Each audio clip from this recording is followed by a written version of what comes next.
How we doing, folks? Good morning.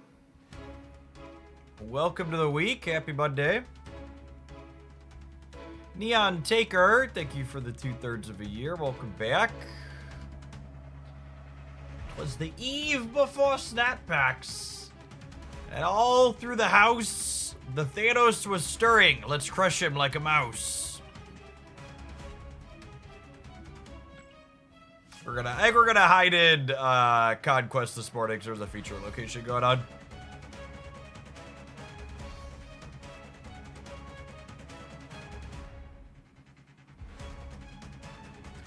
I don't even know what cards I'm actually missing, but I'm excited for stat packs nonetheless. Well, that's one of the many wonderful things stat pack's going to be bringing with it is there will actually just be an interface in client where you'll be able to click on the stat pack and see for your account which cards you're missing in it.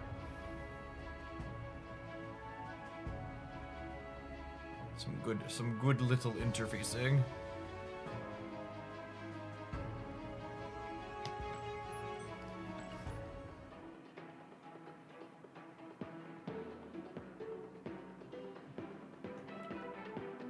Yeah, here's our some Patriot Surfer for see if we get some Carter games in. See how this goes.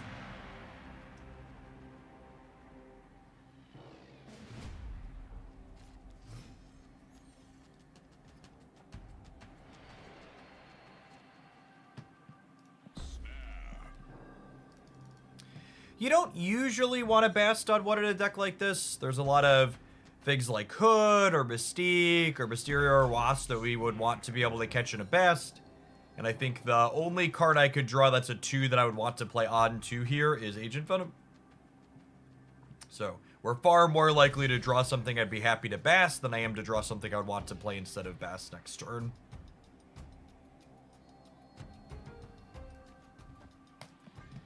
Brood here is a-okay.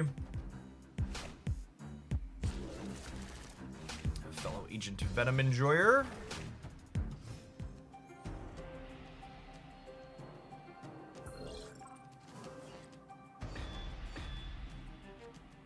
That might actually be relevant to me with our copy of Brood here. We'll see.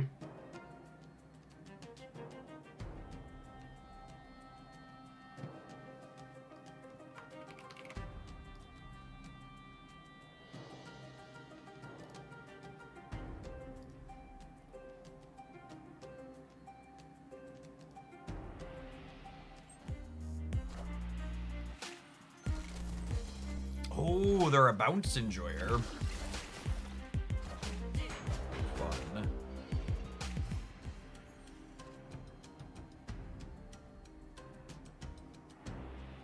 I think I'm still just brooding this turn.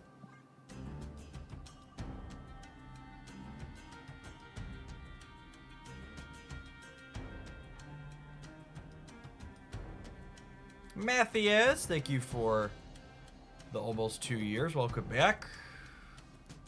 New Pokemon set, new economy, and Snap. Today feels like a waiting day. Yeah, definitely. It's probably going to be a little bit shorter stream for me. We're going to be here for a few hours, but not super long. This is my plan. We'll be doing longer ones tomorrow and Wednesday, I imagine. Mr. GG, thank you for the membership on the YouTube side. I really appreciate that direct support.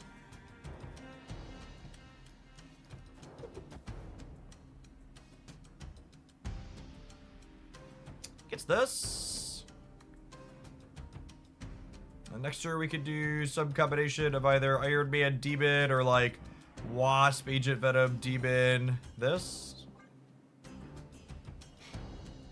I think my plan is we're gonna play some of this Patriot deck for a little bit, and then we're going to record an updated Series 4 or 5 tier list ahead of the new economy changes coming to Snap.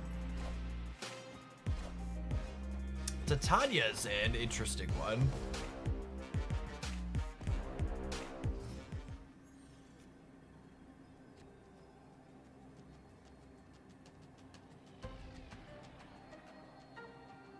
So what's the most points on board? So this is 36 and 18 is 54. And This is 15, 20, 22. And then over here, I add 8, 12. So this would be 20. This is 22 and 12. This is 50. This is 52. So I think this is slightly more than, yeah, because this is 54. Is that right? 36 at 18? Yeah. I am Iron Man. Hey, Turf Doctor, thank you for the 44 months. Welcome back. Fredwick with the Eternity. I appreciate the 89.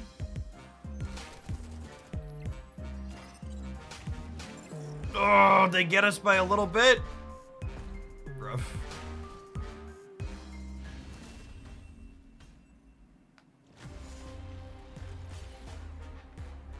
Close.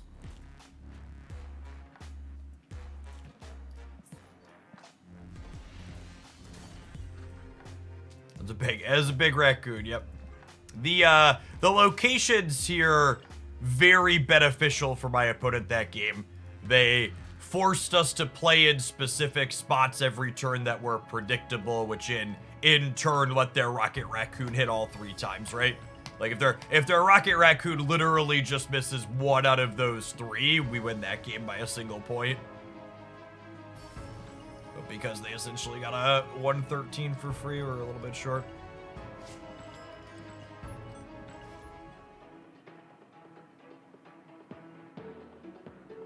Matthias, thank you for the almost 2 years, by the way. Good morning, good morning.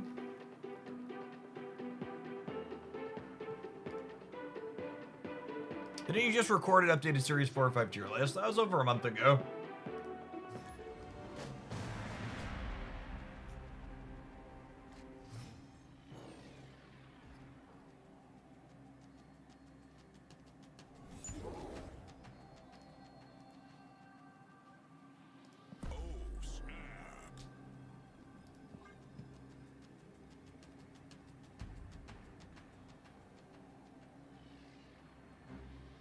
Niv, thank you for the almost 7 years, not almost. Welcome back.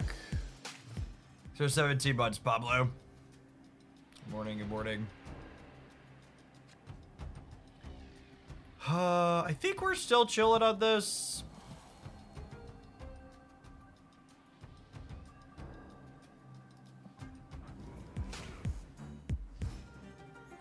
Will Marvel Snap's economy change make it easier for people who haven't been playing in a while to catch up? Yes! In fact, that is one of the express goals of the economy change, is making it easier for folks to get in who haven't been in for a bit.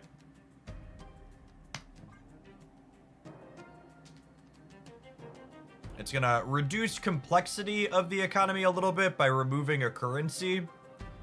And it's going to remove one of the kind of FOMO elements of when a card leaves a Spotlight cache, it'll still be accessible. There won't be like a Spotlight cache where you don't get it in that week and then it's gone type thing.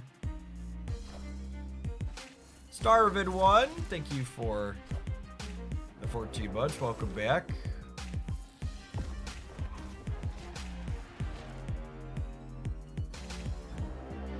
Are you excited for next month's cards? I think one of my biggest criticisms of Marvel Snap's way they have their card releases set up is we get spoilers so far in advance. I'm gonna be honest, I can't tell you what cards are releasing next month without having to go look it up, because there's so many that like get data mined and stuff. Yeah, like I looked at that. Like you go look on my YouTube channel, there's a review of data mined stuff at some point, but I think that's one of the downsides to how far they let stuff get data mined out, is I honestly can't keep it straight. Yeah, and the data mine's changing stuff too, so we'll talk about next season stuff more after the latest one, once we like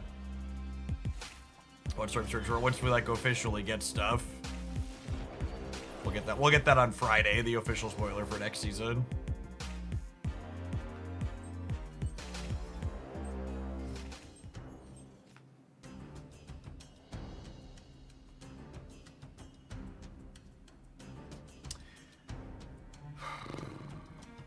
I'm putting this here just to avoid getting clogged.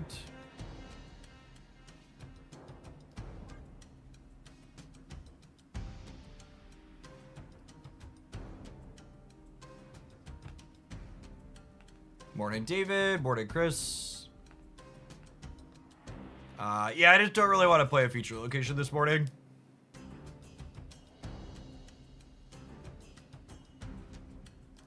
Ever? Narrator, ever? Do I need the this morning at the end of that statement? Don't want to play a feature location ever?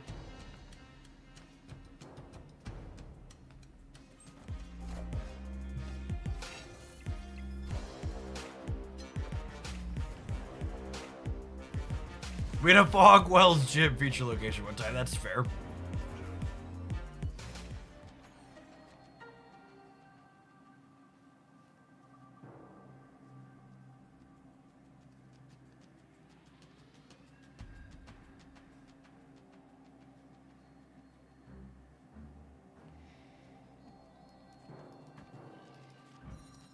Is this crazy? Just lock my points in and be like, beat me on the last turn? It's probably crazy, but I don't know. I think we lose. I think they're gonna try and clog us on the left.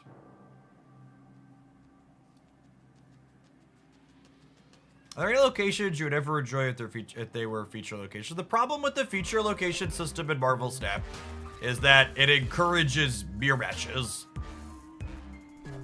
Really just like, I think mirror matches are boring. And I'd rather just not play them.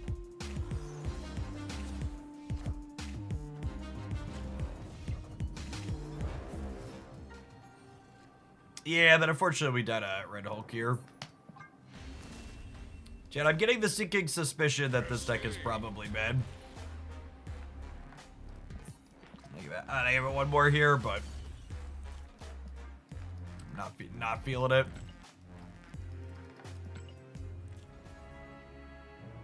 Oh, they could technically eat the D-Man. Sure.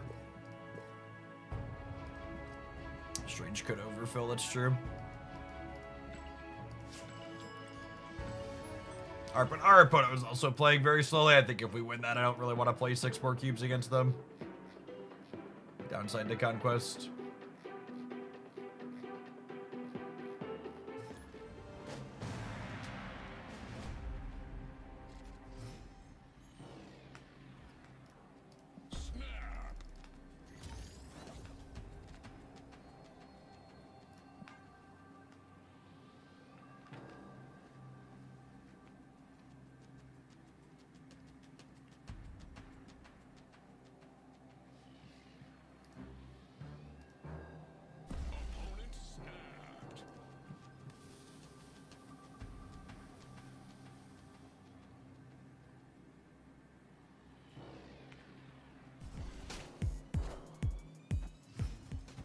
Ant-Man and Shield, but only 12 cards in deck for the opponent. So that's nice. Ooh. 3-power Carter and 3-power Chimichanga. And 3-power Hood. These are coming up, Millhouse.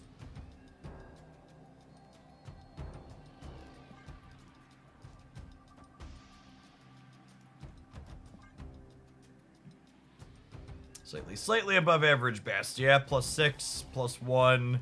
+3, +1, +3. Just solidly into the double digits.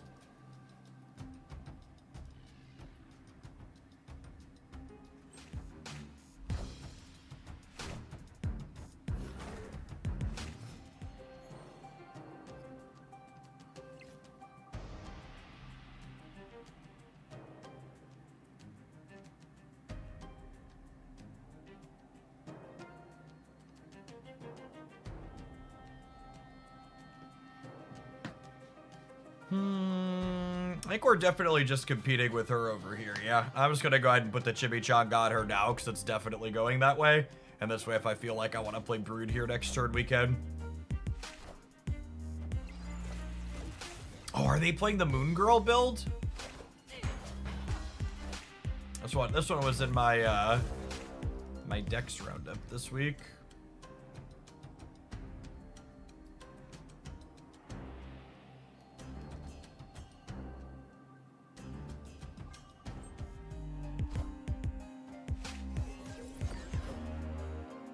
We might have a hard time competing over here with the copy of Moonstone.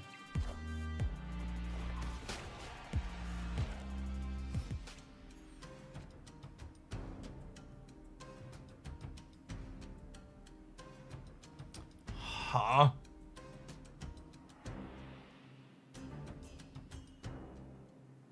What do we think of this instead of the Iron Man?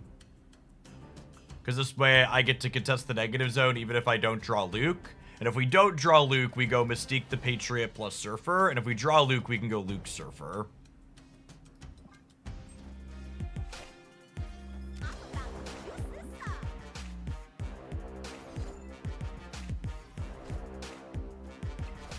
And they just moonstoned their copied Victoria. Oof.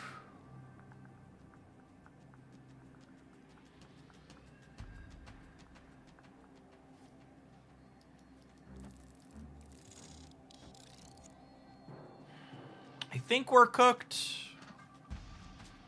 I assume with the Quinjet especially they could just play for these two. Yeah, they're just putting left.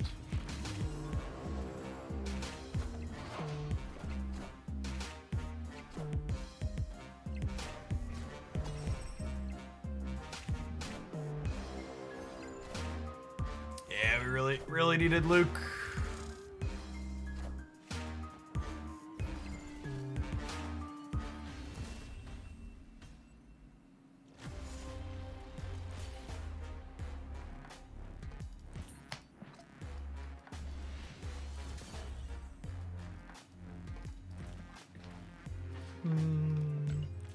Give you credit for playing this, how frustrating the meta is right now. I've actually felt like the metagame's been pretty okay.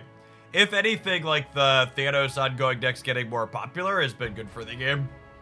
There's a lot less Shangs and Juggernauts and stuff like that in there.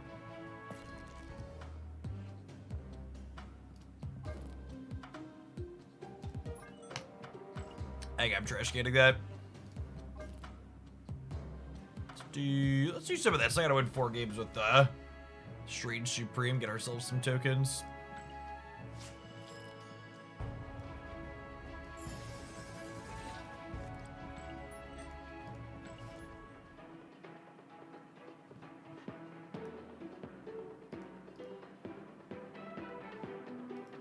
Got better with the OTA. They definitely tapped out like the Scream deck, which was like numero uno, so that's nice.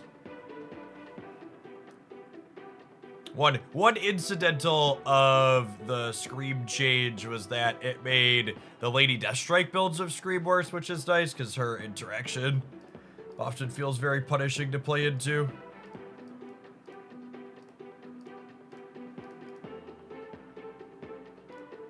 Shadow Strange has been a fun deck. Yeah, I like the details of what this one is doing.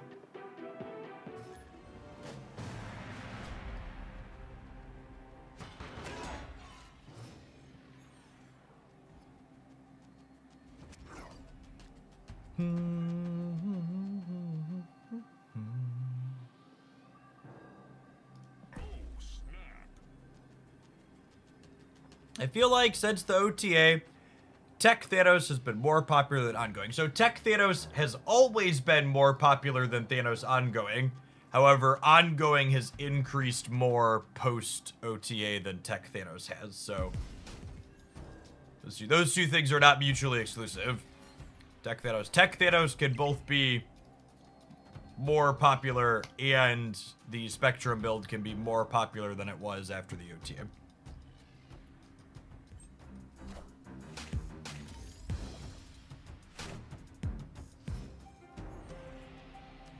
I armored the setter just because like cards like Killmonger are popular. I wanted to make sure we're not going to get Killmonger out of our Mojo World bonus here.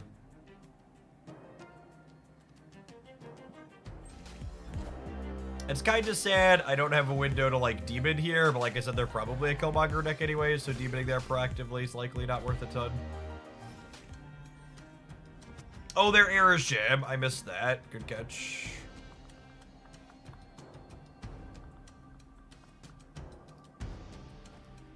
That's totally an Aerosham card. I really desperately need a pop-up letting me know when we're playing into Airship.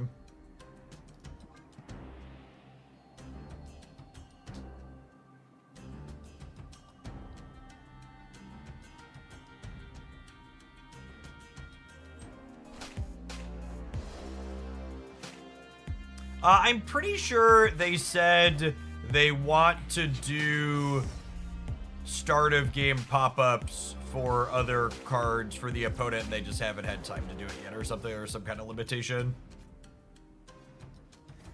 If I recall correctly.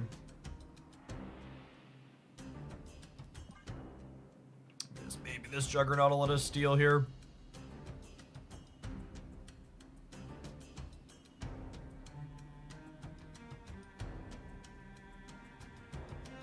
Carnage is going to be 10 because of the Nico buff.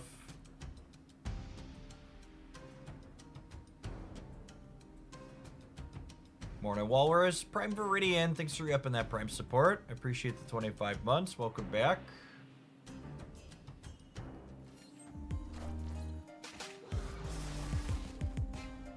You have a good War Machine deck. There aren't really any War Machine decks that are top tier at the moment, no.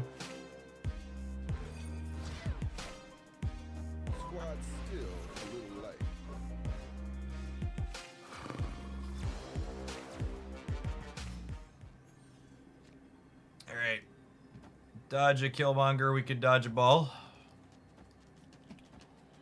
It's a shame Squirrel Girl can't get into the Hellfire Club, but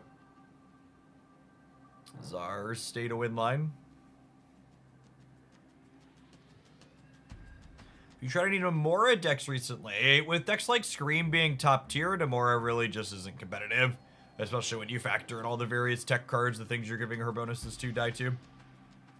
Smithwick, thank you for the over year and a half. Welcome back.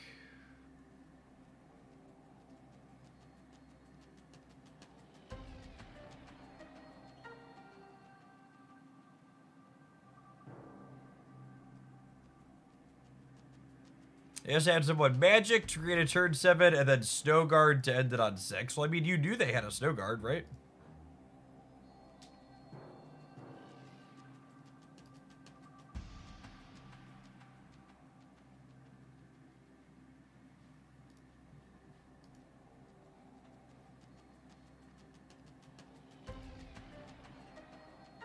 If people could read what Snow Guard did, they'd be very upset. Yep.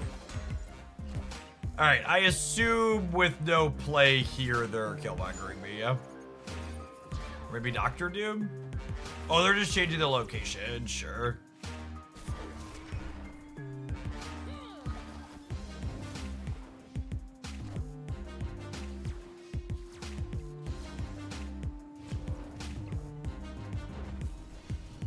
Alright, I'm gonna be honest, I don't really want to play a full Conquest match against Airship, so I'm gonna go ahead and retreat here after we lose 4 cubes. We're gonna try a little bit more Strange Supreme in this pile to see if we can get our weekend missions done when we return, but we take a brief pause for the cause to let some adverts roll so they don't pop up in the middle of gameplay.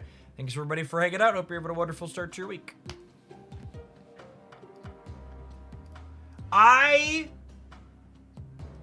Maybe this one qualifies as a hot take, but I think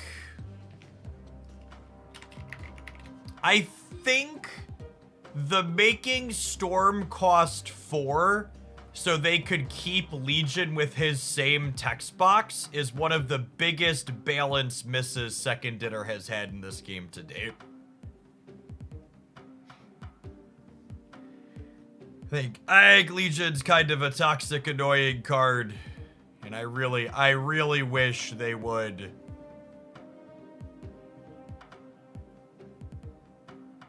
I really wish they would give us Storm back and rework him instead.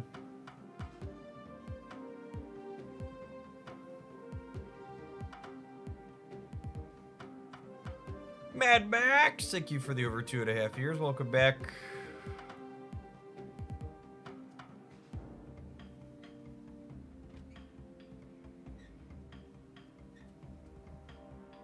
I rarely see Legion in the wild nowadays, though. It's literally always at Airship. because it's a overcosted card that cheeses out game wins like that last game you just saw.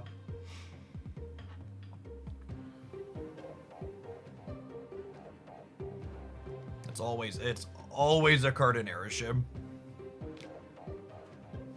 And we gutted Storm for the sake of a card to always be an Airship. Yeah, they got rid of Storm because they didn't want Storm into War Machine into Legion as a curve.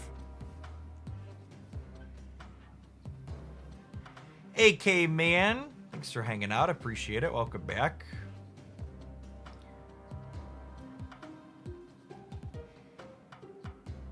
Are you excited for the economy changes? I'm excited for the community. The economy changes tomorrow really don't impact me directly outside of potentially getting more people interested in Marvel Snap. Like I have all of the cards. My personal economy's not really changing. I guess we're set to get some more Series 4 cards every season that could potentially be interesting for me. But I'm mostly through crunching the numbers and just need to record some thoughts presenting them, but the numbers surrounding the economy change are very good.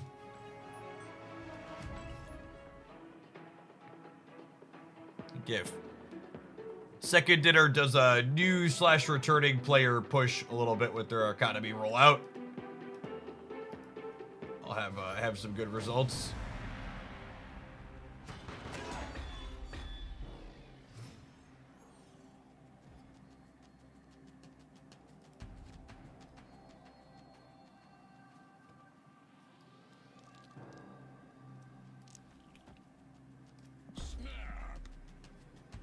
In the Wolves Den, thanks for the 14 months. Welcome back. Walrus Gumball, thanks for the entire year.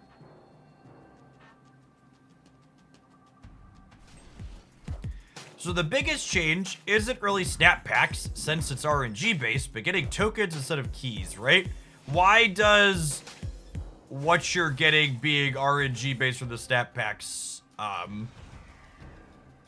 matter? Why does RNG invalidate it? Can you help me understand? Because I don't understand your line of thinking.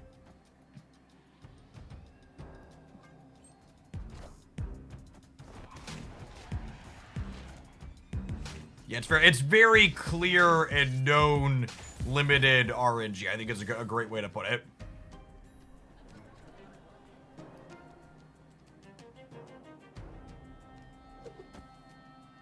I think I'm just playing Mockingbird.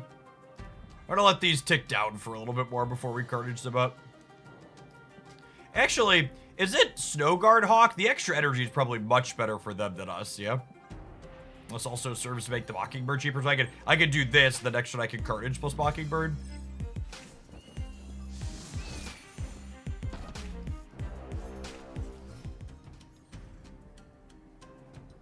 And I'm probably gonna have to repeat this bit a lot in the coming days, but I think one of the important things, I think I do these two this turn now. I think one of the important things to understand is that one of the big changes Snap Packs is gonna bring is that it gives you a discount when you're working towards getting complete, is one of the big factors to be thinking about. So it's not the people who are bad at math and like to gamble are going to use Snap Packs as a random outlet. However, the true benefit from Snap Packs is if you're someone who wants to work towards getting complete, it makes it cheaper to get to complete. So I wouldn't, the smart and appropriate way to look at them is not I'm using these to RNG what I want. It's I'm going to be getting everything eventually and it gives me a discount to do so.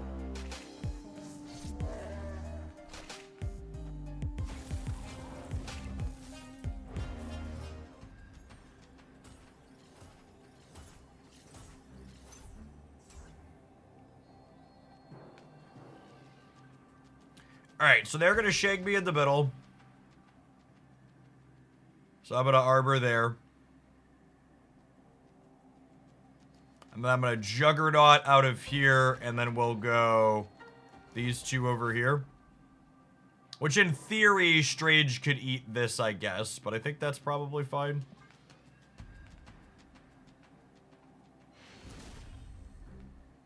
Victory.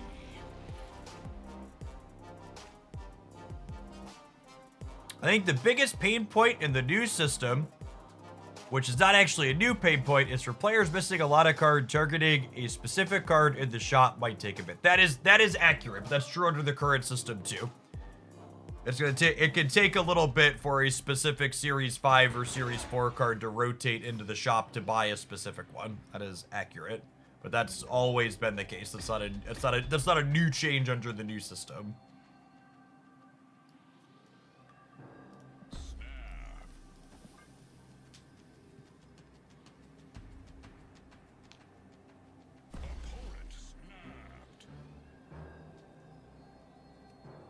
Shadow King and then lose. I'd like to examine the brain of a Twitch.tv chatter for a moment.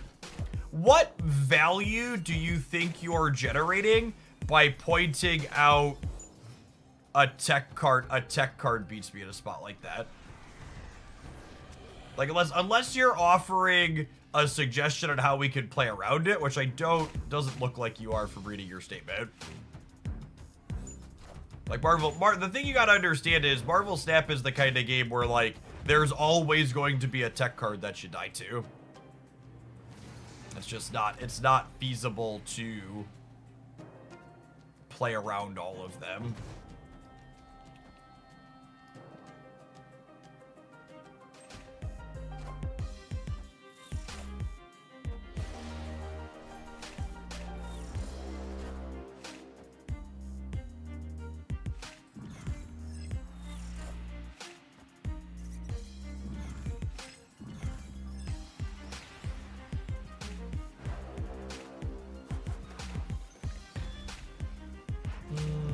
Ooh, this is huh.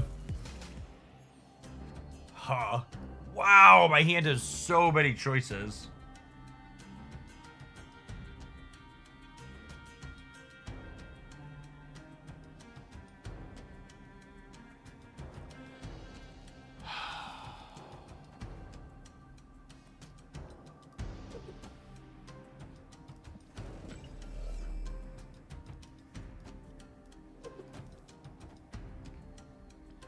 Is it this? Honestly. Is it this?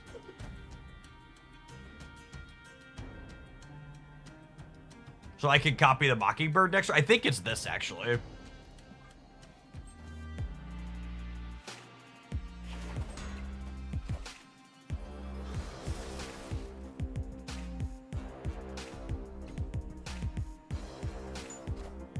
You got a Hood Carnage, right? No, I'm pretty sure I want to copy a Mockingbird this turn.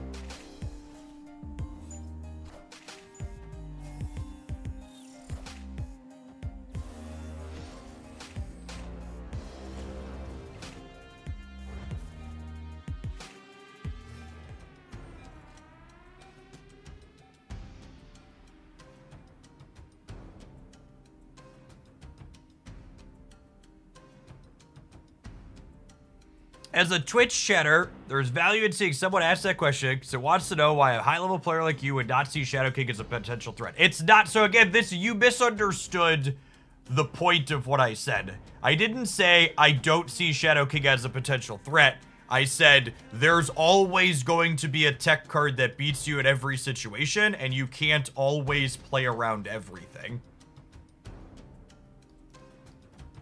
Is what I said.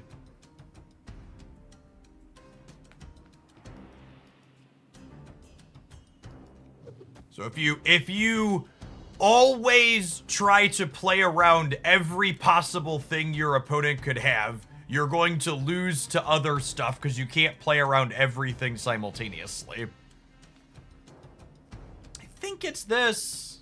That's close though. A lot of permutations the way this turn can play out. And they're committing hard on the left as well here.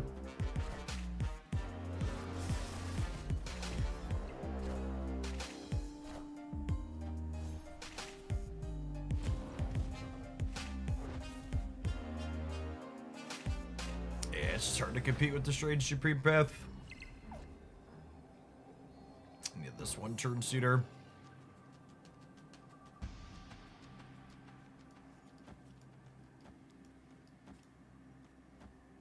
I think we're cooked. I guess there's a chance they can't get points to the center. We're going to a decent amount of stats over here.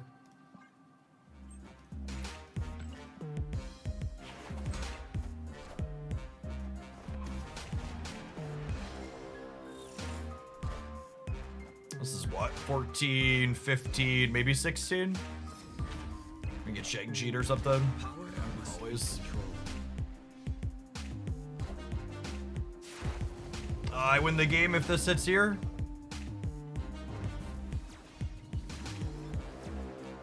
Oh, it's guaranteed to hit there, yeah?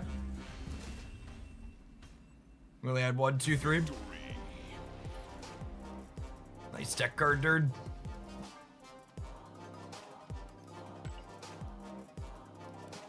So I guess the thing on the last part saying you're trying to learn why you don't see Shadow King as a threat. It's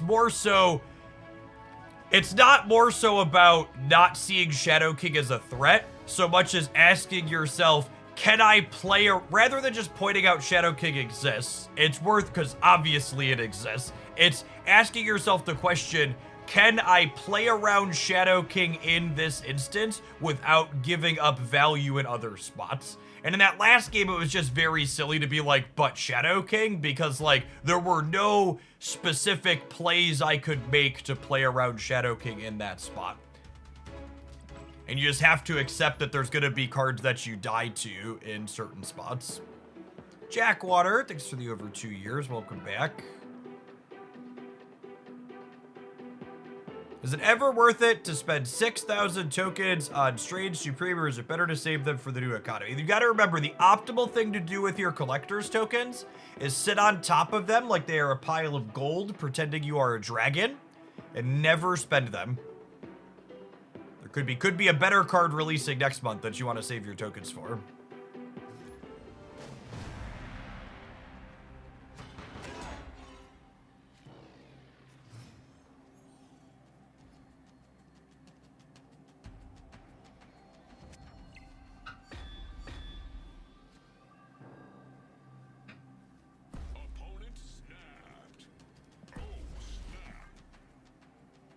Good morning, Jeff. In my case, I don't think the packs are going to be better for me. I'm on collection level 8200, and I think keys were better for me because the option of 2 or even 3 new cards. Instead of using words like I think, can you do actual math? Like instead of just being like I think and I feel, what does the numbers say? And that's gonna be my video coming up on. I'm gonna put it together tonight for tomorrow to go live when the economy releases. But I'm gonna run through the actual numbers. And basically, like, that's the problem with a lot of the discussions around economies in these games. Is there's so many statements like that. I think and I feel. And it's like, well, rather than thinking and feeling, what if you just like take a pause? Yeah, it's exactly like the stock market, right? It's not based in reality. It's just based on vibes.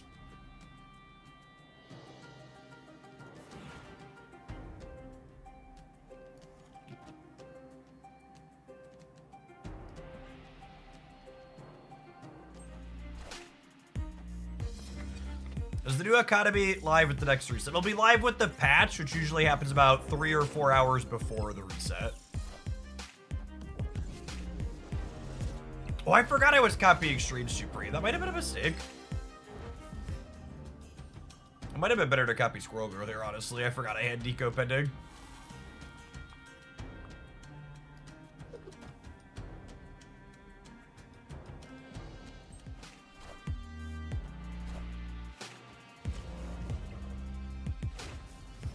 Yeah, tomorrow's patch day.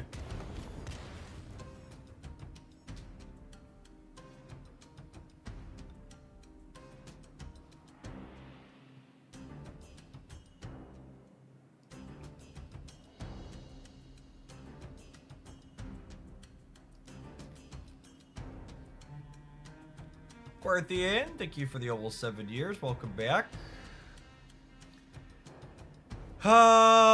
put at least this over here, I think. Yeah, second Squirrel Girl would have been good. Me forgetting about Nico's while we were talking about economy stuff is a pretty big mistake.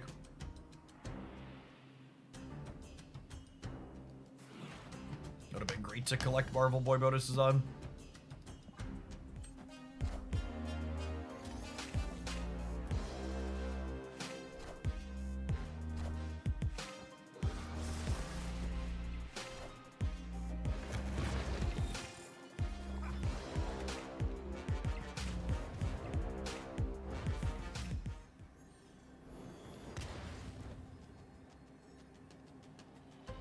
I've made the terrible mistake of leaving home without Luke Cage in my deck, chat.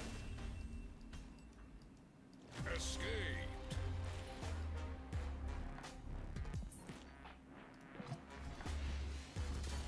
So I'll be able to pull from season packs without getting Hydro Stomper. Yeah, there'll be a little window where after you update the client before Hydro Stomper gets added to the season packs before the rollover, yeah. Typically, not guaranteed, but typically patches go live at like 10 a.m.-ish Central. Like, you know, exactly 24 hours from now is typically when patches go live. Not a guarantee. Some variation and all that, but usually it's 24 hours from now.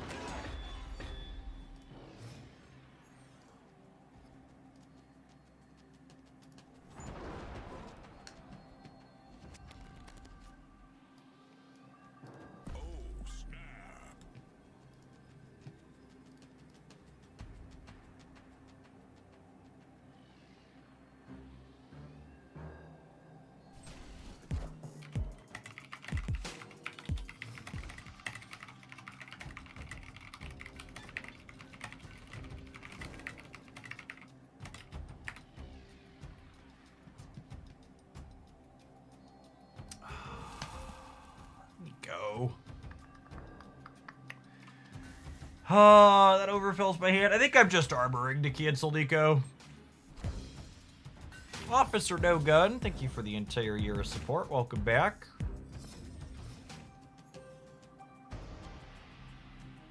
Any chance you'll be able to open packs on one device and then still open a Spotlight cache with keys on the other? Absolutely not.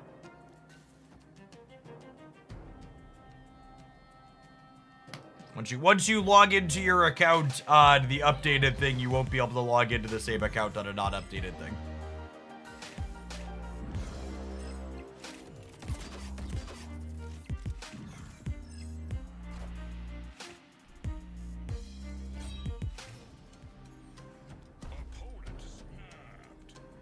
I think they're snapping me because their hand is good, or because my next card is getting zeroed.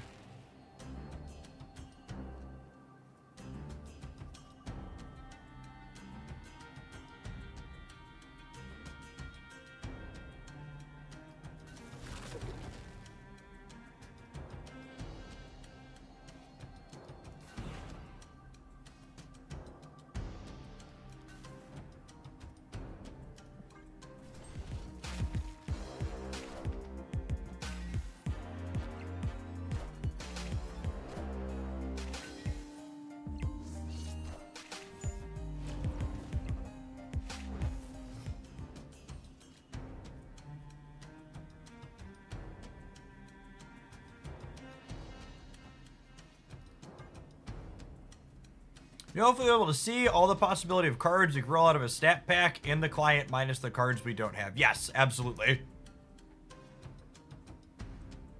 You'll be able to click on the stat pack interface and it will show you all of the cards that are possible for you to open in that pack.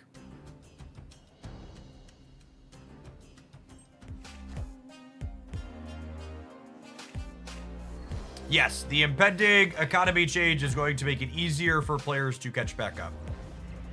Most specifically, the thing that you want to be aware of as a returning player to Snap is that the new economy change makes it so there's no longer a FOMO window where you get the cards during that window or you can't get them, essentially. Basically moving to a mostly token economy system. I assume we're cooked to hella here. Let's make sure they're muted.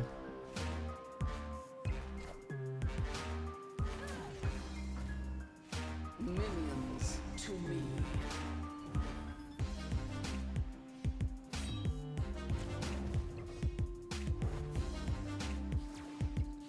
Oh my goodness, am I gonna lose because Strange Supreme made something on the right? We lost the game because Strange ate something on the right. If he'd have eaten, I guess he was pretty likely to eat something here, right? He could have also eaten. So what were we? We were 50% to win this game. It was actually just a coin flip. If he ate Silver Sable, we won here and here. If he ate Monster, we won here and here.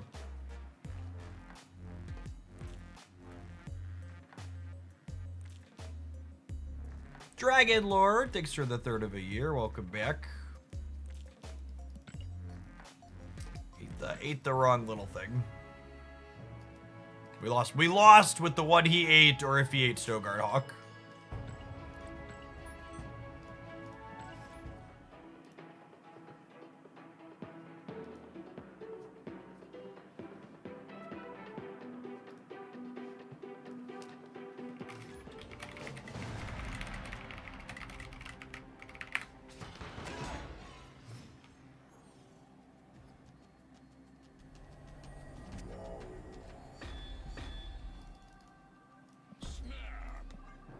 It's funny how many people playing with this card almost a week later. It's funny how many people were saying they thought it could be nerfed on day one.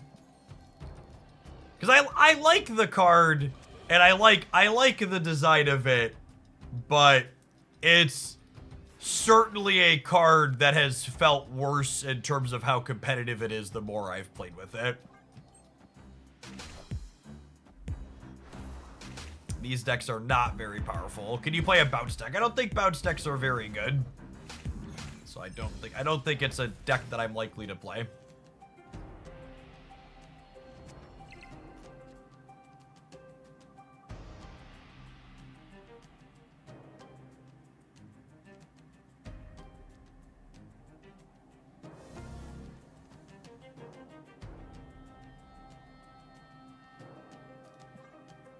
Supreme could screw you. I don't even think it has to do with him screwing you a lot. I think the supporting cast of cards you have to play around him, it just isn't particularly a strong group of cards.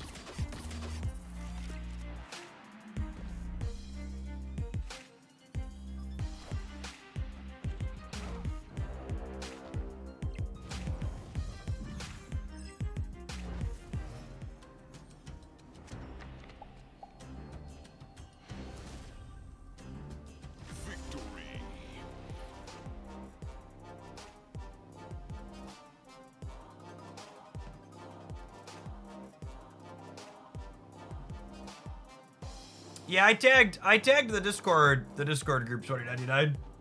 Just make sure you have your alerts or whatever set up properly.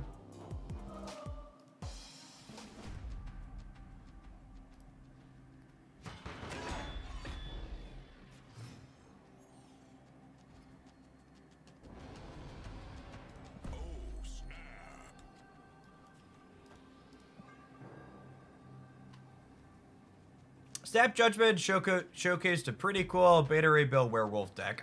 Werewolf by Night is a card that every time I actually play it on stream, I feel like the people who have a remotely reasonable result with it must be playing in a very different MMR bracket than me. Just does not feel remotely competitive as a card.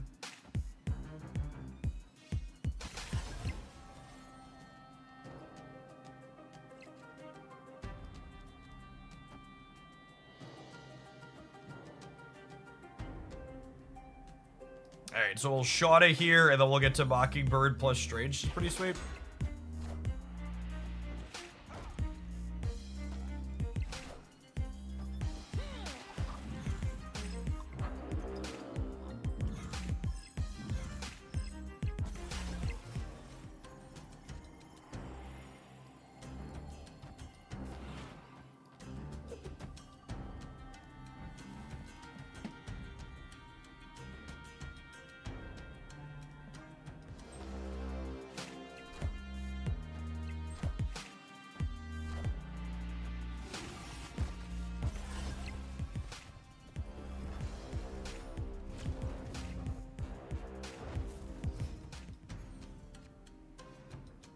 So typically, the opponent's deck is not a Shang-Chi deck. They're often a Luke Cage deck.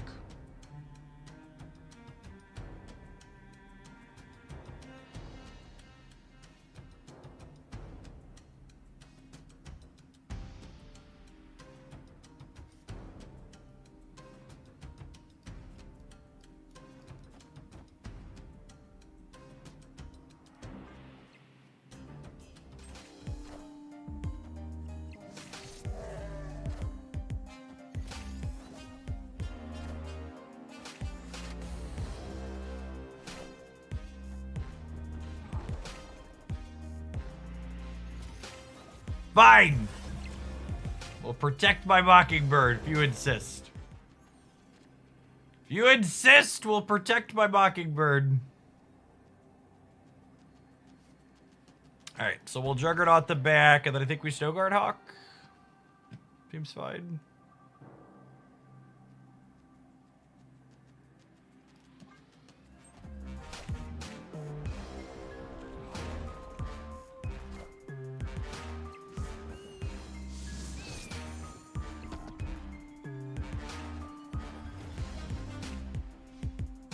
I think we lose the right when Necrosha comes back, yeah.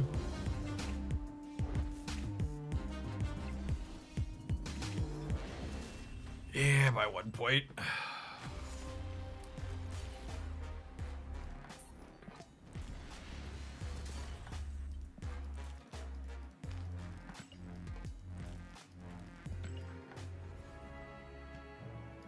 I don't see any reason why they shouldn't keep Spotlight caches alongside packs and give us the option to choose between keys and tokens, because that's incredibly cumbersome and complicated, and more options aren't automatically better. It also means they'd have to continue producing 3 Spotlight variants, or yeah, 3 Spotlight variants every single week, which is not free for them to do. So I think it's a deeply and horribly terrible idea for them to try and have 2 systems simultaneously in their game. That would be a very, very bad decision.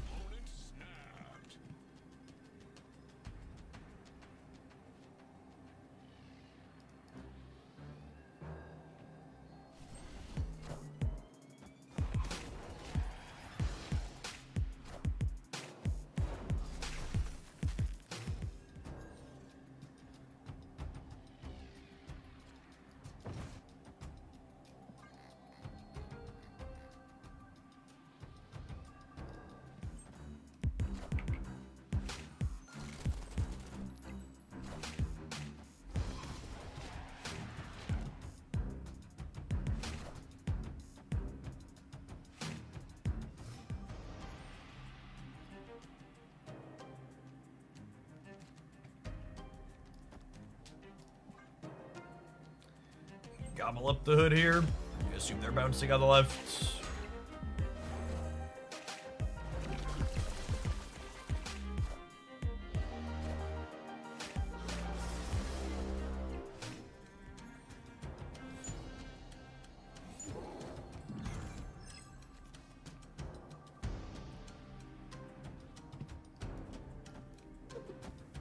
I think I'm playing here to play around Rocket over here this turn.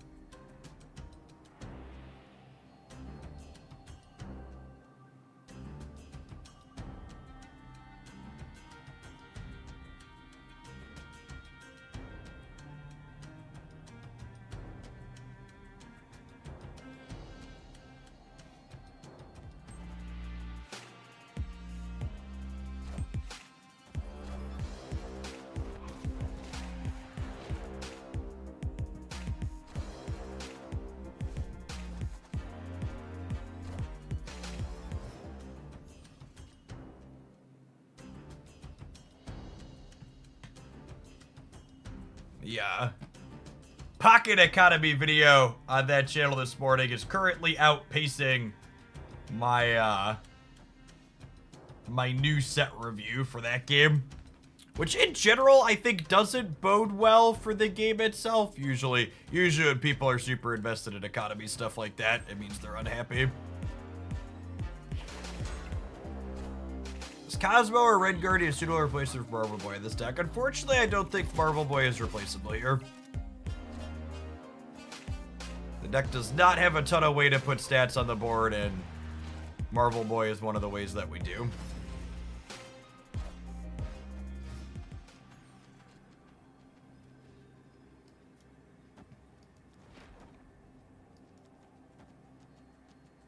Is this even enough? This is 9-18. It's enough by 1. We might lose the center, though.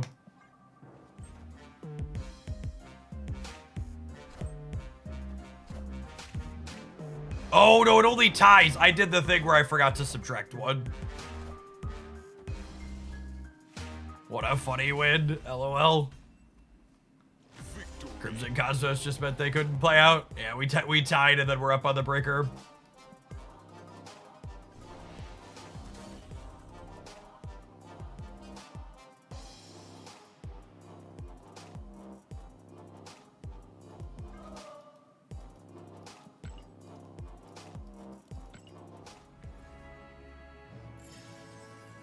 Odd that Rocket didn't proc. When Rocket flipped up, it was flipped up in the center location. I did not play any cards in the center location.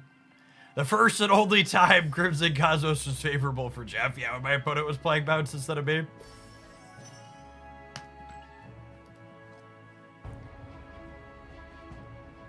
All right. I think ahead of the impending economy change, there's going to be a lot of people looking for Series 4 and 5 cards they might want to get. So I think I want to record an updated Series 4-5 tier list.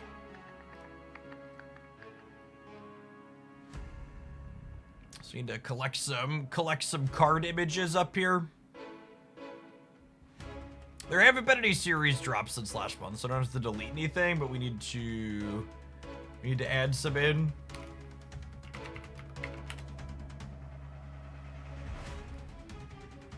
This will be useful for me specific. I think it'll be useful for a lot of people.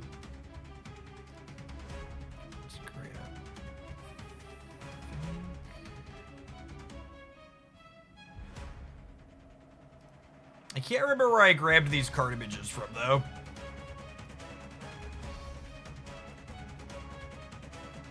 Don't think it was here. Did I get these off of Untapped?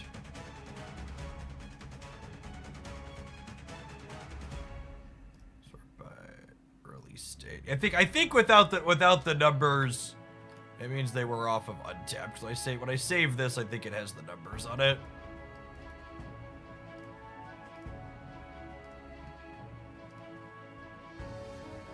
Yeah, it does. Oh, it's annoying. Silly pass, Jeff.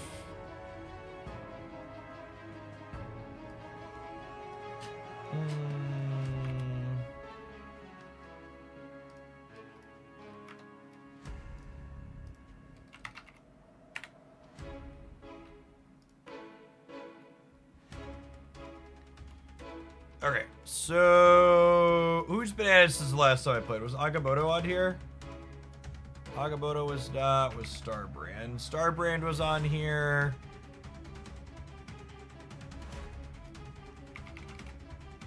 Ghost Rider was not. Was Firehair. Firehair was not. Looks like Starbrand was the last one that released last time we looked. I missed Agamotto as a season pass card last time, looks like.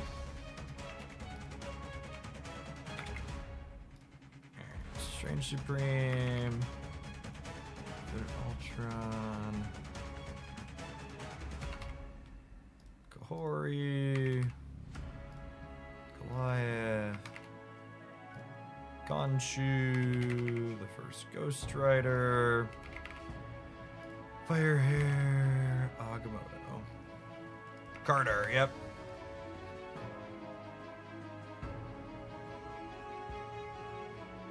If I download them from here, do they have the format I'm using? That looks right. Yeah, looks right. Perfect.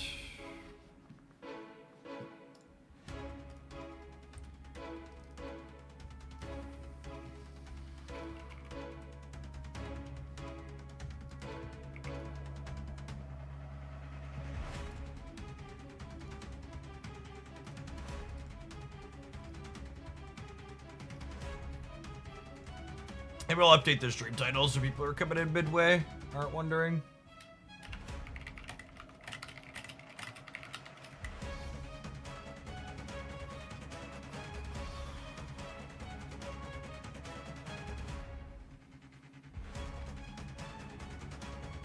Yes, my video will be talking about different permutations of how to spend resources depending on what your goals are. But in general, if you don't want everything out of a pack, you should probably just buy singles. It's a lot like paper. Lot like a paper card game. Skip the booster pack. Unless you're happy to get everything out of it.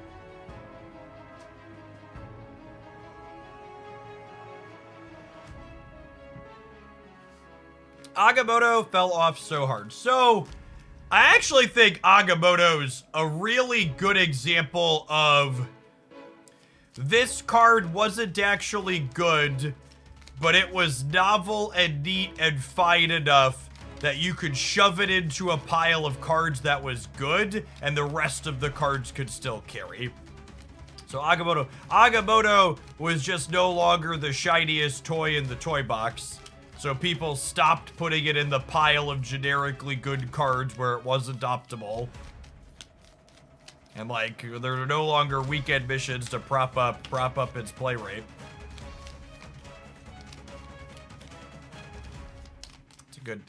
I don't think it's actually a good card. I think it's actually understated and not powerful enough to make up with the incredible lack of consistency it adds to your deck.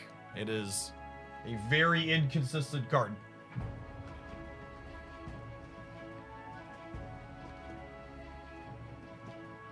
We're gonna get off the bike while we record this, that way I'm not idly pedaling. Will the game get a lot cheaper for those that are already collection complete? That's gonna be a question I'll answer in my video tomorrow. You'll have to give me a YouTube click.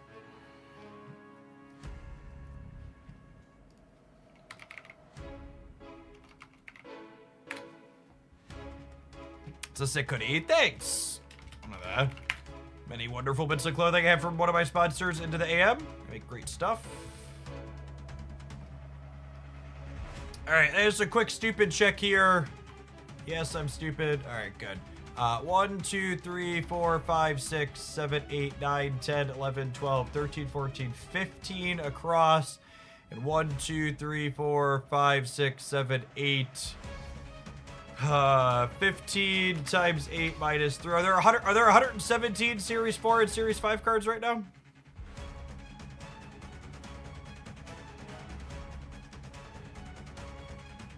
Actually, and I guess I'm thinking about this now. With them splitting the snap packs into Series 4 and Series 5, does it actually make sense to split this into a Series 4 tier list and a Series 5 tier list? Because there's a lot of cards here. Does that, I think it actually makes it, like, I think it was correct to leave them together when there wasn't a huge distinction other than the token cost. But now that there's a Series 4 pack and a Series 5 pack, and there's a large quantity here. Oh, no, yeah, Toxie a good call out. I need Toxie.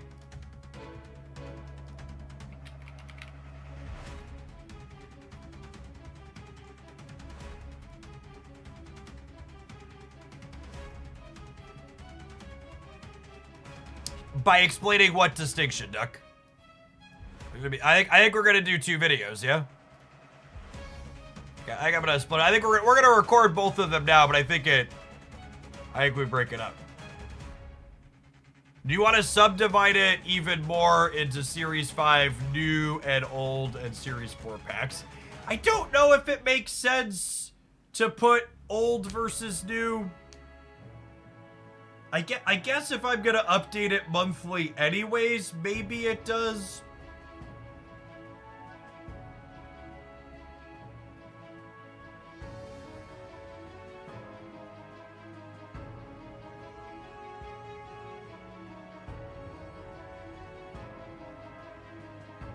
Yeah, I think I'm inclined to agree with Steric. I think there's few enough cards in the new split that people could just pull that distinction out for themselves.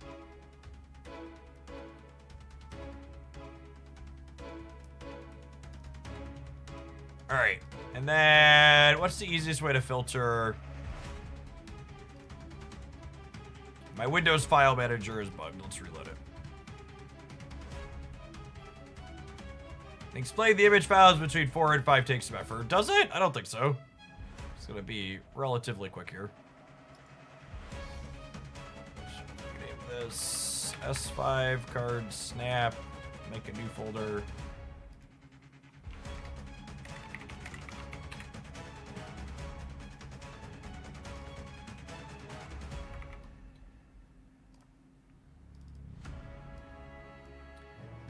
And I can pull up Snap Fan and filter for just Series 4 cards that I can sort them by name.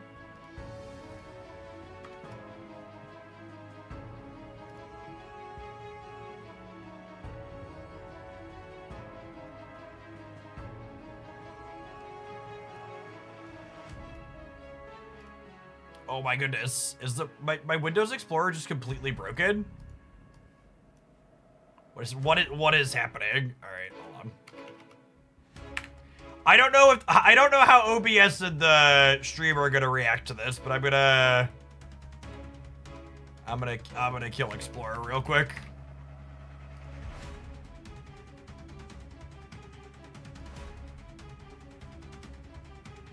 Looks like it's okay. It looks like it's okay.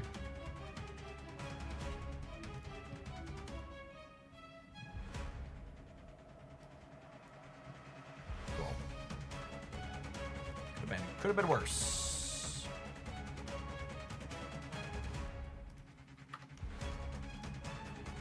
All right, Agony, Annihilus, Beta Ray Bill, Black Knight, Blob, Cannonball, Corvus, Call, Dakin, Darkhawk, Elsa. First Ghost Rider Series 4, yeah? Gladiator. Gorgon. Grandmaster. Hit Monkey. Iron Lad. Oh, I'm missing Lasher. God, imagine missing metagame powerhouse Lasher from your tier list. That would have been embarrassing. Is it? Where? Oh, he is. You're right.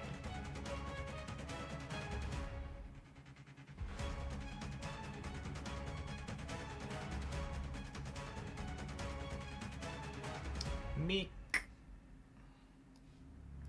Miss Marvel, Laufey, King, Legion, Loki. Is Living Tribunal Series 3? He's not on the Series 4 list. They put him to 3? Because he's not Series 5 anymore, right?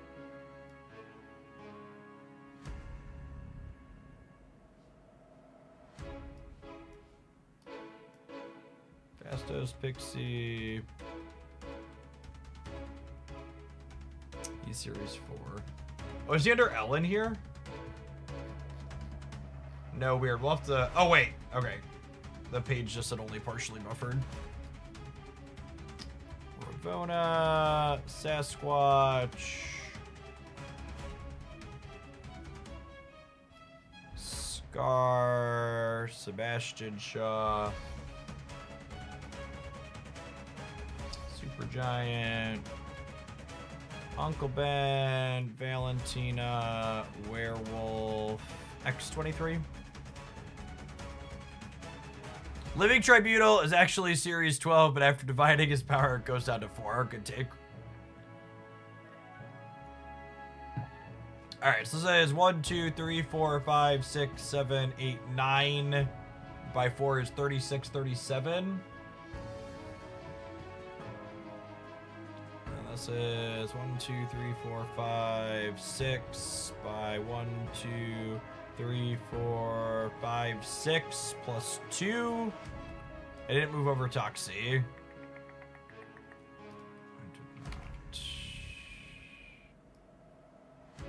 It tells you how many items are in your folder bottom left. It super does. Good call out. Wait, Toxie's not on this list from... Toxie's not on this list from Untap, though. Annie, Beta, Blob. Kaldakin. Elsa. First Ghost Rider is down here because it sorts it by T here. Elsa, Gladiator, Gorgon, Grandmaster, Monkey, Iron Lad.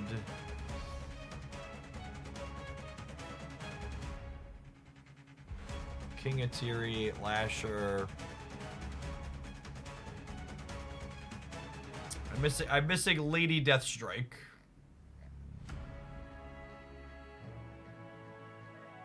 That's weird. Is she not?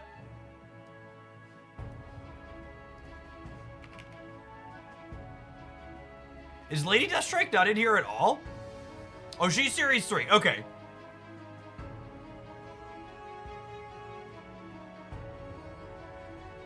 Okay. Freaking video gamers.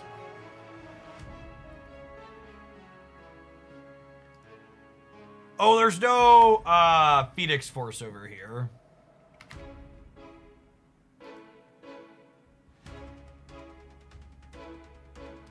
Is the Phoenix Force not on my list here at all? Oh, there it is. It's hiding in the corner. Okay, and I think that's all of them because Snap Fan has 38, but they're missing Toxie Doxie. And then I have Toxie Doxie and I have 39.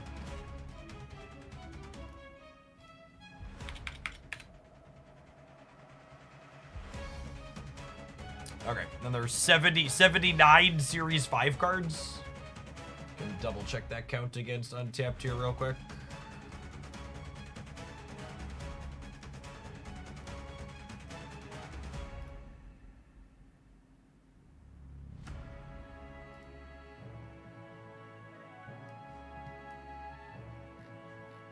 One, 2, 3, 4, 5, 6, 7, 8, 9, 10, 11, 12, 13.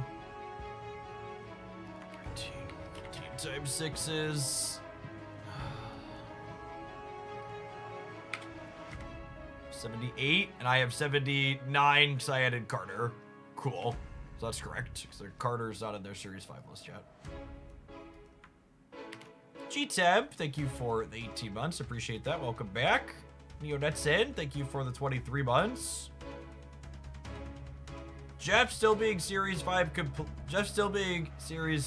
is genuinely unbelievable. I'm really surprised they haven't dropped him yet, given that his power levels come down a lot. All right, I'm gonna go ahead and roll an ad so that way it doesn't come up in the middle of our review here. Thanks everybody for hanging out. Don't go anywhere. I think we're gonna do a series. We'll do Series 4 first, I think, since it's smaller. Then we'll do Series 5. So everybody freaking out, don't go anywhere. If you're watching on the YouTube side, you're enjoying the Marvel snap streams here, tapping the like button. Doesn't cost you anything. Helps the content reach to more people. poll up for that. Xanthias, thank you for the 5.5 years. Welcome back.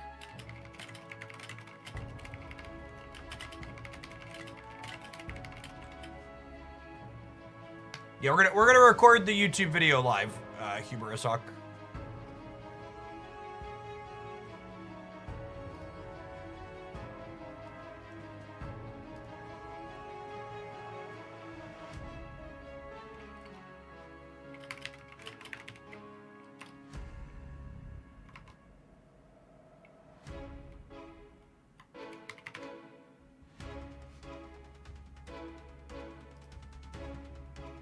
Alright, I'm gonna close this out so this untapped overlay goes away that is blocking part of my screen.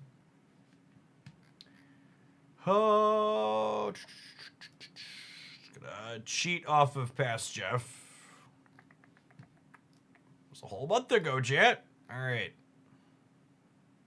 It was March 17th. That was 6 weeks ago. Someone was like, didn't you just do one of these? Like, no. Six weeks ago. Where did my... There it is.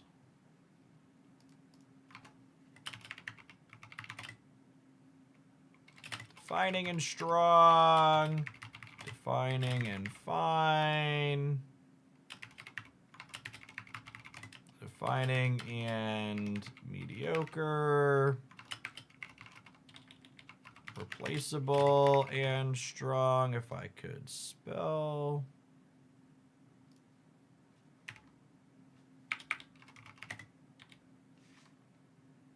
Wait, does it not think replaceable is a word? Oh, I was just thinking. Add row below.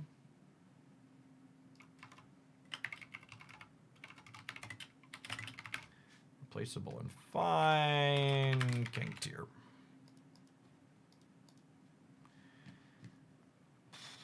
I don't think there's any buy these for... Maybe I put it in there just for the sake of consistency across the two. Moot, thank you for being Moot and Hoaglandia for almost 2 years. Welcome back.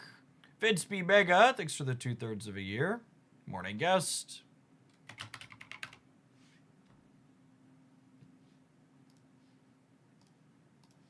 do this. Let's change the colors to what I had them last time so we're consistent.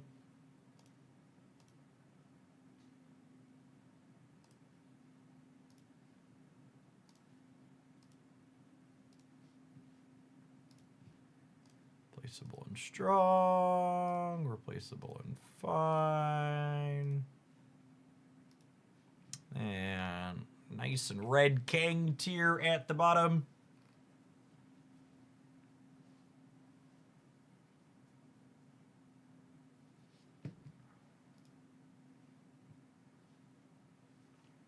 Jeff, were the metrics better for you on the live tier list or recording it after the fact?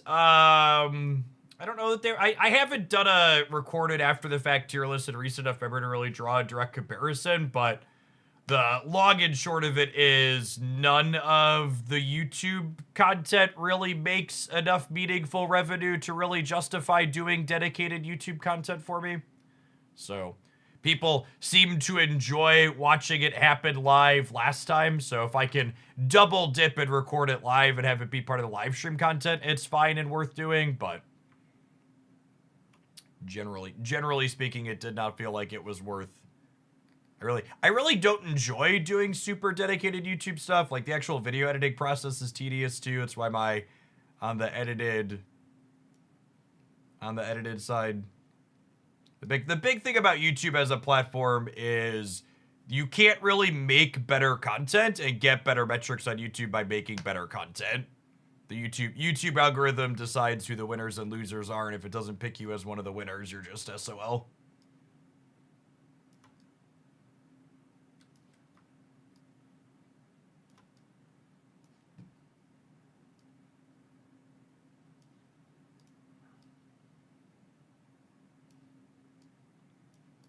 All right.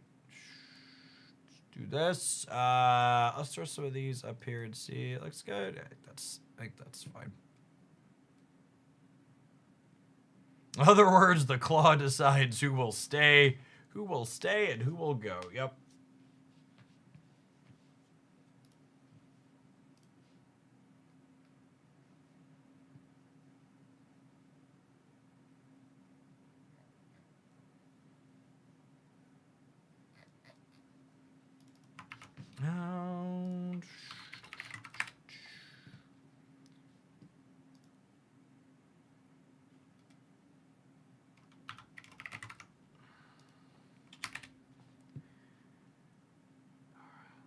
I will say I'm curious. See, I'm gonna try.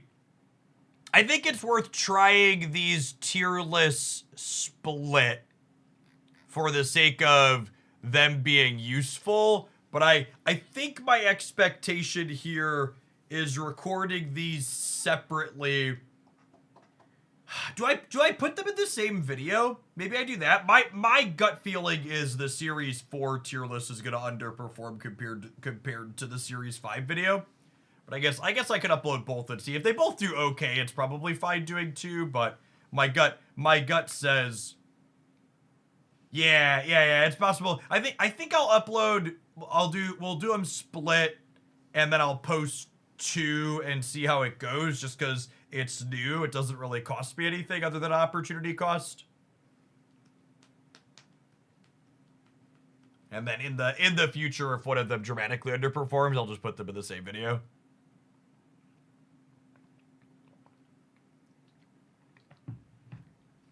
All right, let's pin a message that I'm not going to be responding to sub notifications and stuff during the live recording. I'm recording a tier list live. Thank you for the subs and resubs, but I'll do shout outs for them after we are done.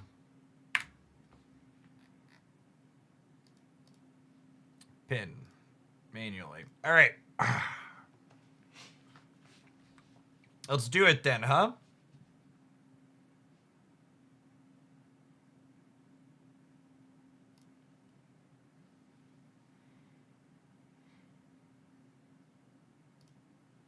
How's it going, YouTube? Or the folks that are hanging out here while we're doing this live on Twitch as well. We're recording an updated Series 4 tier list today. I'm splitting my typical Series 4 or 5 tier list into two segments with snap packs coming up, because you're going to have the option to buy just from Series 4 cards or just from Series 5 cards. So we're going to start by going over those lower series cards. All of these cards you'll be able to buy still for 3,000 tokens directly, or you can buy a random pack that contains one of the older Series 4 cards for 2,000. I don't know if I like having the whole long explainer at the beginning. I think that's too long, gamers. I think it's too much. Maybe we put that at the end. I think I'm just gonna dive into it. Yeah, that's one of the big things is people click past intros that are too long. I think I'm just gonna call out that I'm splitting it into two, and then I'll talk about how you get them after. I just won't even talk about it. I'm gonna do a separate economy video. Yeah.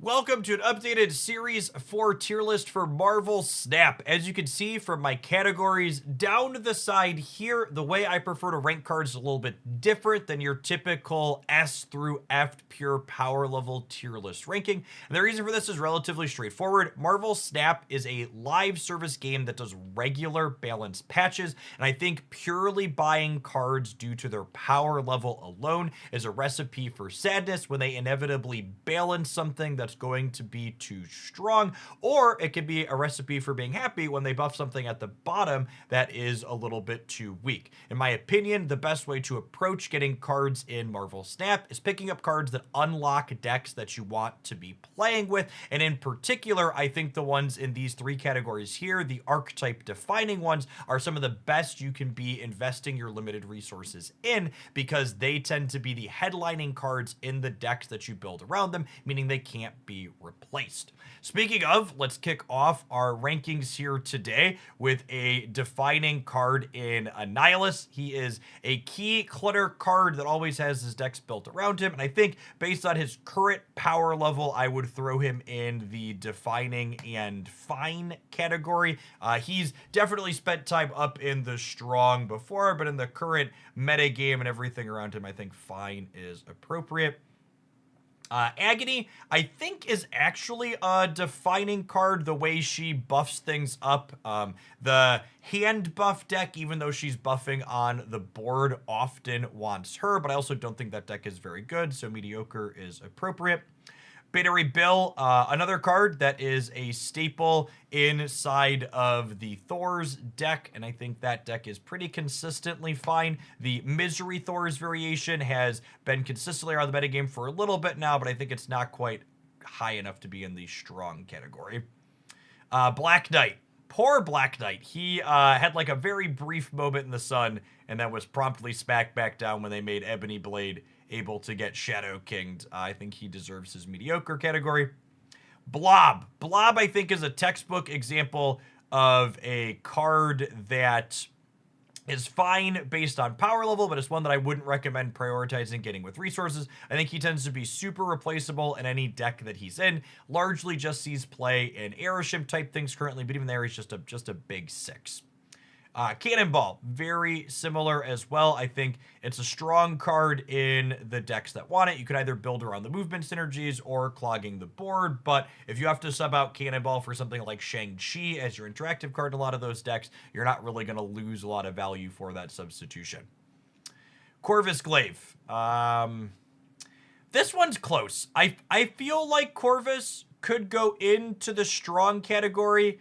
Hela is a deck that sees some amount of play that's fairly reasonable despite her nerfs, I think, and there are some builds of the Khonshu discard deck with MODOK that have been leveraging Corvus to good effect, so I think I'm going to put him in the defining and strong category.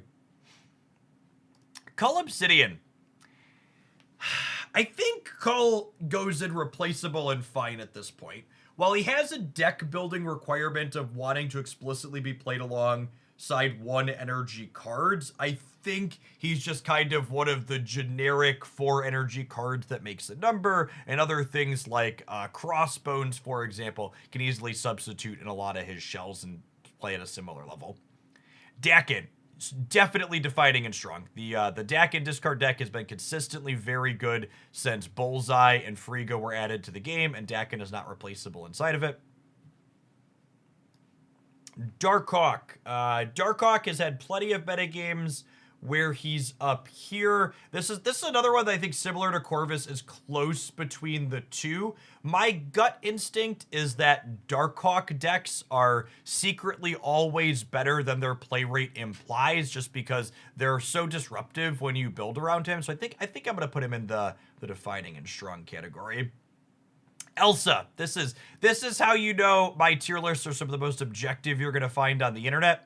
Elsa is one of my absolutely favorite cards in Marvel Snap, and I really wish I could put her higher, but she is definitely defining and mediocre. Hopefully someday the balance team cares enough to put her back to giving +3 on her mode. And I don't think she's completely unplayable. She's seen Fringe playing some Mysterio and like Kitty Pryde style decks, but I think she's just not very strong overall. The first Ghost Rider, definitely defining and mediocre. If you build a deck based around him, he's going to be the best card for doing what he does, but the decks that he goes in are not particularly powerful.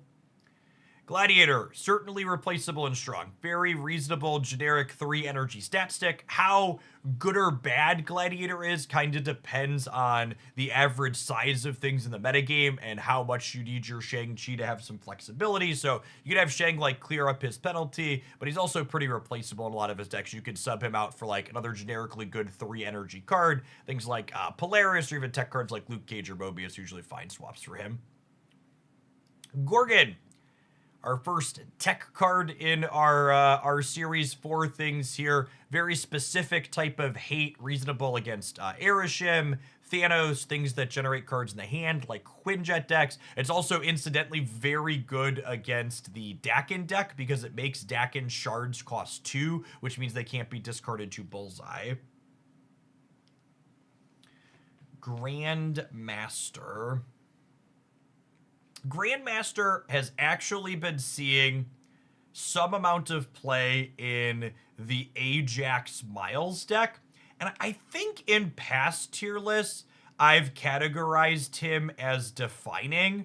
But I think the way things have played out with the types of decks that this card goes in, I think I'm actually going to consider it replaceable these days. I think its effect isn't one that you absolutely have to have in the decks that you play him. He adds a little bit of redundancy, giving you more copies of his effects, but I think basically every deck that plays Grandmaster right now, there are other variations of those decks where you don't need him that still have good stats. Yes, he's play inside of the Dakin shell as well that I mentioned, but there's also builds of Dakin that don't play it, so I think replaceable and strong is probably a good spot. Oh, Hitmonkey, you're gonna we'll save you a seat next to Elsa, and definitely a deck card you build your deck around, and I love that Hitmonkey is a fun card, but he's just not very powerful. Iron Lad. I feel like Iron Lad is replaceable but strong. Honestly, I feel like it occupies a similar role to Grandmaster, where like it adds an element of consistency to the decks, helping you dig deeper into your deck to find more cards, but also it's technically not a core piece, it's just helping you find your other core pieces.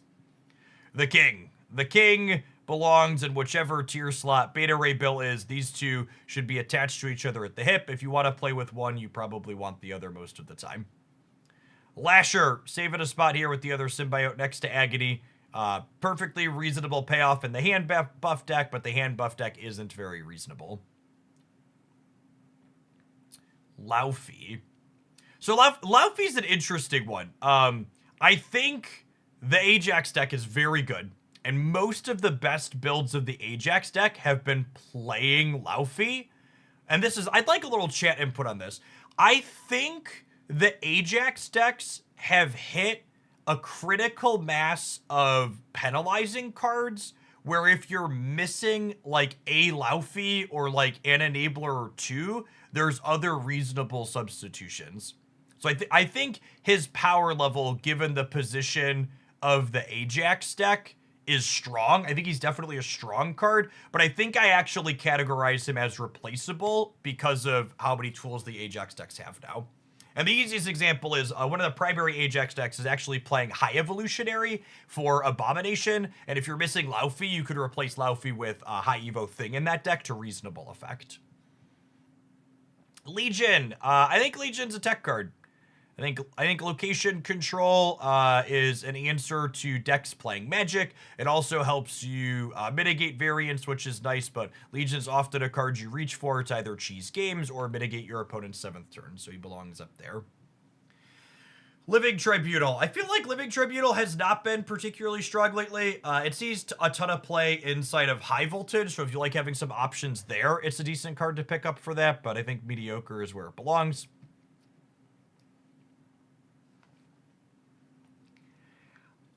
This one's probably controversial and maybe qualifies as a hot take, but I actually think Loki is trash. I think it's annoying to play against, and people play it because it's like obnoxious and they like playing obnoxious things, but like I've genuinely never played this card out and been like, yeah, this was powerful. I just think mirror matches are annoying and people have a very deep, visceral negative reaction to them, and this card's just not very good.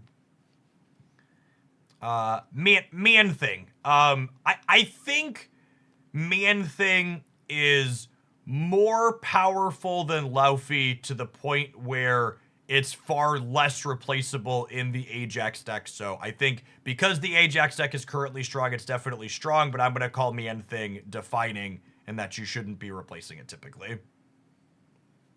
Meek. Meek is going to be divorced from the rest of the discard cards. I know some builds of Dakin play Meek, but I think Meek is often the worst card in the decks that he's played in, and I think if you're missing him, it's not a big deal most of the time. So I think he's like defining in the way you build your deck around him, but I think he's not very good.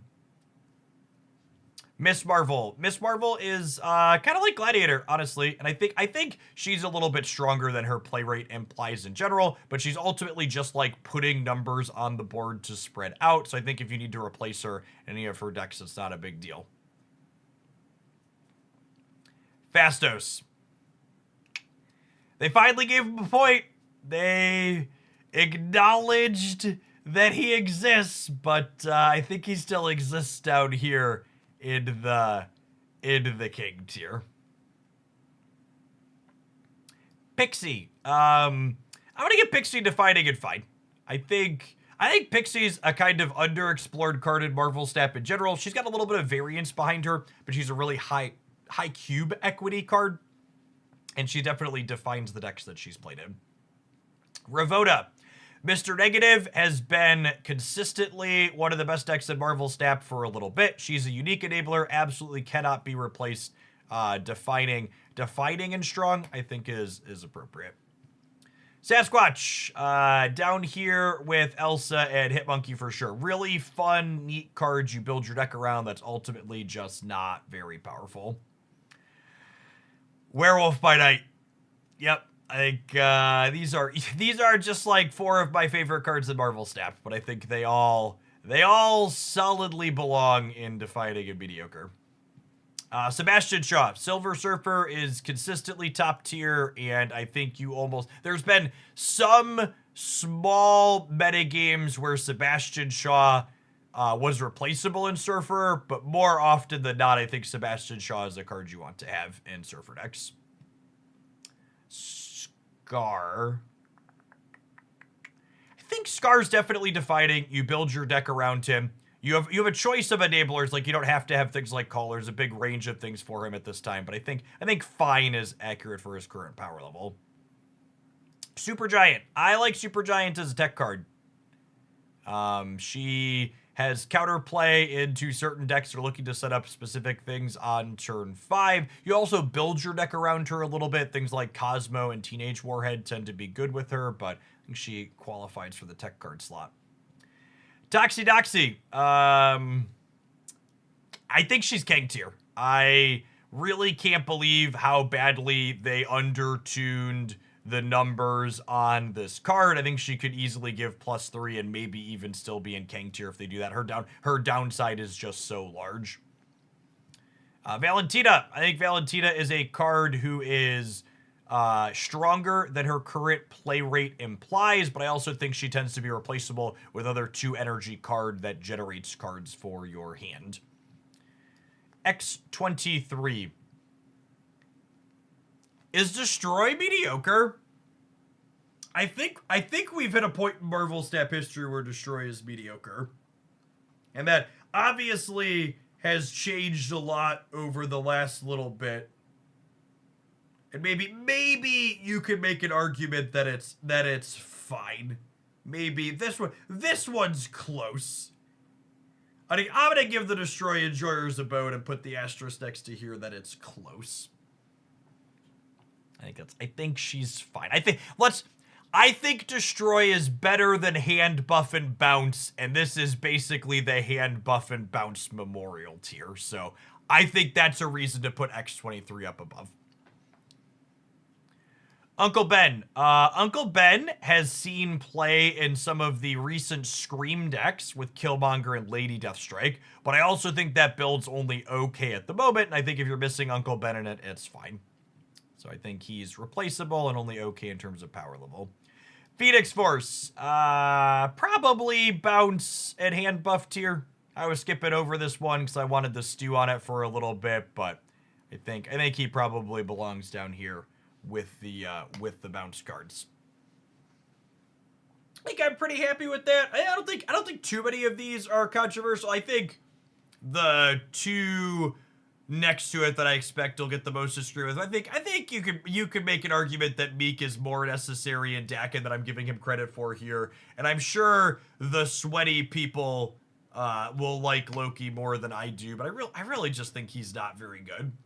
Yeah, you'll note that there's no buy these must-haves for the Series 4 cards. And I don't think that is an accident on Second Dinner's part. While there's plenty of good and playable cards in this category, I think they definitely do their best to make sure the most desirable cards are the most expensive / rare in the more current Marvel stamp economy, even if the updated change is going to make them a little bit more accessible. Speaking of those less accessible and more rare cards in Series 5, be sure to check out the Series 5 tier list that will be posted on the channel as well. Appreciate everyone that made it through the end of the video. Smash the like button if you enjoy my roundup here today, and be sure to let me know in a very obnoxious comment down below which of these placements you absolutely disagree with. All right, let's put a bow on that one.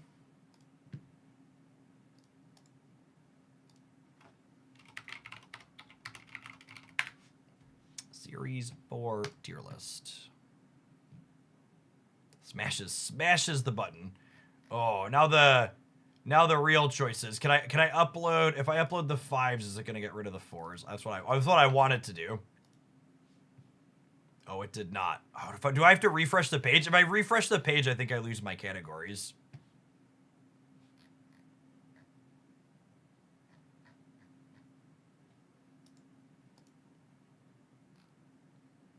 Awkward. All right, hold on. I'm just gonna click make a template. I'll copy it over real quick. Does reset remove the categories? I actually don't know.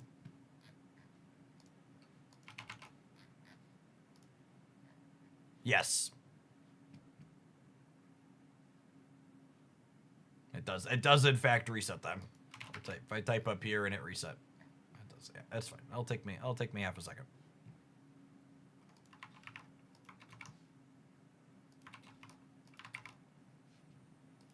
Oh, is the color gonna be weird? No, it's fine. All right.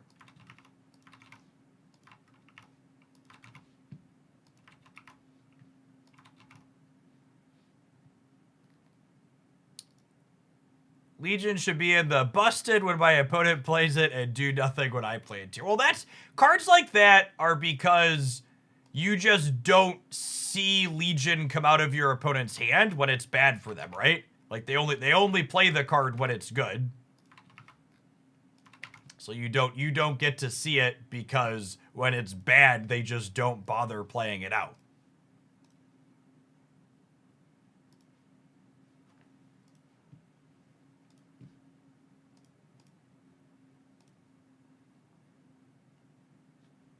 CO Twitch, thank you for the 84 months. I appreciate the almost 7.5 years. Welcome back.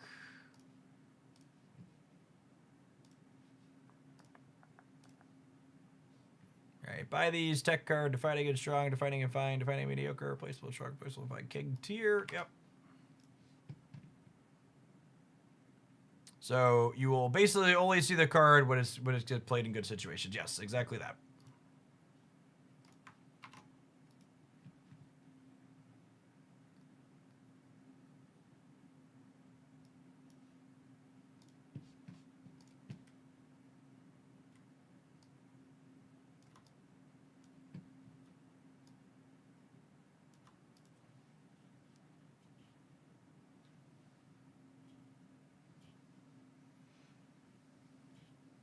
Replaceable and mediocre cards, keg tier. Yes, absolutely. If they're both replaceable and bad, that is like the definition of keg tier.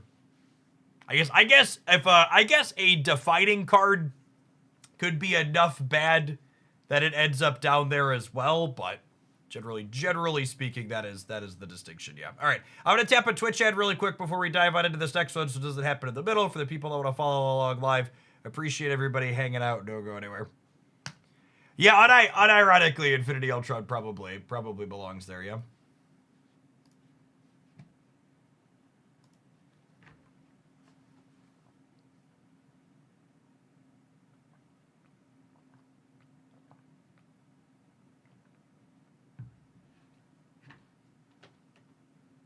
The keg tier is arguably a combination of the categories defining and bad and replaceable and mediocre. Yeah.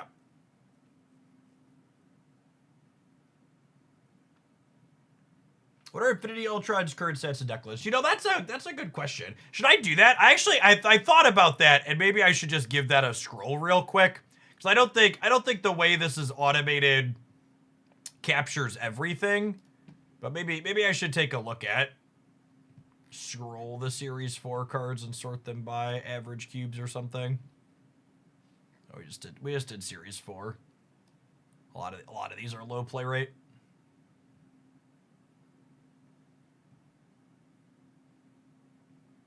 Yeah, a lot of them are super low play rate.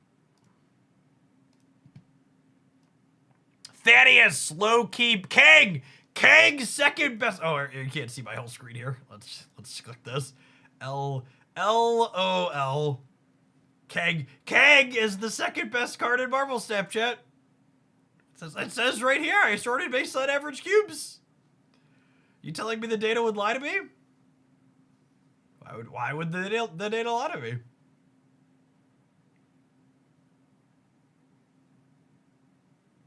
Bear and Mordor had 100% were out there a couple days ago. Yeah. Yeah, this is... I think these are, like, good to, like, skim baselines for cards you're not familiar with, but, like... Yeah. Keg can't be in the Keg tier. He's the second best card in the game.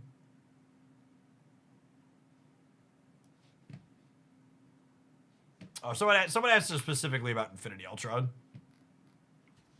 Yeah, still negative. Data doesn't lie, but liars love data. Absolutely. Ha, Carl, thank you for the 25 months. Appreciate it. Welcome back. All right.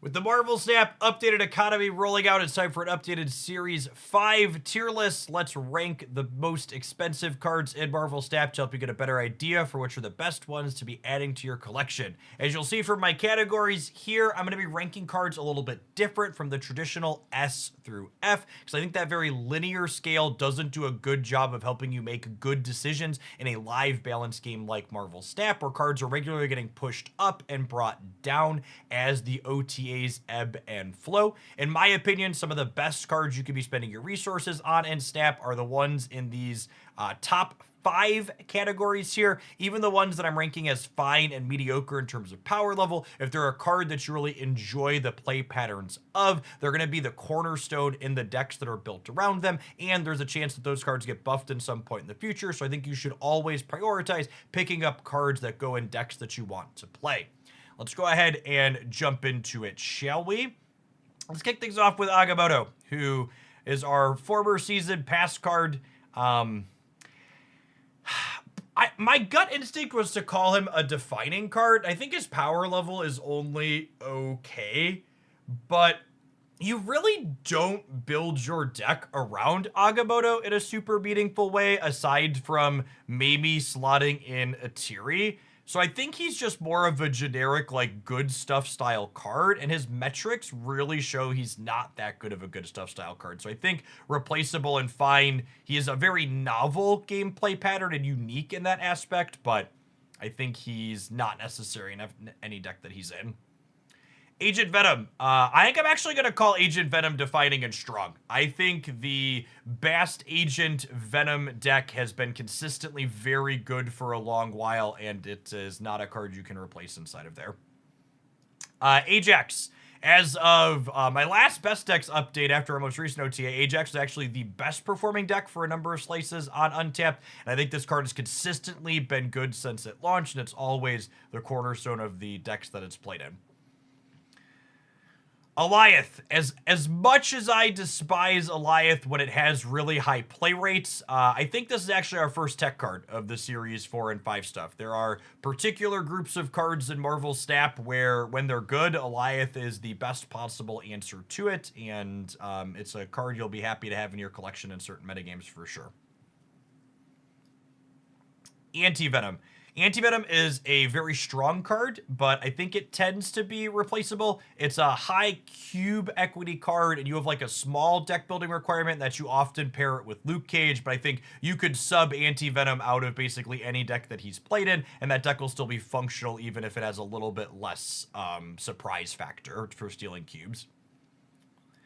Anya. I think movement is above mediocre, but definitely not at the top tier. We are recording this just before Hydra Stomper launches, so perhaps Hydra Stomper is going to change this archetype position in the metagame, but as of right now, I think defining and fine for the movement cards is accurate. Ares is just generic 410 or 412 or however big it gets. I think you can substitute it for things like Cull and Crossbones and others and still just be fine. Erishim. I hate this card, and it always feels bad to play against, but based on metrics and its player recently, I think fine is probably accurate for its power level. I think this card, because it has novel play patterns, is always a little bit overrepresented based on its power level, and its power level, I think, is only fine at the moment. Baron Zemo.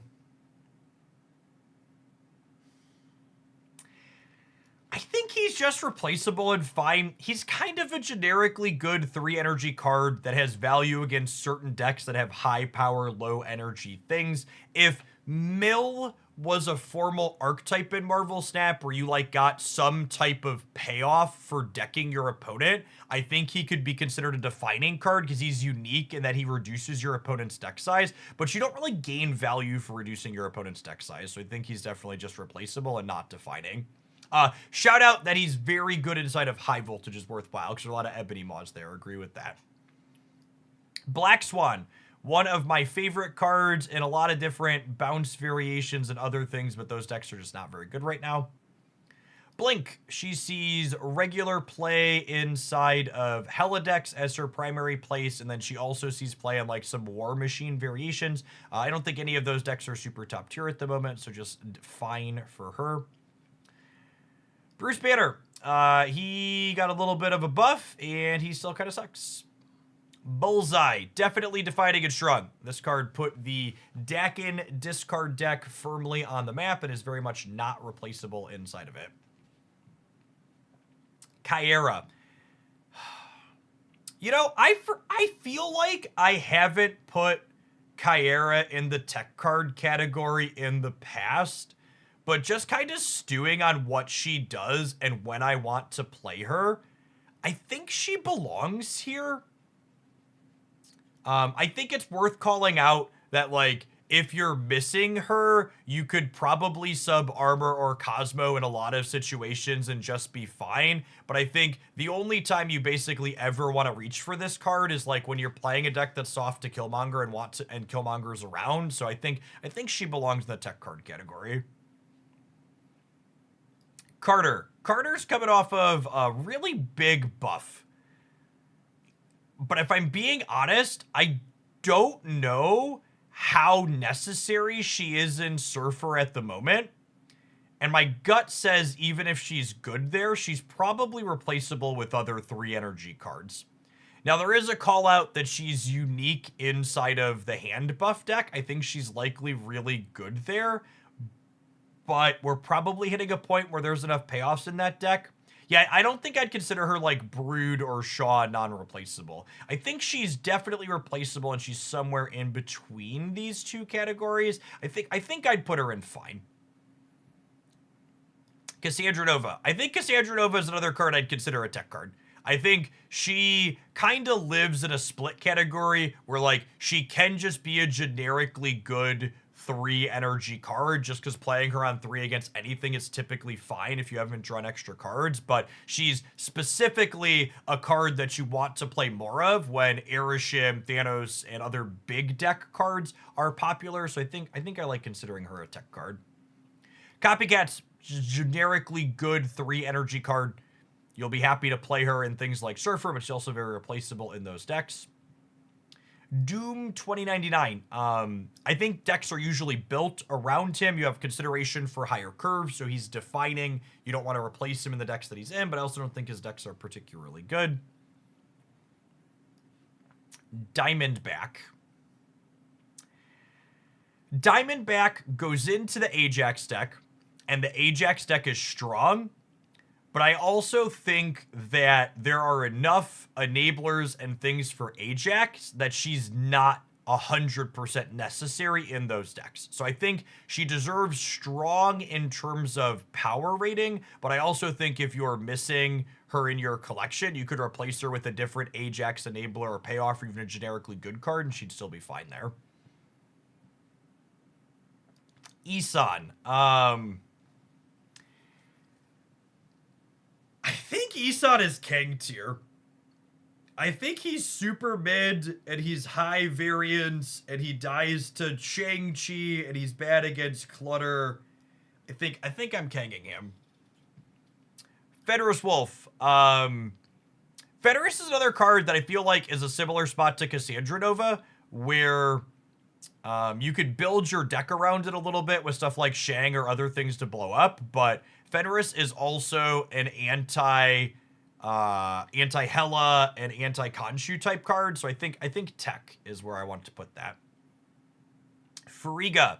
I think Frigga's strong. I think she goes in the Bullseye deck and is not replaceable there, and then she also sees Fringe play in some other things that I enjoy, like Victoria Hand, who we'll get to in a minute.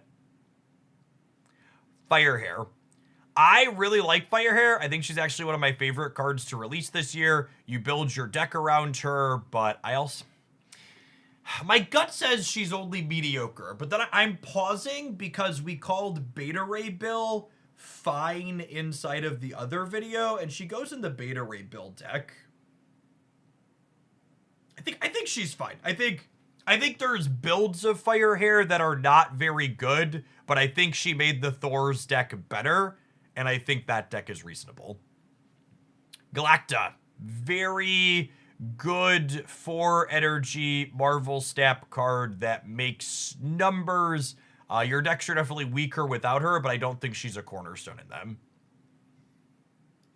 Galactus. I'm going to happily slide Galactus into the mediocre category and not take further questions at this time. Gilgamesh. The Zoo decks have kind of only been okay recently, and I feel like with the addition of Strange Supreme to the game, Gilgamesh is a little bit less important in that core than he once was, which is interesting. I feel like this is happening with a few of these cards. Like there's a number of cards, like things like Diamondback and Ajax enablers, where once upon a time we had so few options for them. You're like, oh, you absolutely cannot replace this. You must have them. But as the card pool grows, it's like, well, there's other options for making numbers inside of the Zoo deck that go tall. Goliath. I think Goliath is a really strong card, and I think it's best in slot inside of the Spectrum deck, and there's some fringe other like Moon Girl builds that really want him, but I also think you can sub him for a different 2-drop or 2-drop ongoing in most of the decks, and those decks are still playable. Gore. I'm going to put Gore in Defining and Strong. I think the Mr. Negative deck is consistently excellent. Even post-Infinite, it's been putting up good stats. And it's one of the absolute best climbing decks for farming people on your way up to Infinite. And Gore is very good inside of it. Gwenpool is right on in here with Galacta.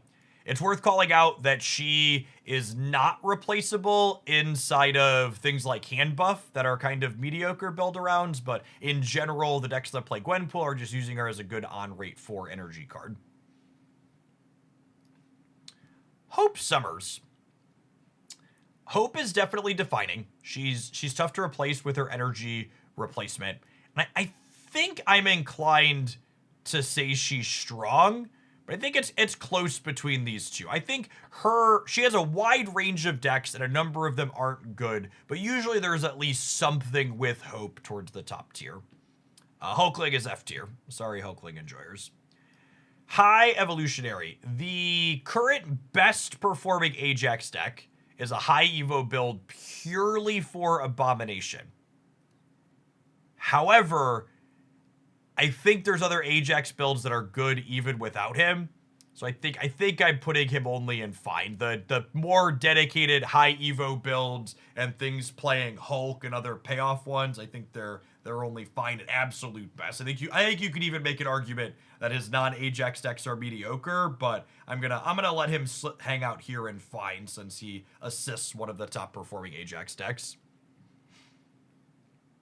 Hydration Robert, not the top tier he once was, absolutely replaceable, only fine since going to 4 power. Infinity Ultron. When they released Infinity Ultron, after a couple hours, I said they could probably add 1 number to every part of his kit and he could still be mediocre. They added 2 numbers to 1 part of his kit, and I think he's definitely still very, very mediocre.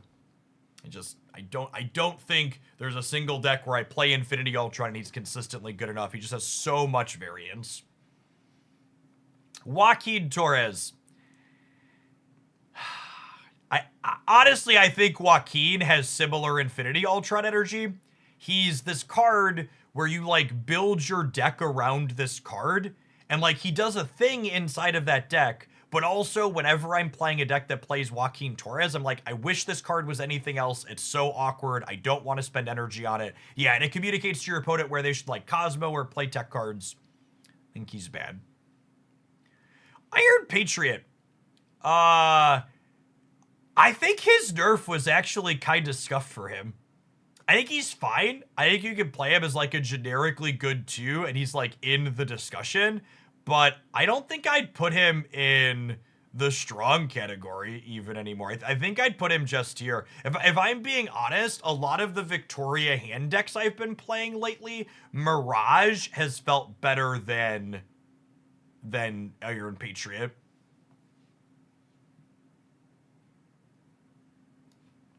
Jeff the Baby Land Shark.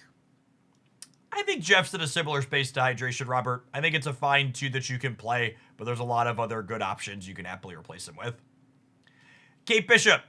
Kate Bishop's going to be our first buy these cards of the grouping. I think Kate is a generically powerful 2 energy card that can slot into a bunch of different decks, while also being a unique enabler that you cannot replace. She has a clog aspect, she has a generated cards aspect, she just helps you fill the board for Zoo, she's lovely. Kang still hasn't been reworked yet for some reason. Enjoy living in your tier. Khonshu. I played a bunch of Khonshu discard during last drop cycle, and he felt fine in that deck, but he also felt like he was often the worst thing to be doing in his deck, so I think I'm going to put him in mediocre, even if you build your deck around him a little bit. Makari, I think she's in the copycat category. I think she's just like a pretty generically good 3 in the fact that she's like, gives you 4 points of power for free, but she tends to be pretty replaceable in most of her decks. Luna Snow.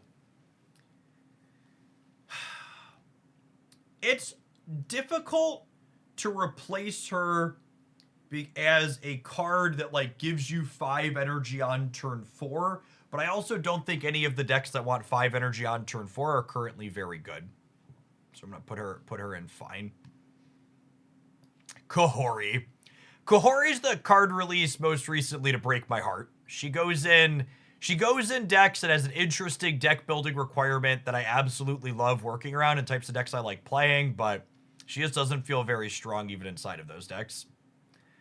Madam Web goes right in here next to Anya for the movement. Marvel Boy, I think he exists here with Gilgamesh. The Zoo deck's only okay of the late. Misery, she is a fire hair enabler and goes alongside with her inside of fine. Malekith. Malekith is like anti-venom adjacent. He adds redundancy to your decks, and he's a powerful card, but he's also not a card where, like, if you're missing him, you can't play the decks that he's in. Moonstone. If I let my bias fully take hold, Moonstone goes to the top. And maybe if I cope that I'm being objective, the Spectrum decks that she's played and are good enough that she deserves this. I'm going to say she deserves this and give it to her. Mockingbird. Mockingbird is probably the card I have been asked the most the last couple of weeks. What is a good replacement for? If you want to play decks with Mockingbird, you should pick her up. While the Zoo deck isn't particularly exciting these days, she also goes in some others. I think I'm going to hedge and put her inside of Fine, because I don't think there's anything at the very tippy top playing her right now, but she's a pretty generically strong card. Nico Badaru gamers. Most decks that can play Nico and don't have things that they mind turning into demons are going to be better with Nico. She's super fun. I think you should pick her up. She'll be a card that will generate a lot of joy for you, I would wager, and she's also unique and powerful. Namora.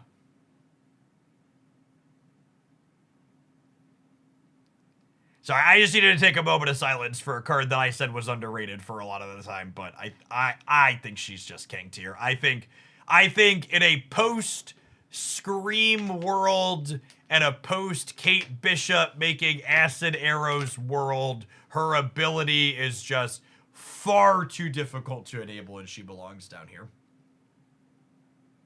Proxima Midnight. Where are my discard cards at? I think she's better than Khonshu. I think she's really good inside of Dracula discard, and Dracula discard is very much fine. You could maybe make an argument that it's strong even, but fine is an appropriate place. Red Guardian. Honestly, I think the tech cardiest of all these tech cards up here. I think this is one that you'll reach for quite often, and is a 3 energy card that's good in Surfer. He's a solid pickup. Nocturne. Maybe they'll give our girl her 5th point of power back at some point. I will say, I think cards that mitigate location variance tend to be underrated by the community as a whole. So I think she's still fine despite a really low play rate, but she's only fine. Red Hulk. Replaceable and strong. Just a generically good 6 energy card. You swap it out for Magneto in any deck that it's in if he's missing, and you still play your deck happily. Penny Parker.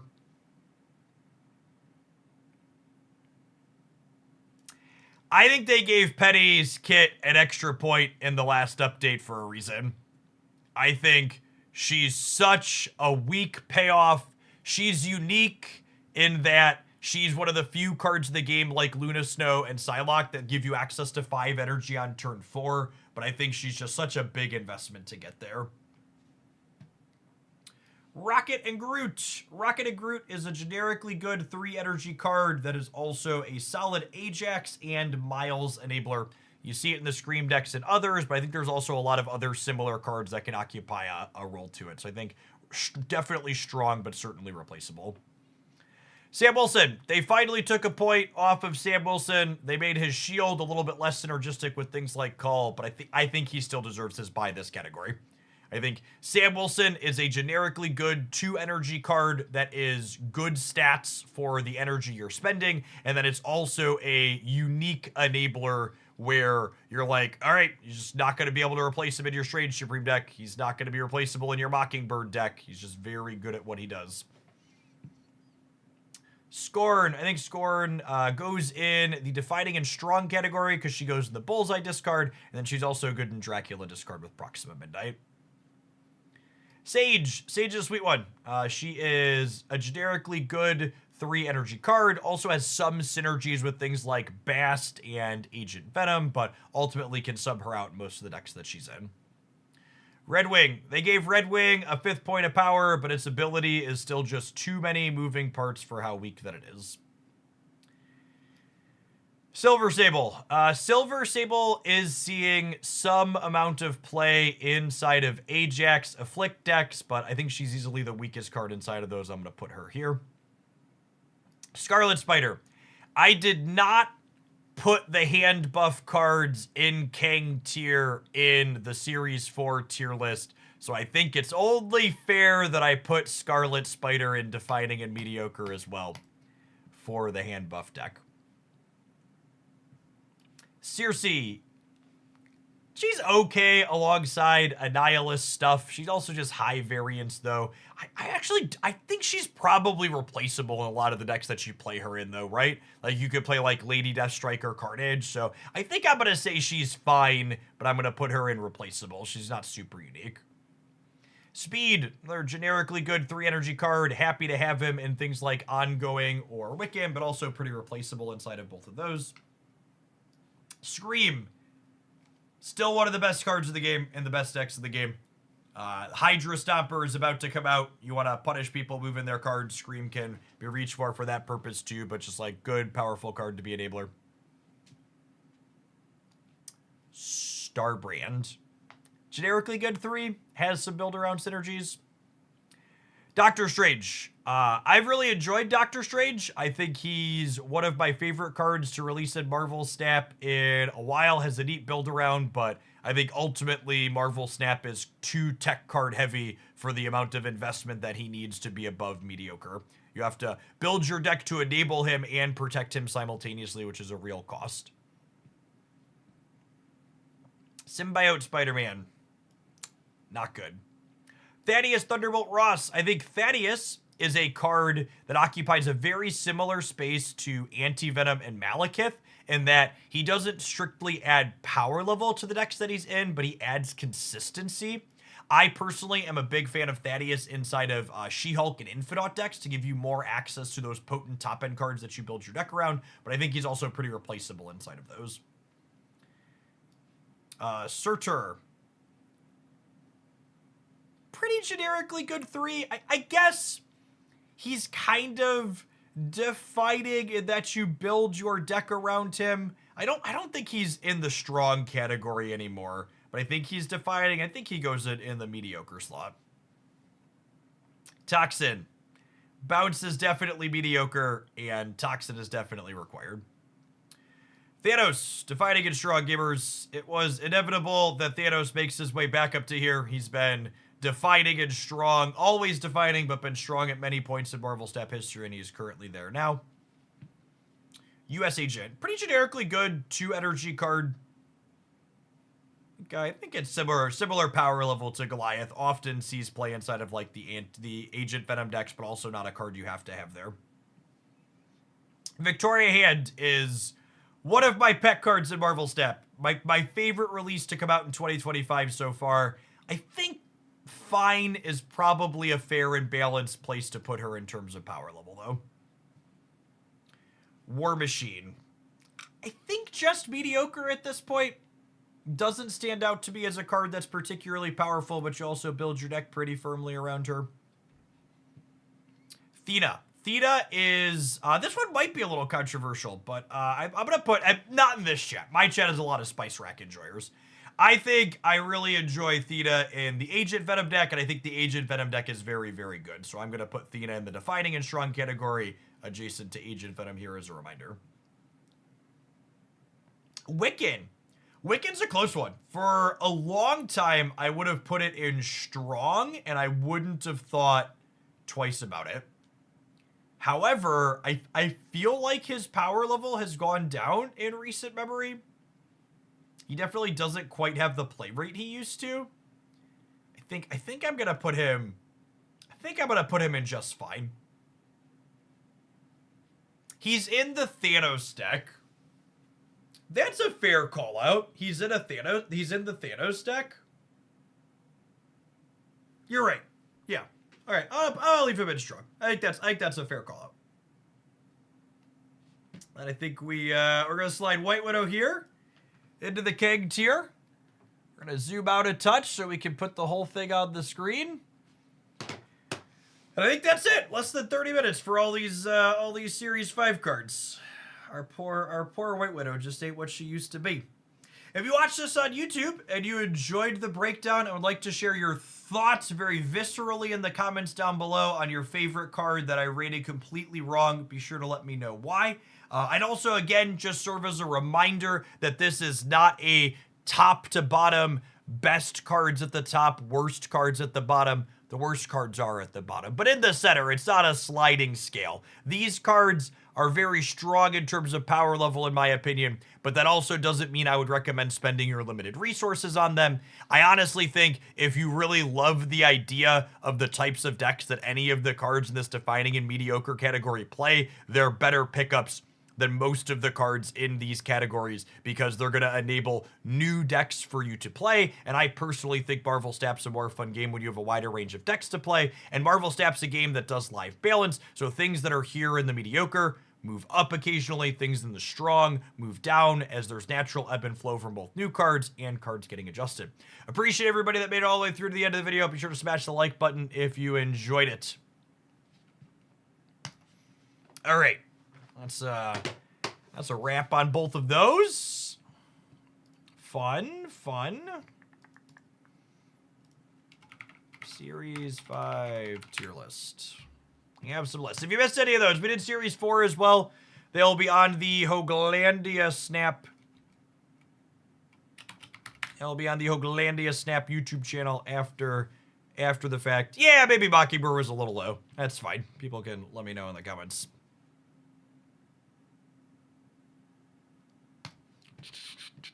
Let's jump on.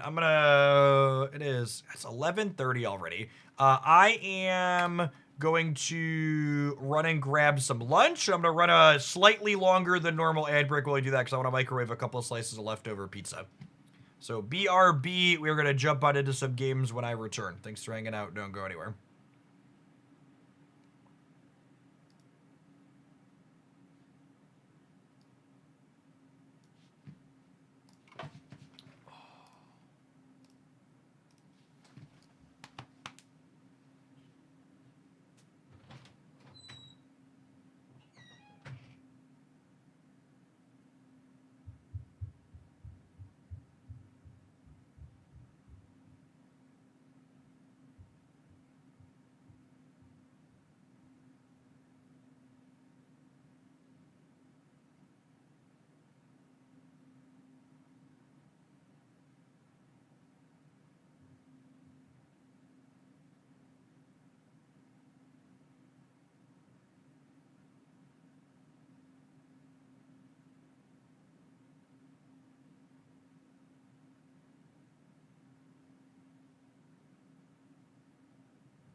time to stand up while we eat, I think.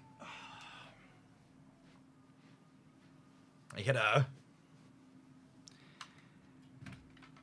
hit a new max weight on my squats last night, gamers. And I wouldn't say I'm injured, but I'm feeling a little sore this morning.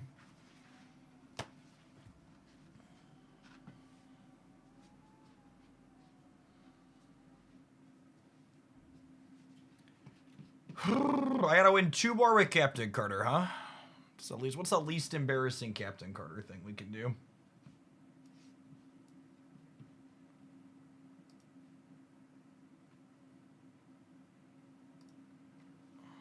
What's the new weight? I can squat 260. Spice Rack. I really did not like Carter and Spice Rack.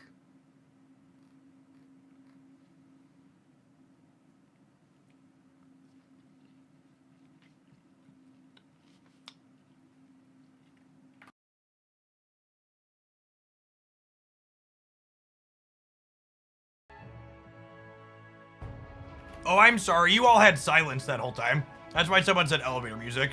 Apologies. I forgot I have to retoggle it when I relaunch it. Rossman, thanks for the 14 months. Welcome back.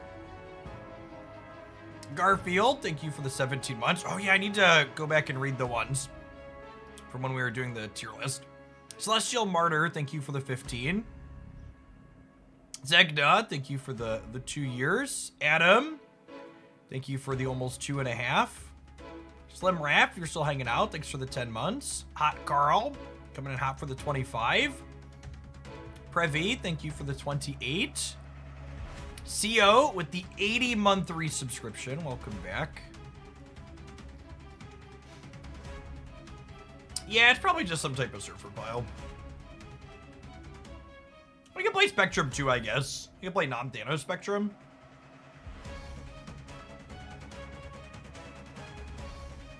Thrillo, thanks for the 10 months. Appreciate the Prime. Schwackums, thank you for the 16 months.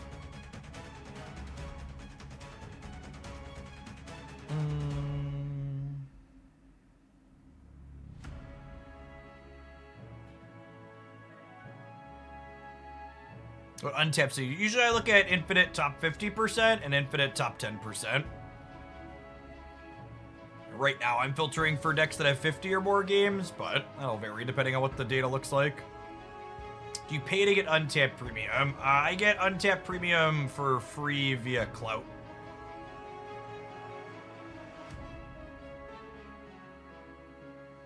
This looks fine.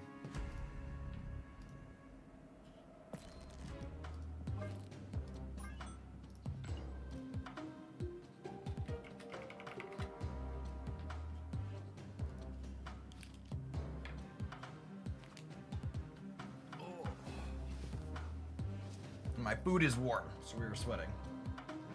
Which means it's time for the sweater to come off. He's in the clout.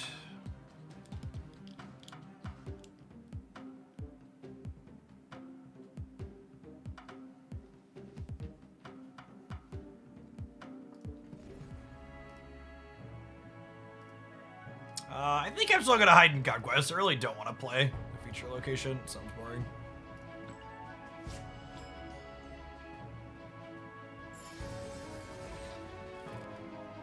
Yeah, it's really hard to emphasize how much work good educational content is to make and how poorly it performs in relation to just like any other algorithm pleasing slop.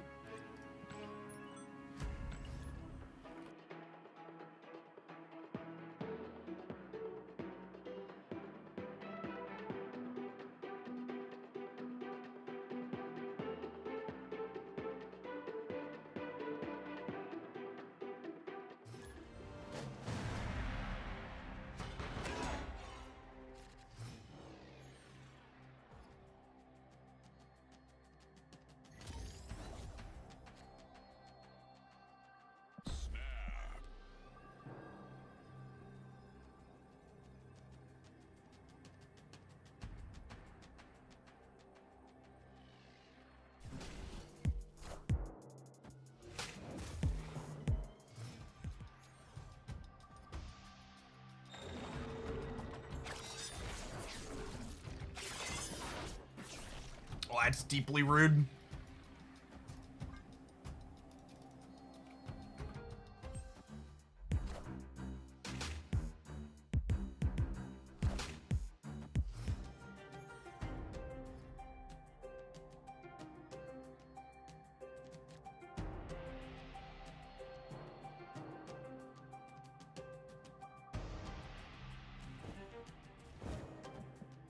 Also kind of rude, but not for us. Opponent's got some shields, I guess. They have second Samuelson. That's so annoying.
People are saying run. One, gamers.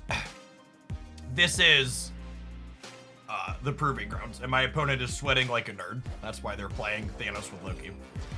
Two, I'm not actually sure that we're losing.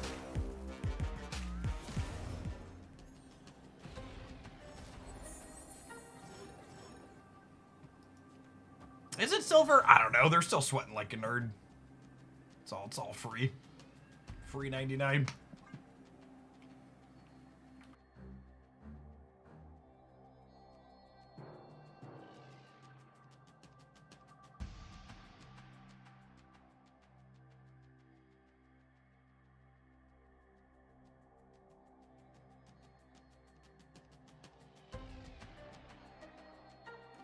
Hey, Nash, early appreciate that brand new Prime.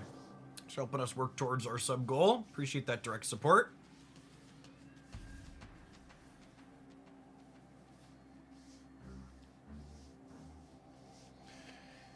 Yeah, we'll see. Given the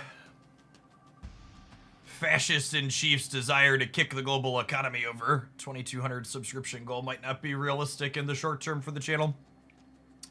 See where we end up at.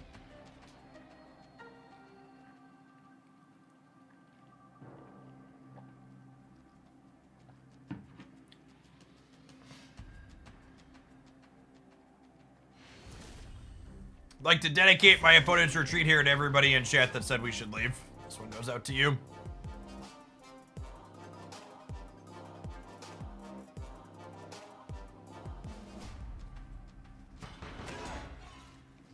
Dan Casey, thank you for ripping that Prime. Appreciate the 5 months. Welcome back.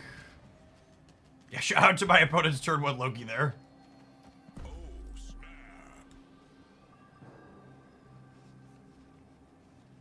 I think you could hit a surge with the new pocket set. Maybe, Oni. The direct support base for pocket was never super strong. But it's possible that some of the pocket stuff is... some of the pocket people have lapsed because I haven't made pocket content for like a week.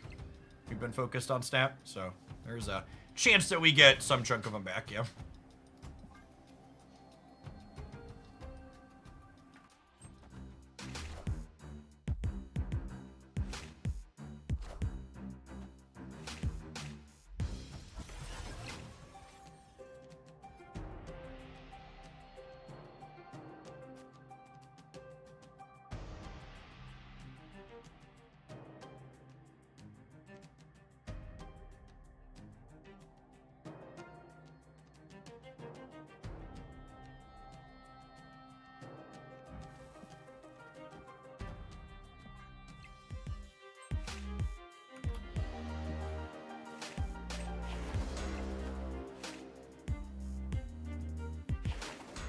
Sardacker, thanks for the half a year. Welcome back.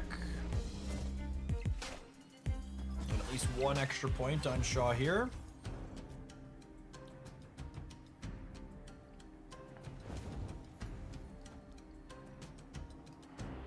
This is a Luna Snow angle, probably. I'm gonna be able to play 2 3s next turn, ideally.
My audio was muted, look at that.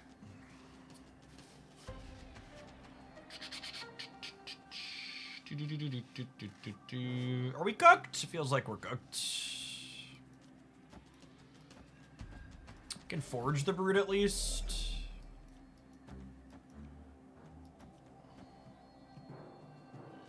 I assume we just eat it to Shang on the left here. Do you know how much you've spent on Marvel Snap? My Marvel Snap account is north of 25,000 USD.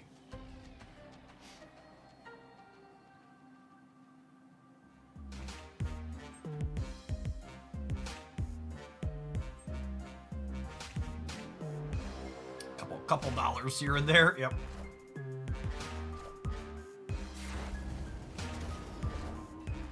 Oh wow, they didn't compete on the left. I guess well, they didn't Shang on the left. That's surprising to me. Maybe a little bit short over there. They get another 2 from the Madripoor.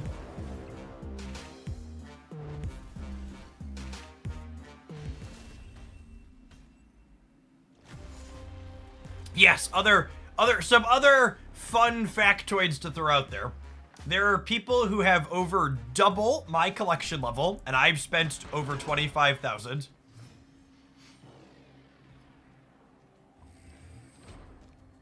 And then,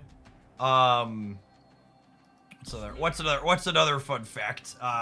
Marvel Snap is still largely cheaper than Pokemon Pocket. I think is another fun factoid. Does that mean double the spending? It means over double the spending, because part of my collection level I got for free. So to hit over double my collection level, you have to spend more than double. Did you spend anything during your break other than the passes? Oh, after my break other than the passes. Yeah, I bought a few bundles here and there. We haven't had as crazy community cheering to like split cards and stuff, but we've had some community cheering. Like I think I only hit the $50 track thing last month, but I passed the $200 track thing this month on the shop.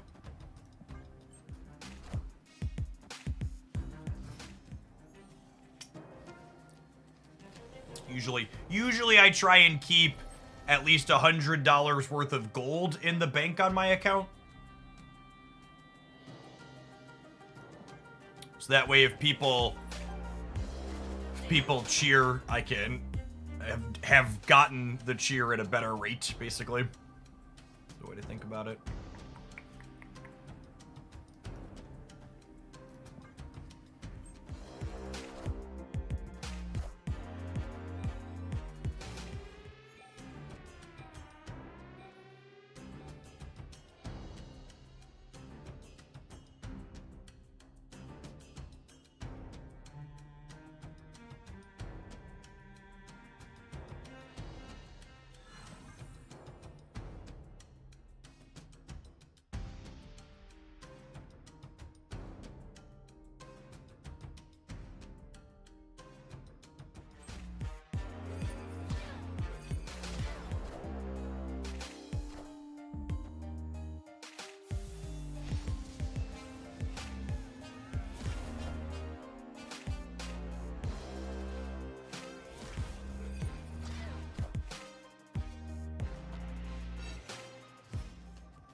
This is +6 on the left.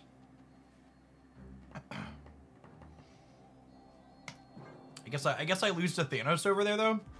No, I tie at Thanos on the left, yeah. Oh no, because they have 2 Galactas. They have Surfer too. Rip.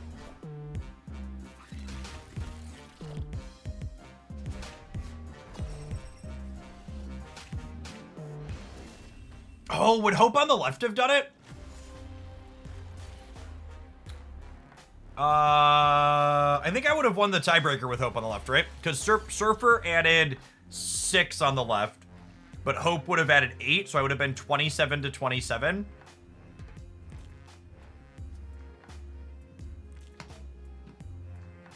And then if I would have been 27 to 27, we would have been 15 to 8 here. No, I still lose, right? Because the broods are only 5 without the Surfer trigger. So I would have been 15 to 8, which would have been +7, and they were +11 in the middle.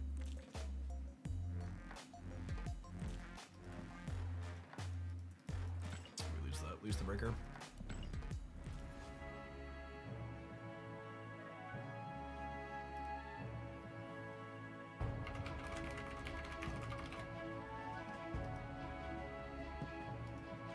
I still haven't won 2 games with Captain Carter.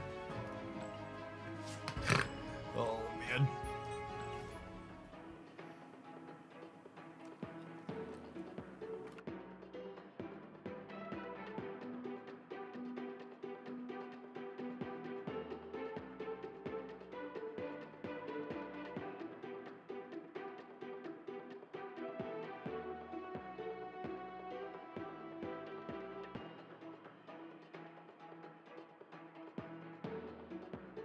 Yes, if Reality Stone hadn't locked us out of surfering on the left, we would have been able to be +8 there on top of what we were. So I didn't need the 2 on the right. Would have been nice. Alas. All right, munching on some leftover pizza and bread bites from dinner last night.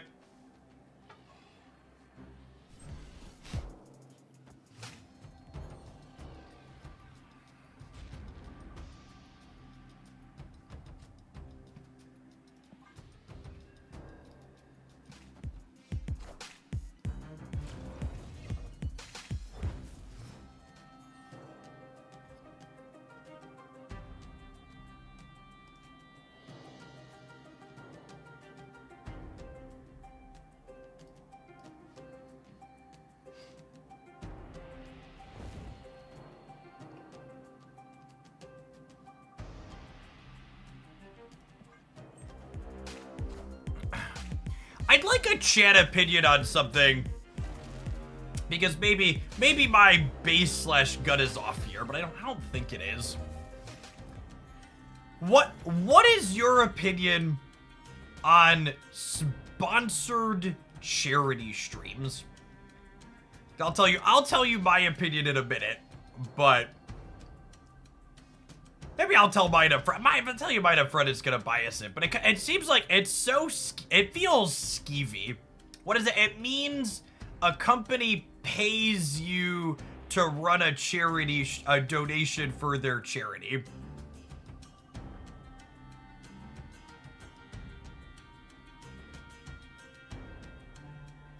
I feel very inauthentic is a good way to put it. Yeah, I've always turned them down in the past. But I just like looked at my email and saw there was another one in there. I was like, I feel like I wouldn't want to ask my audience to contribute to something that I felt like I needed to get paid.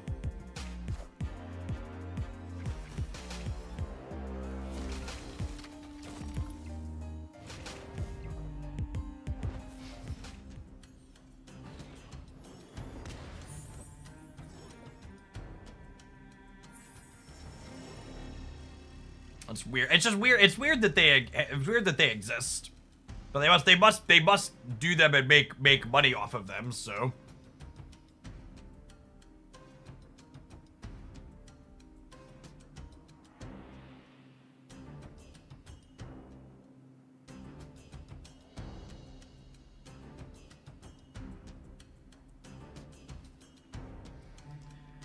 Oh, I think it's this, so I murder some of their strange food.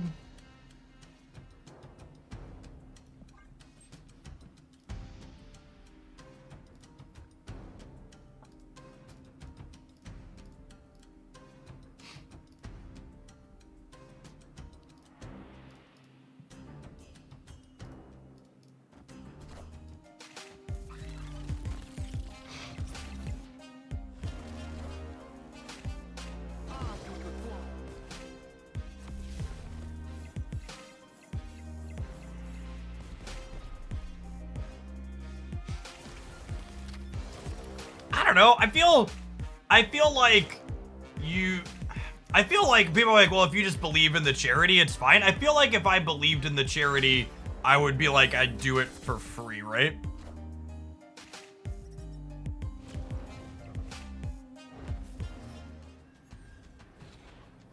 Is it similar to paying a person to perform at a charity event? I don't think I would agree with that comparison because the person performing isn't running the event, right?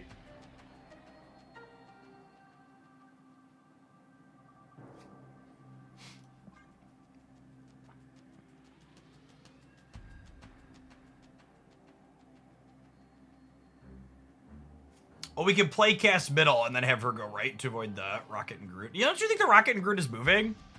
No, they're probably not moving at middle, though, yeah?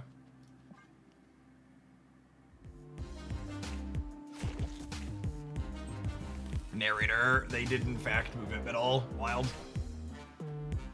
Oh my goodness! Look at chat with the big brain getting us around the warhead, too.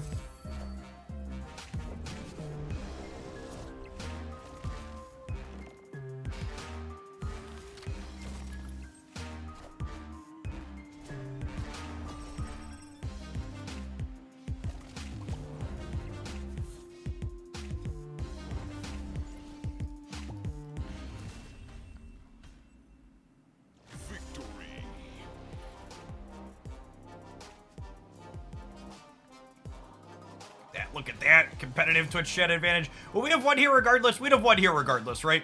Even if I had played Cassandra Nova into here, we would have had 5 and we would have had 24 here.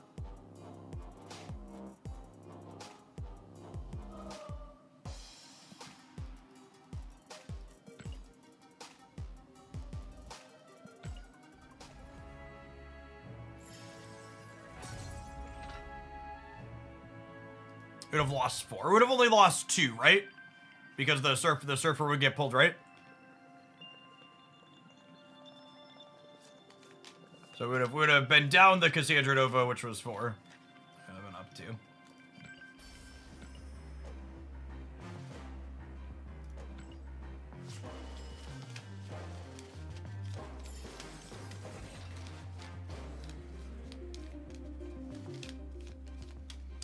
Any sponsored stream has the end goal of raising awareness / profits for the benefactor. If that's a game company or a charity, it's just kind of a detail. See, I don't think I agree with that. I think there's a very big difference between... There's a very big difference between me saying, you know, I like my extra wallet and it's a good product that I like carrying it around and you should buy this if you need a wallet or we're thinking about getting a new one, and like, here's this charity, you should just donate your money to this charity, because I'm suggesting that you donate your money to this charity. I get that they're technically both paid endorsements, but I feel like there's a big difference between this product's been good for me, you should consider buying this product.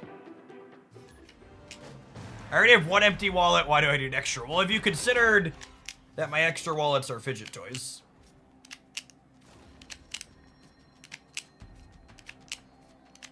I can't tell you the number of times I'm sitting next to my wife, we're just like sitting there talking and she has to like take my wallet out of my hands and she's like, stop, you're annoying me. And then I apologize and put it quietly into my pocket.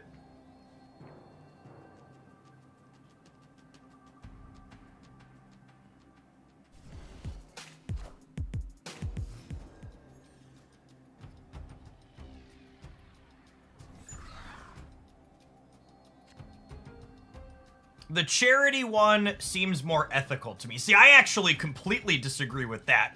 Unless you're adding the implication that you think I would sell a product that's bad or lie to you about a product for money.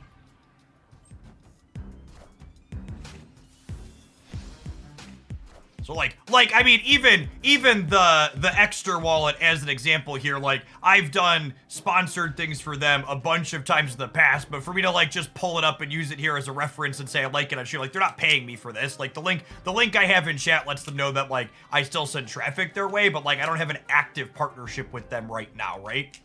Like I think one of the absolute worst things you can do in the creator space is lie about your feelings on a product for something like this, because you burn through that type of equity very quickly with your audience.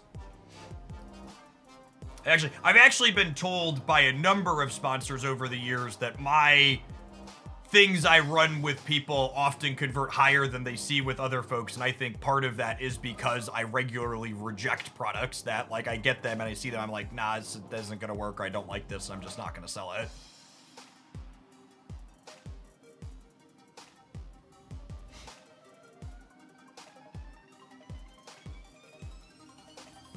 Hello? Marvel Snap? Go home, Marvel Snap, you're drunk. Oh wait, was it reconnecting? I already exited out. All right, let's reload real quick here.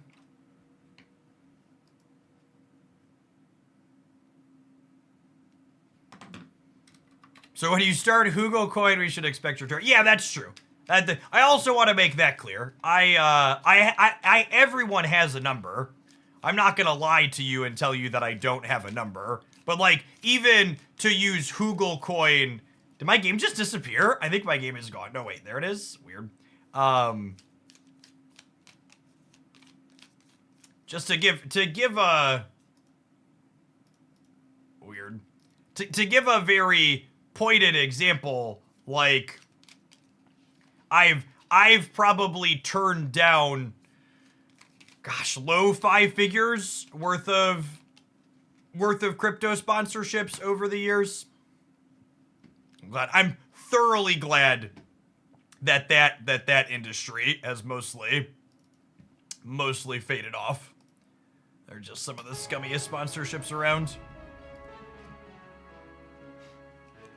No, the game audio was off when I restarted it. Someday OBS is gonna fix that bug and it's gonna be great. All right, I'm done with my weekend, unless you're the president of the United States. Yeah, that's true. I mean the crypto money has mostly dried up in the gaming space, as they've milked that cow very thoroughly. Are you still playing Final Fantasy VII Rebirth? I will eventually finish that game, he said, looking at the list of things he will eventually do. I've been 20 to 50% of the way through Dad of Boy Ragnarok since last summer. And at some point I'm going to finish that, and then I will move on to Spider-Man 2, I think is the next one on my list. And then I think Final Fantasy VII Rebirth will be on there after Spider-Man 2. Maybe. I don't know. I'm largely a live service game gamer. I play Marvel Snap, I play Pocket, I play, what's it called? I play Genshin Impact regularly.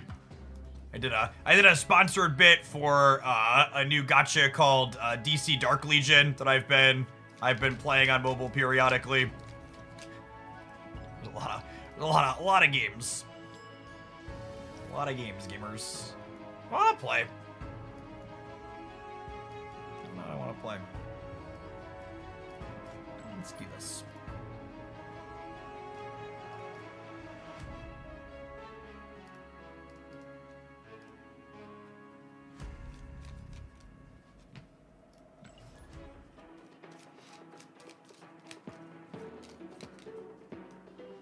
Dark Legion. I think I had a command.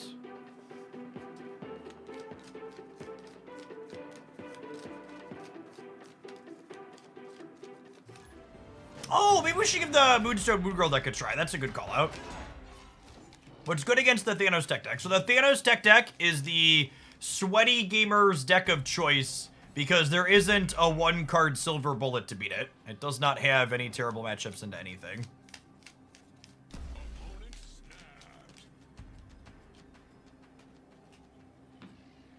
It's like the quintessential 40 to 60% deck.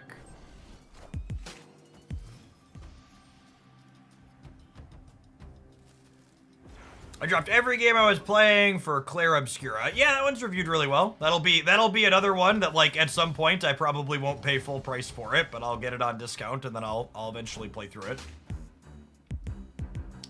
This is, and let me give the gamers in the audience the best piece of regular gaming advice you're ever going to get.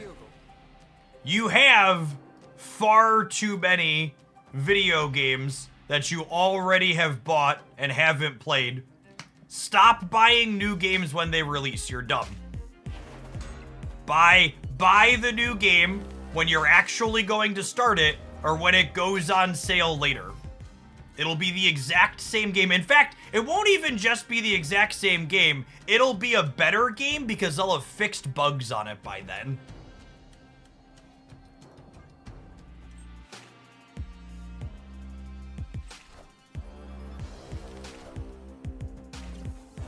Like, I can't remember if it was, I think it was 40 bucks. Like, I bought Spider-Man 2 despite not being ready to play it for, I don't know, probably by the end of the year I'll start it. But it was half off, so I was like, all right, fine, we'll buy it at half off. So I know I'm definitely going to do it eventually, but, like, I actually don't own that many games that, like, I don't own that many games that I haven't actually played yet. Because I make a point not to buy them very intentionally.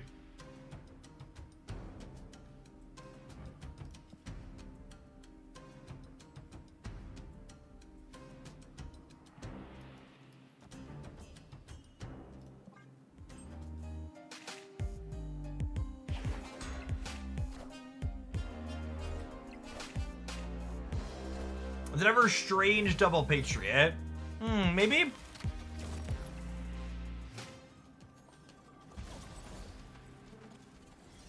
See, I could see that being okay.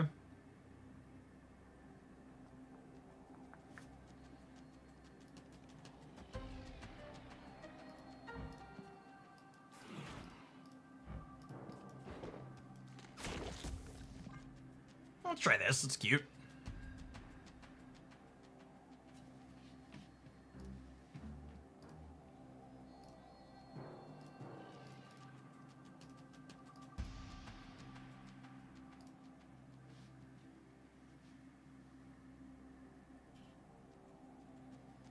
Play the real Iron Patriot instead of the fake one to avoid the quick flip of the shield. No, I think I want the flip for 2 extra points here.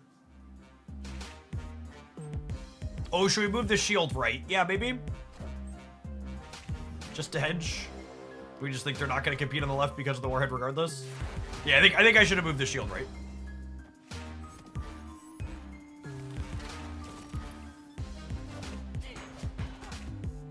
Gamers, if you walk away from this stream with one lesson, you should make it this lesson. Play more Luke Cage.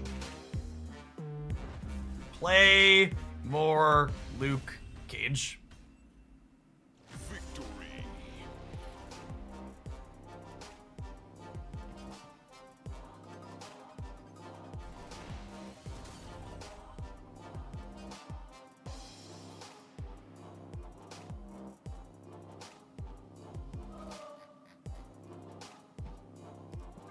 No, don't tell them that, Jeff. I want to play my screen decks. Yep.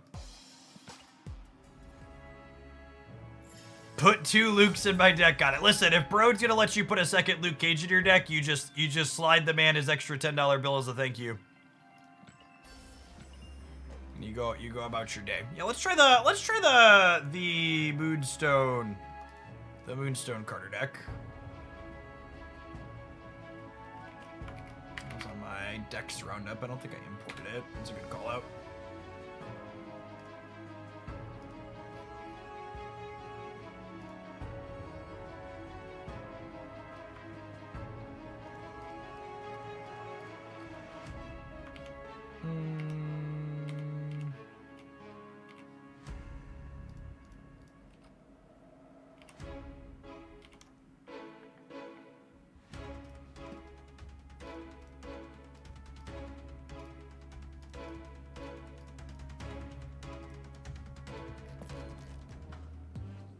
All right, looks like it's time for an ad break, too. Let's tap that real quick while I get this imported. Thanks, everybody, for hanging out. Don't go anywhere.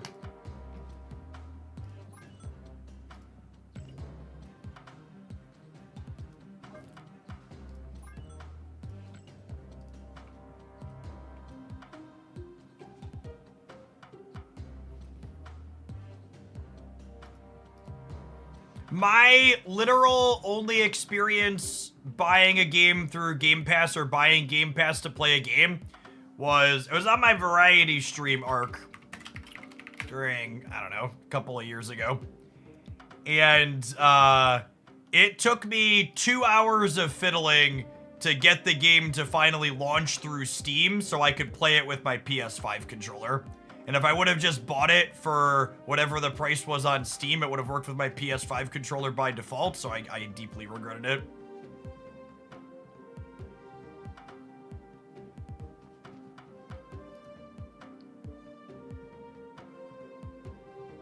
Are you gonna get the data mined? Are you gonna get the data mined hood variant? I do not know. Oh yeah, I should make more comments about that. I see people talking about the Canadian election. Make sure you go vote, Canadians. I have enough fascists in the general vicinity of me. I don't want them to the north, too. Please choose freedom.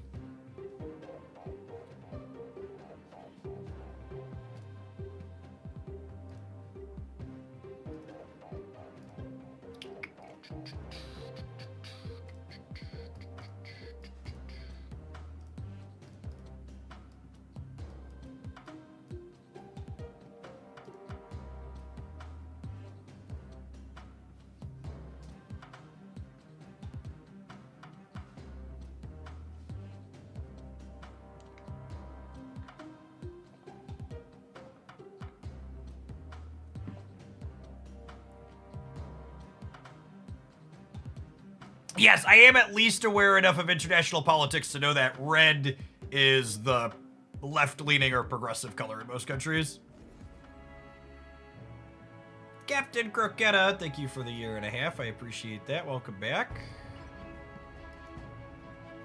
It's my favorite Victoria hand deck. It's like asking me to choose a favorite child. It's an impossible decision.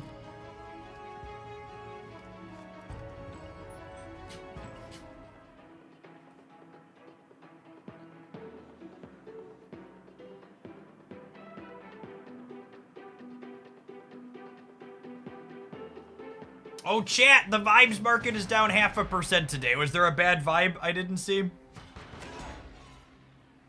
Cool, Conrad. Thanks for the 5 months. Welcome back. On a scale of 1 to 10, how are you feeling today? I feel like I'm a little bit above average. Had a really solid weekend. We've got an economy rework that's very positive for Marvel Snap coming tomorrow. We've got new Pokemon Pocket set on whatever that next day is, Wednesday.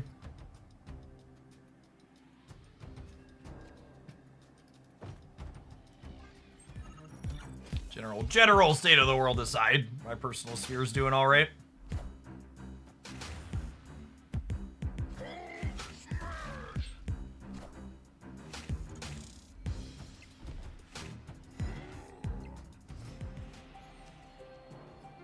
Can second dinner consider an economy rework for the U.S.? Asking the real questions. Asking the real questions.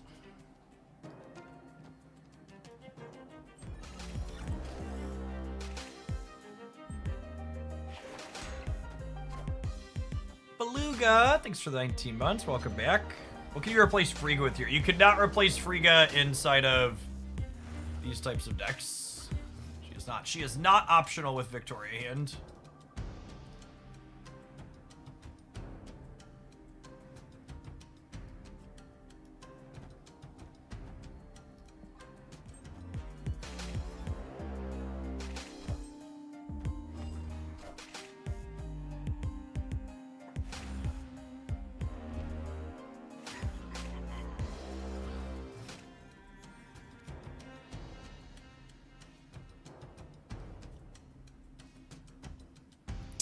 I know I just passed with some energy because I wanted to play this, but I think with the free good draw, I get this +2 and then copy it.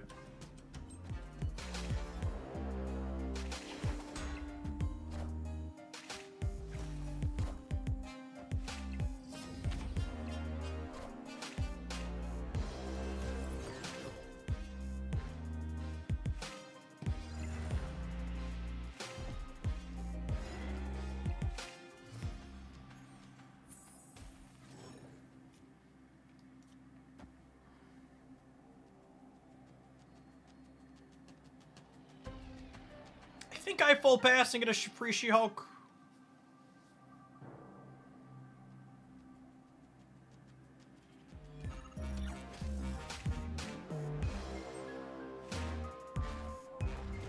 My wife works for a local hospital and just got an email from the hospital director with a long list of words they're no longer allowed to use when communicating internally because they could lose government funding if they do.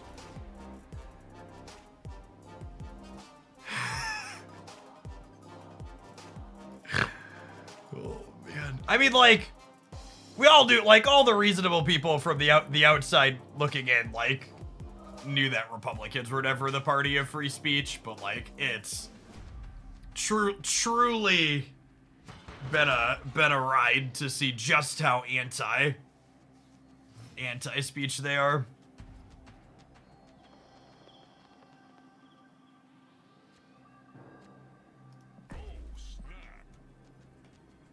Every accusation is a confession, yeah.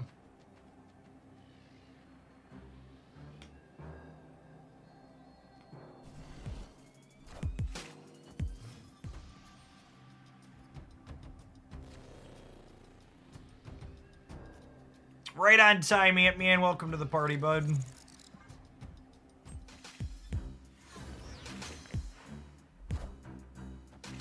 Are they reworking the buy 10 variants to get 2,000 tokens? No, why would they rework that? There's something wrong with it?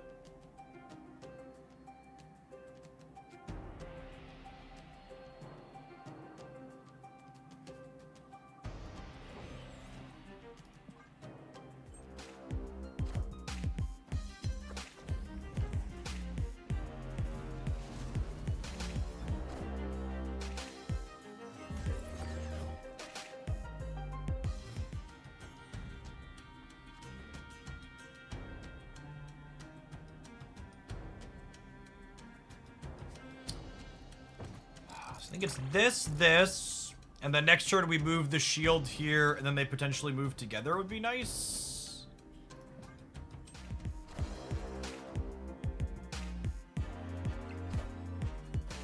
Congress hasn't passed basically anything. The only thing that's passed through Congress in the United States is the budget that gave Trump extra. My understanding. I'm gonna reiterate. My understanding is that the only thing that's passed through Congress is the budgetary stuff that gave him a little bit more extended power to levy tariffs.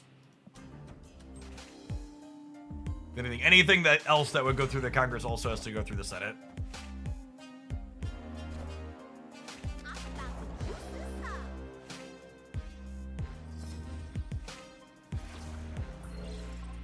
Well, I didn't want to brick my draw, but here we are. The Lincoln Riley Act. That hasn't passed the Senate, though, right? So that's still not a thing that's happened as of yet. It's just passed the House.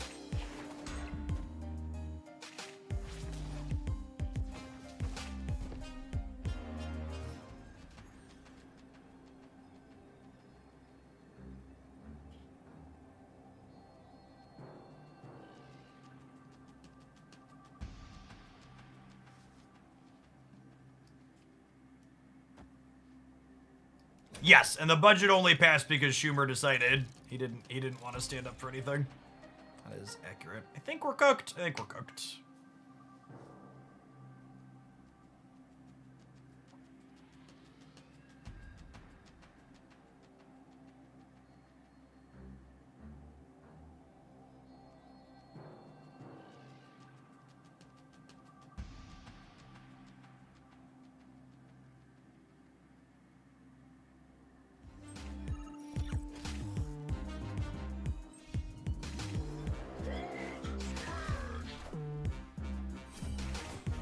Lost our coin flip.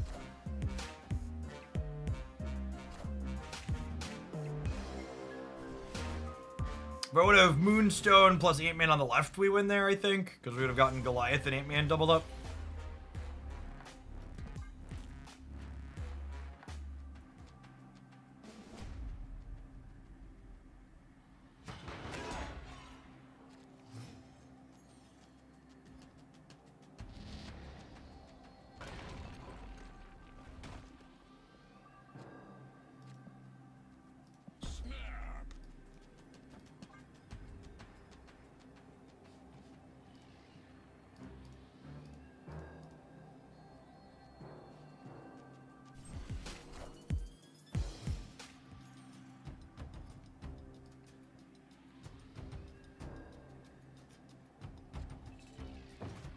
Okay, we're gonna get Victoria hand or Moon Girl Victoria hand,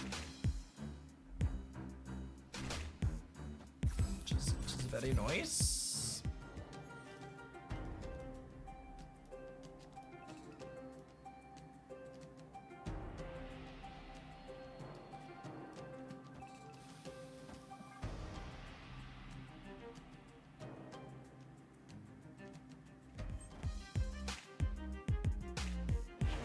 Cosmo can catch something here. Would be nice. Nice! That is a big, big one to catch, huh?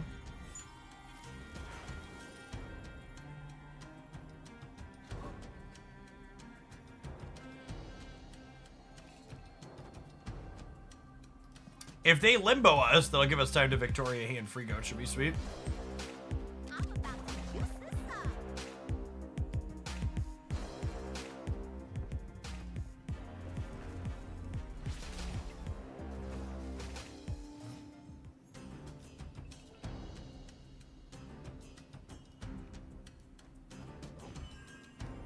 I think it's this.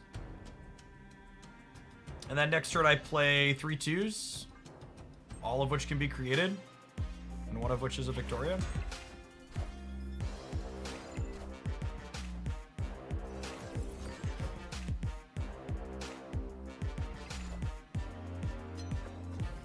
Oh me, oh my. Oh me, oh my. Oh, I forgot the king was created as well. That's so good for me.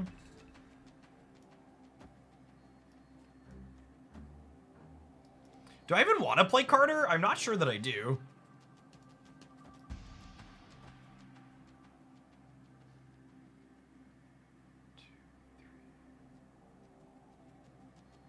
And I think I'm just playing three more 2s next turn.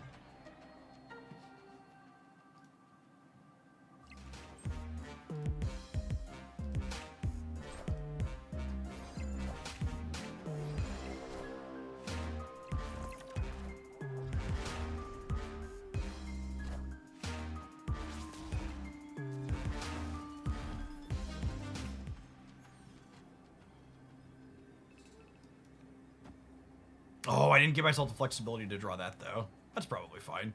So what am I going to add in the center? I'm going to add 3 up to 13, and then I'm going to get another 2 off of Victoria hand. This seems fine? This seems fine.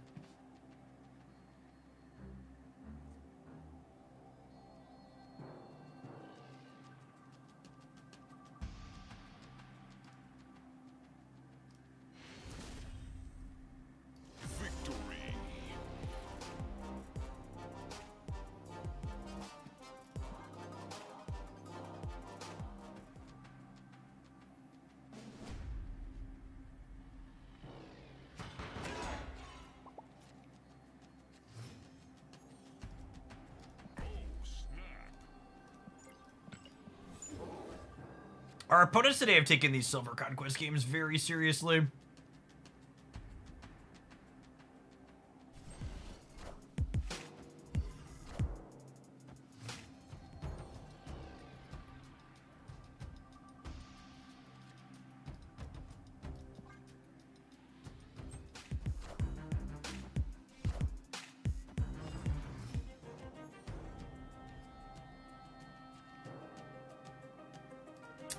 That's annoying.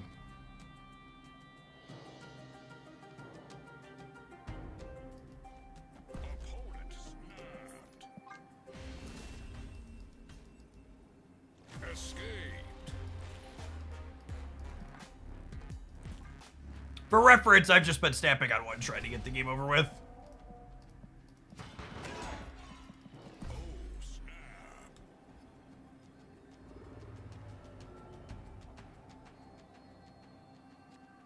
One drop. Nice. Nice.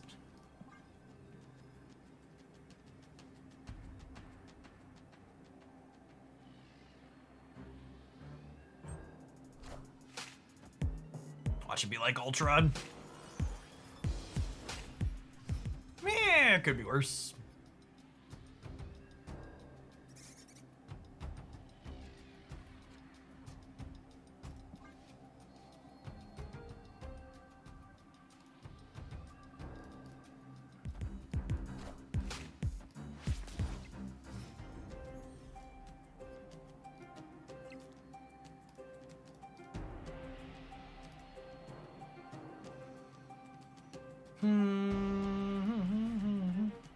All right, this is gonna move to the right after I play her out.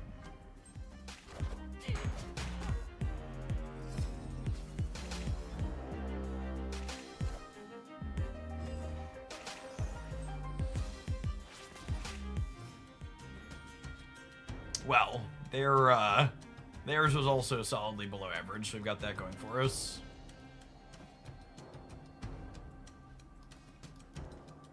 I think I want to not play this center because if I draw Moonstone, the flexibility.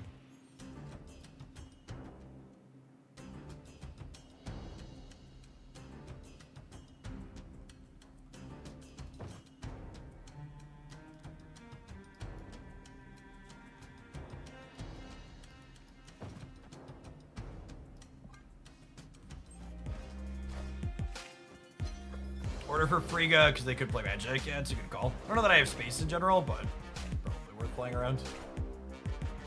I think with the squirrels, I'm probably cooked here.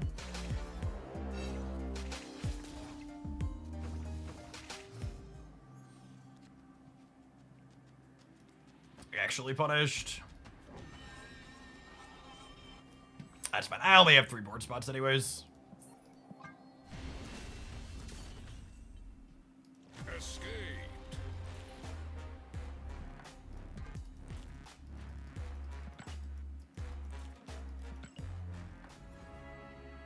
I feel like my heart's just not in this one, gamers.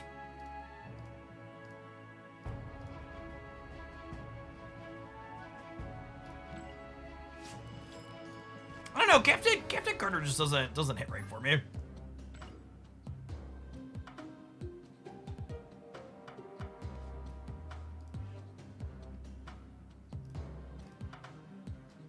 I don't know what it is. Doesn't feel particularly very good. I need to try some more Pixie Patriot. Was decent with Rhino. Try it with Luke Cage.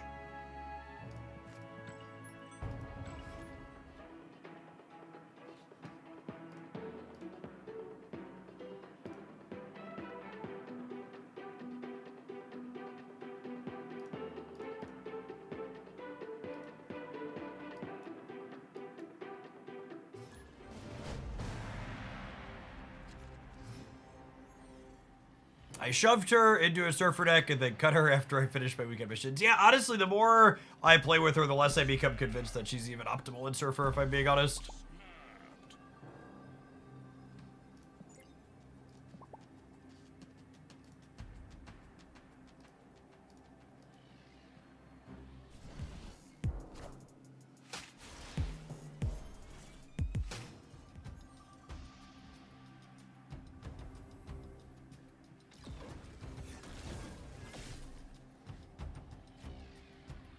I'm early Series 3. What should I be spending gold on? I think...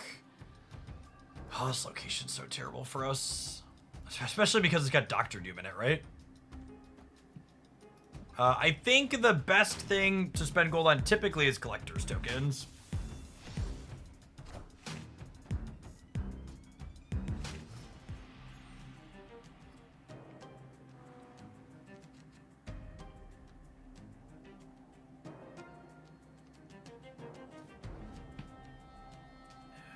mean, I guess it's still a 15 power Doom, so we'll play for it, but...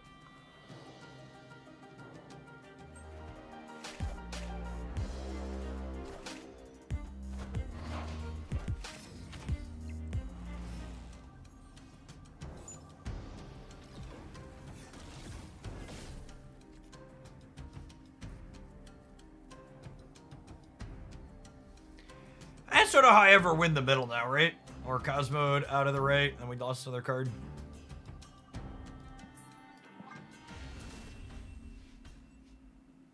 Escaped.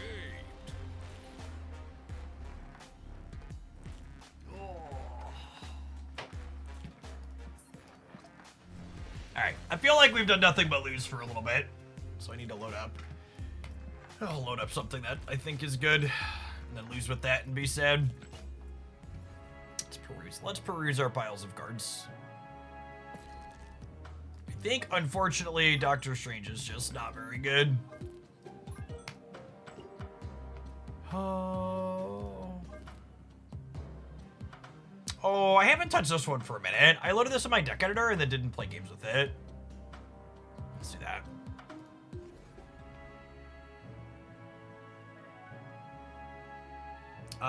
You'll actually be able to buy collector's tokens directly when the new economy rolls out tomorrow, but even with that, it's probably still better to save for bundles. Typically speaking, the time-limited bundles tend to have a better rate than... The time-limited bundles tend to have better rates than the things you can always buy on demand. It's the TLDR.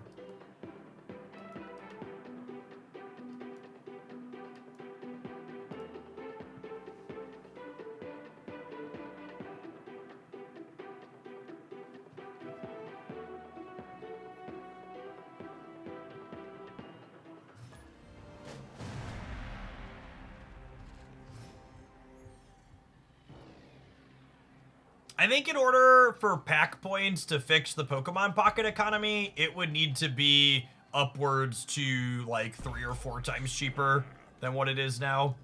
Like if it was $25 per EX instead of $100 per EX, that might be serviceable, but it would need to be significantly cheaper.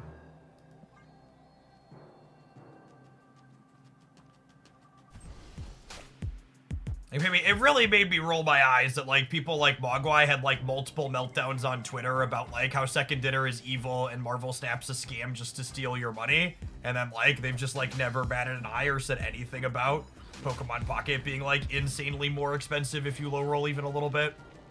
And I guess that difference is just, like, the incredible power of loot boxes, right? Like, most people just, like, don't remotely process what's actually going on.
My poor Wasp.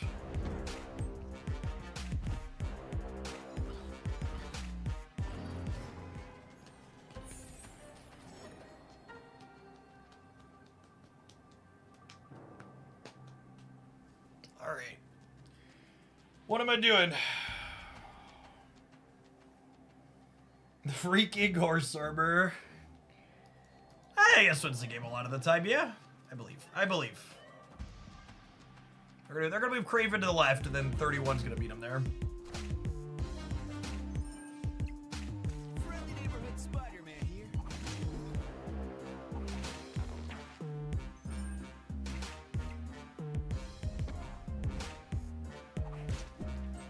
I ended on Magneto, so Silk's gonna end left. But I'm gonna pull Juggernaut middle. I think we win, yeah? Oh, no, wait, I pulled Miles back middle too. No, wait, I only grab one of them. I win, yes? Goodbye, Silk.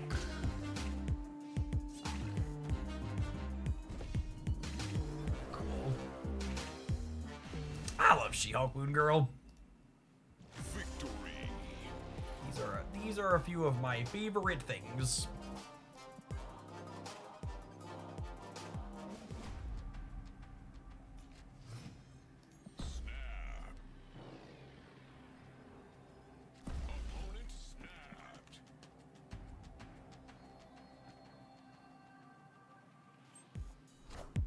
It's funny, just to give some context to the people who are snappers in the audience on my comment about Pokemon Pockets economy.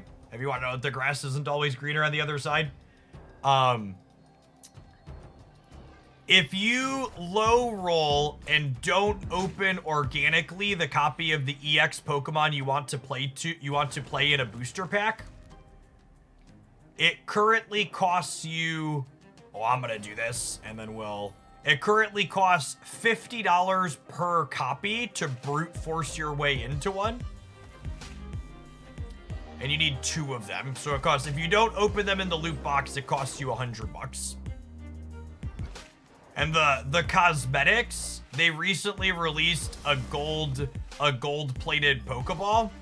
And if you didn't luck into opening the gold-plated Pokeball in a booster pack, it cost 400 USD to brute force getting the cosmetic, which you also kind of really want 2 copies of.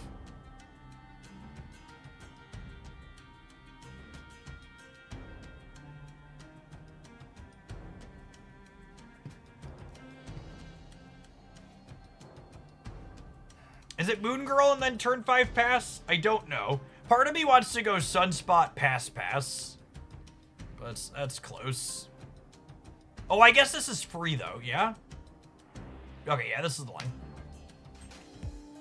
Friendly neighborhood Spider-Man here.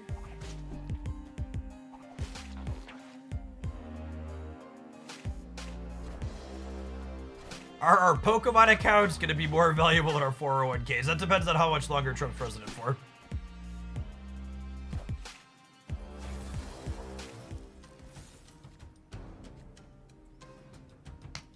Yes, the free to play rate is you get 1 EX Pokemon every 50 days loosely. It's a little bit more than that, maybe like every 40 days or so, because you do get some what's it called? You do get some from, my brain is mush. You get some from you get some hourglasses and stuff for free too. Wicked, thank you for the 27 months. Appreciate that. Welcome back.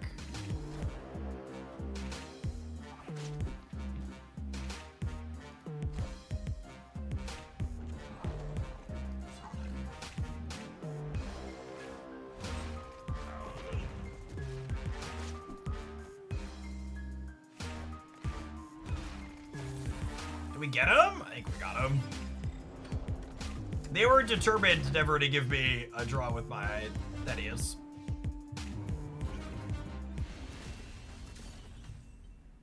Victory.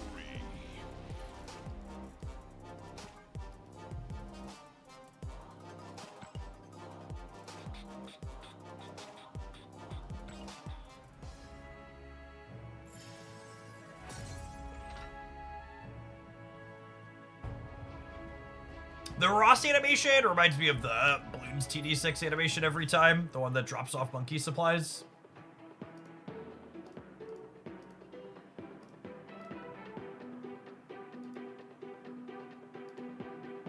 Always a fun one.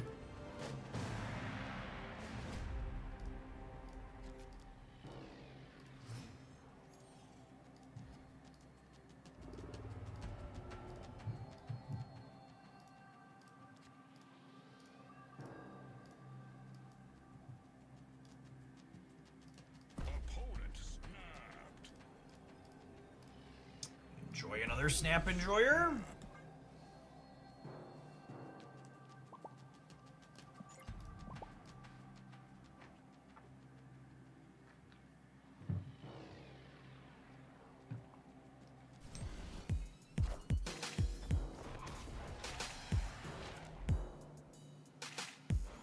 Alright, Black Vortex.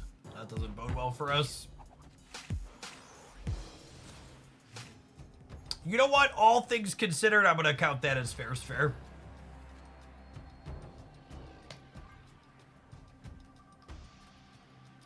I accept this trade transaction.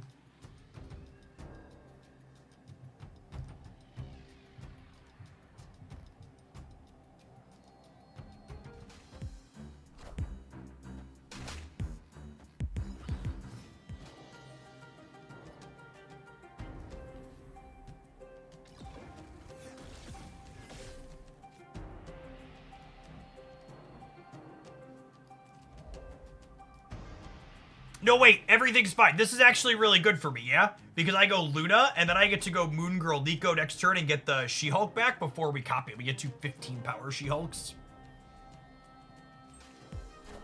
Actually kind of sick, thanks to Luna Snow.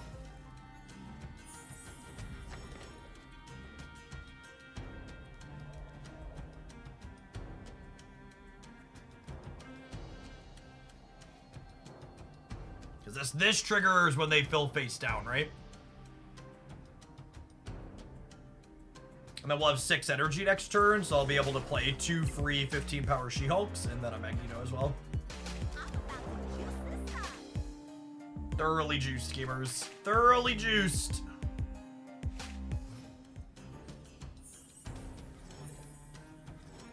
Like a toddler at a birthday party, juiced up.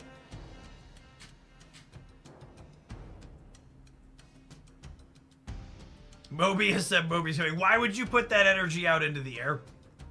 What did I ever do to you that you would wish ill upon my house in this way?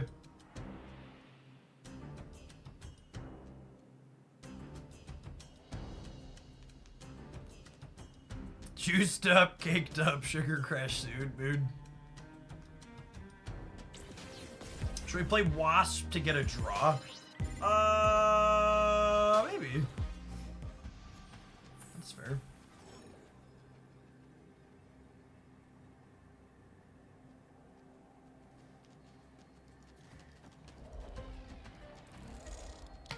Alright, don't shake my chi, Daddy. Oh yeah, Nico is on copy mode. Good show.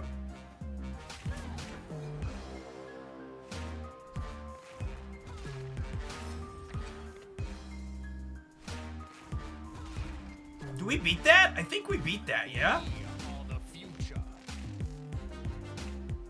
Future.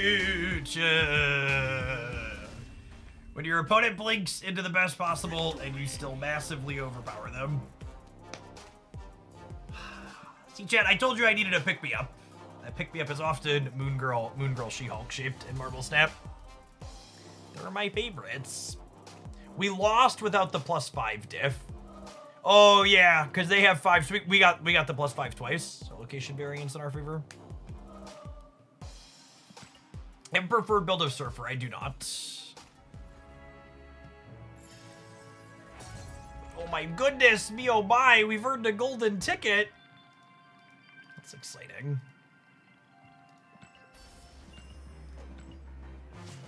Moving on up.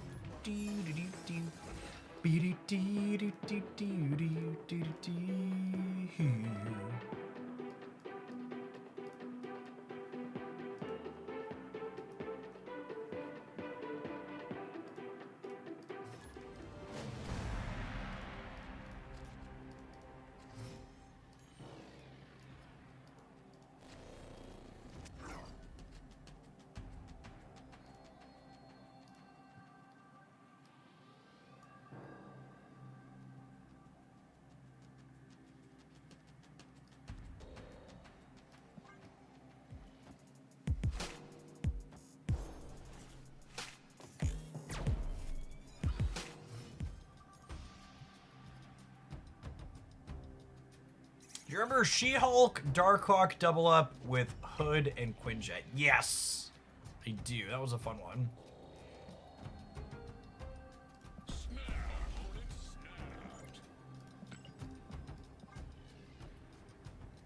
They snapped me! That's scary.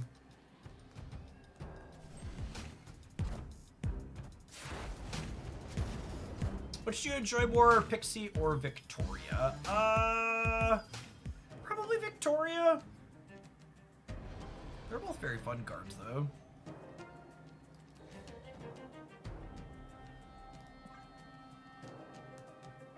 8-point Luna's nothing to scoff at here.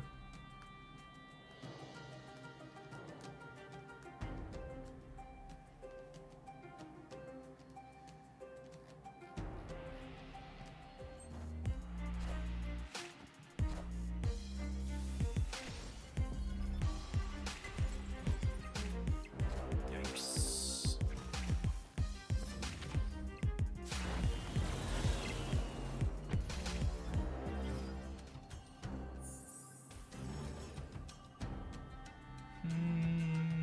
So we're definitely cracking the cube. The question is just, do I crack it with the wasp or do I crack it with the moon? If I crack it with the wasp, I'm only going to be able to get to 22 in the middle, but that's probably plenty. I'm going to try and get the manager report bonus if possible. Narrator, it was not possible.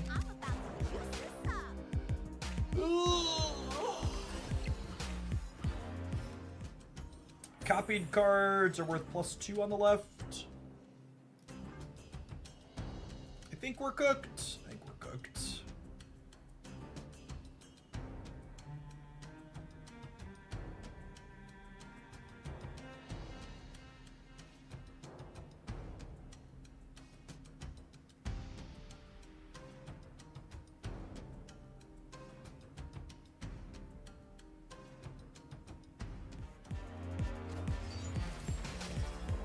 Infinity Ultron!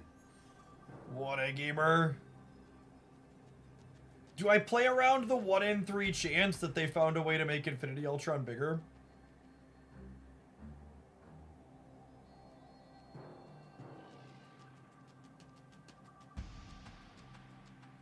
I guess they could. Oh, is it the Iron Patriot? No, because the Iron Patriot card would be bananas.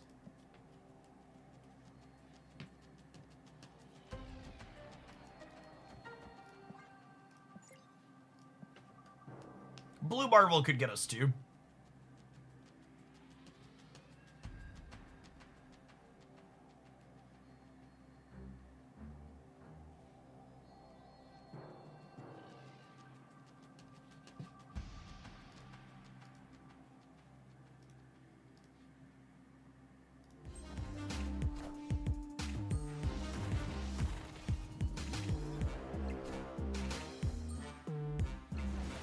Oh, I forgot they had... I forgot Soulstone does it too. I forgot Soulstone also gets us. That one pumps their full locations.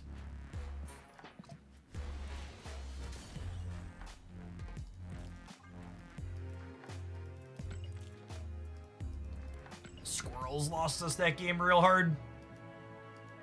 The opponent filled things up. Speaking of things that lose pretty hard, chat, non-subscribers, I need you to sit through some adverts. We'll take a brief break from the gameplay. While that happens, we're going to play some more of this Moon Girl She-Hulk when we return. Appreciate everybody hanging out. Don't go anywhere. Chavez, thank you for subscribing to support the channel directly. Appreciate it. It's for almost 2 years. Good afternoon. I'm going to run and grab caffeine, gamers. I'm dragging a little bit.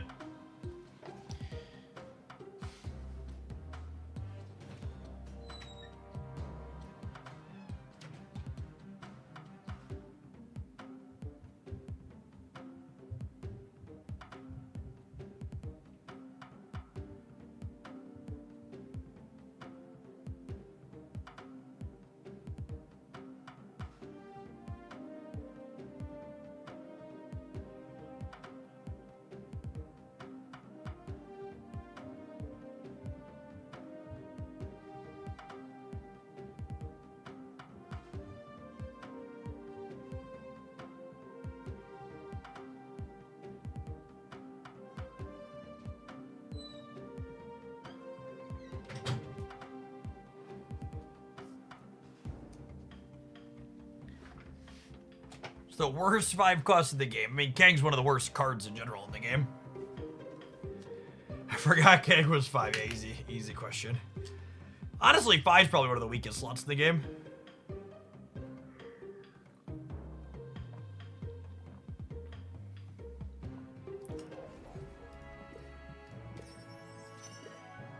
Oh, there's still a whole other week in this season. Still a whole other week, gamers. Season pass level is going to be so high. Iceman boosties. Heimdall boosties. Come on, give me some credits, bro. Cosmo boosties. Warpath boosties. Alrighty then. That was a stinker streak of caches.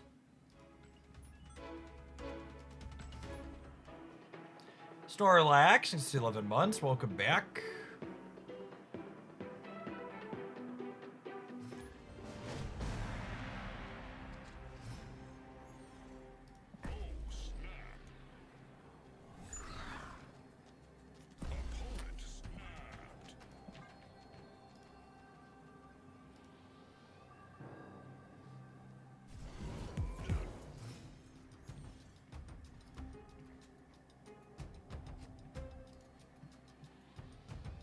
Ooh, it's a piece of candy. We just play both of these here, yeah?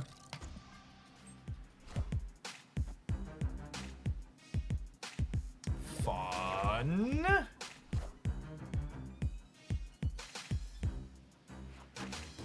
Good night.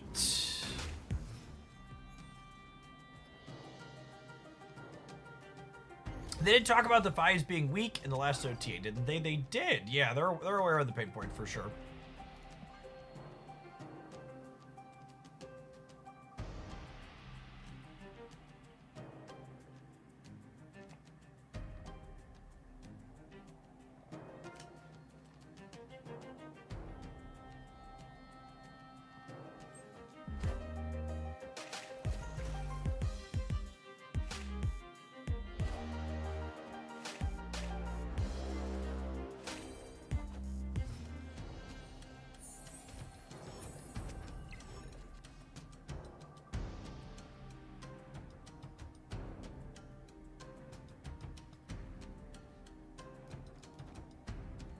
It's just this, yeah?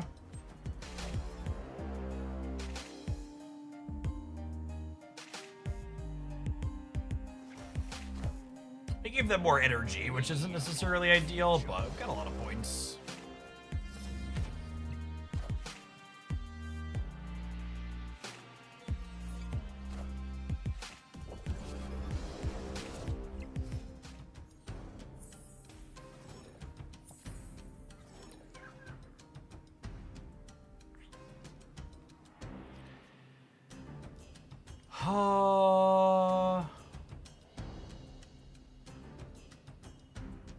I think I full pass because if we draw She-Hulk, she'll likely be free.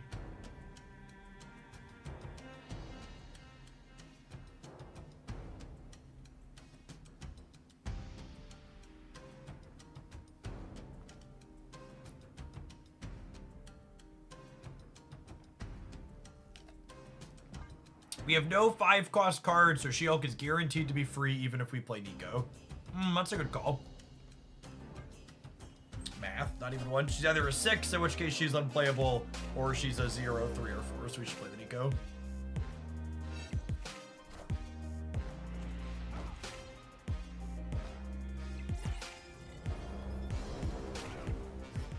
Oh! Freaking Cassandra Nova made our She-Hulk not be drawable. And look at that! Pixie made She-Hulk cost 6. Thanks, Pixie. Appreciate you.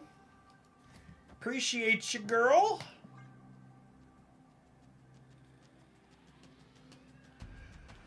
I wonder if they punt the left. Part of me wants to just play this right, but I think spreading out's maybe ideal. It's a shame our She-Hulk didn't get a cheaper cost. She would have been awesome if we could have slammed her right to support.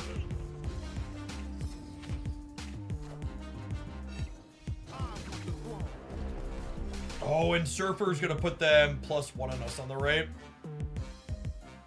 Rip.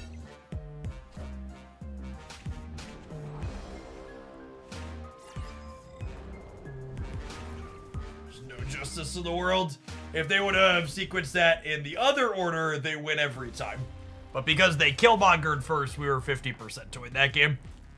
They could have pushed Red Hulk into the middle.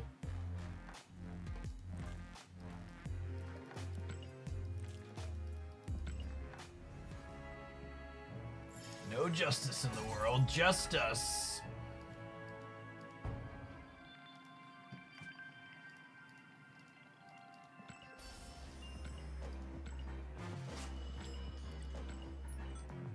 Oh yeah, that order is also worse if they flip Silver Surfer out of the center location's a good call.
Part having a moment. Kyle, thank you for the 38 months. I appreciate that. Welcome back.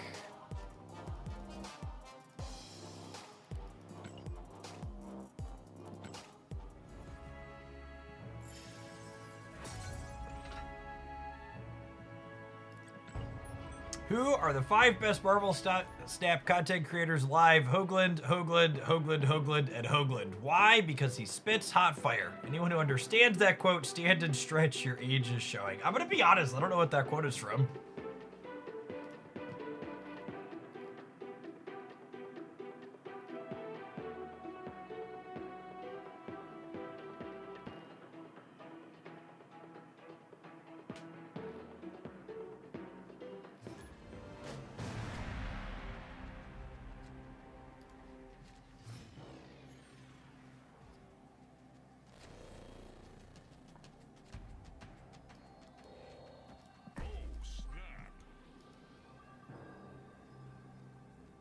It's from the original Dave Chappelle show in 2001.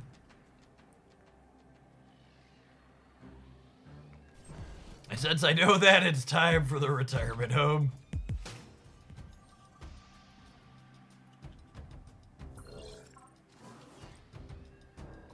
Mr. Baku, welcome to the party.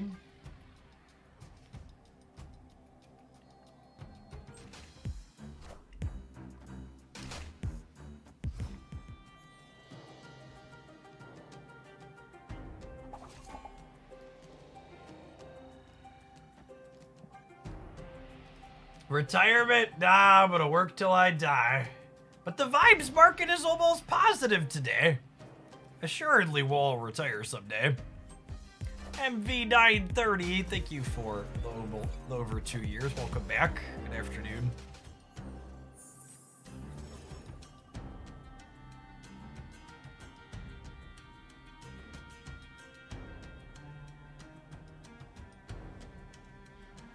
I think I'd rather Pixie here since I have 2 6s.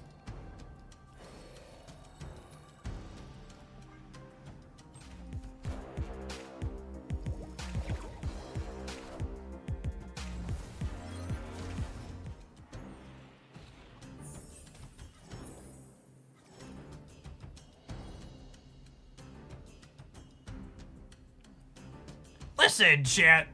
Goldman Sachs, I think it was Goldman Sachs, said, and I quote, where's the quote? I don't want to misattribute the quote. Oh, I can't find it now. It was some billionaire that gave the quote in the financial segment. It was Gen Z shouldn't be depressed if there isn't some type of nuclear. Goldman Sachs, yeah. Socks. If there isn't a nuclear war, you have nothing to be depressed about. And I was just like, it's a very peak 2025 energy. Was it Chase? Was it JPM Chase? Maybe it was JPM Chase. It was one of those big, just the framing of it, like, you crybabies. Unless there's nuclear fallout going on, you got nothing to be depressed about. Suck it up.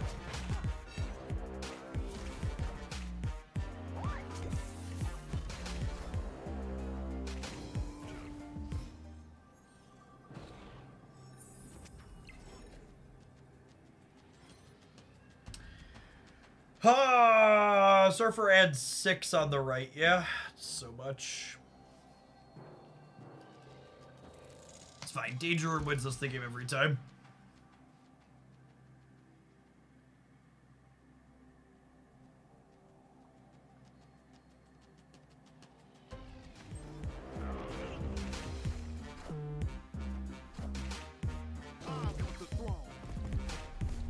Uh-oh. Uh-oh.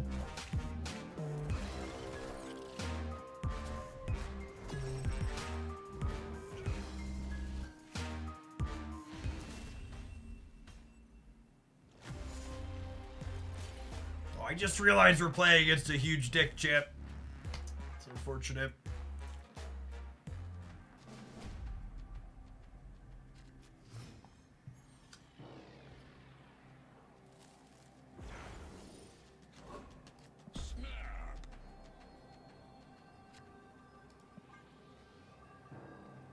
Large Nixon.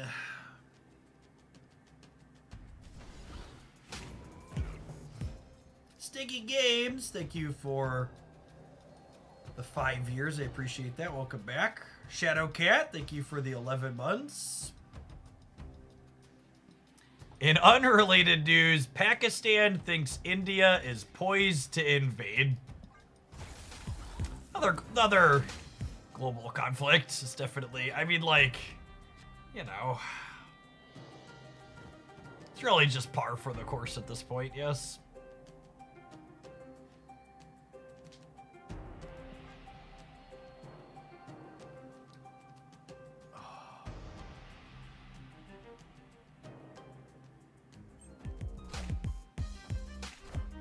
Super unrelated, both Pakistan and India have nuclear weapons. Oh.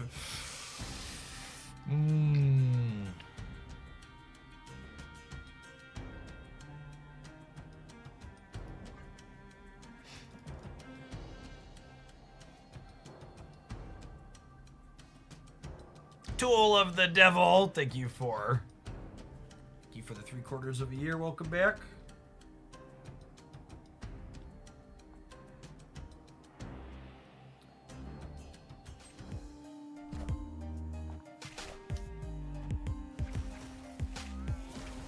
I have a lot of bottle caps ready. I understood that reference.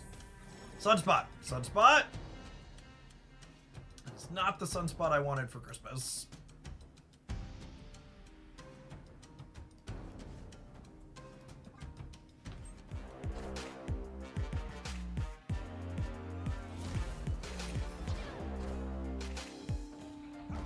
Oh, wow. Oof.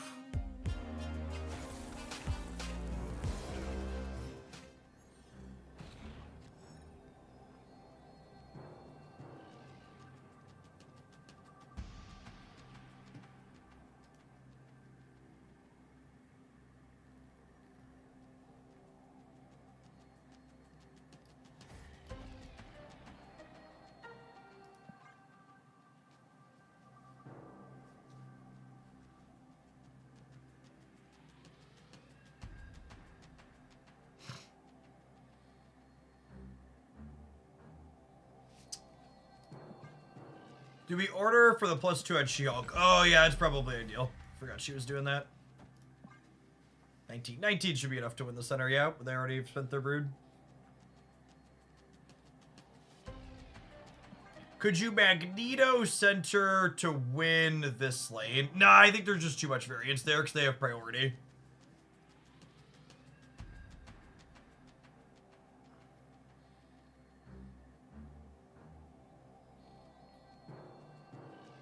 If I was going to Magneto, I think it would actually be She-Hulk with bonus middle plus Magneto right. I think is the likely ideal play if it involves a Magneto. We crunched. I can't believe they stayed here.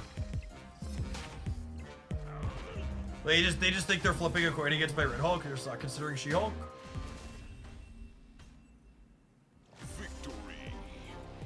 Maybe they're just someone who doesn't believe in retreating. There's a lot of those types of folks in Marvel Snap.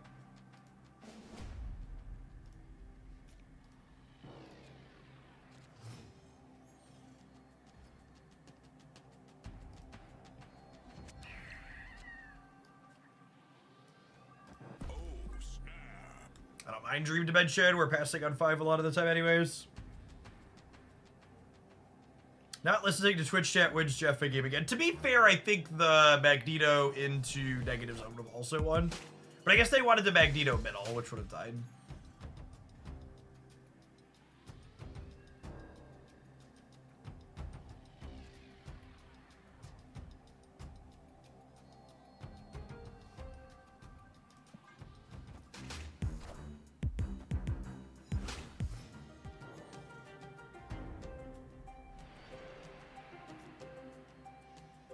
If you retreat, you have a 0% chance of winning, so staying is always correct. That's just the facts, really.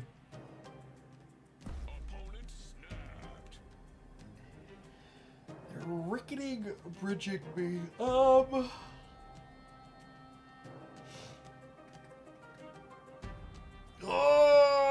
I guess the shield's going into the rickety bridge is the thing, yeah? That's probably why they're snapping.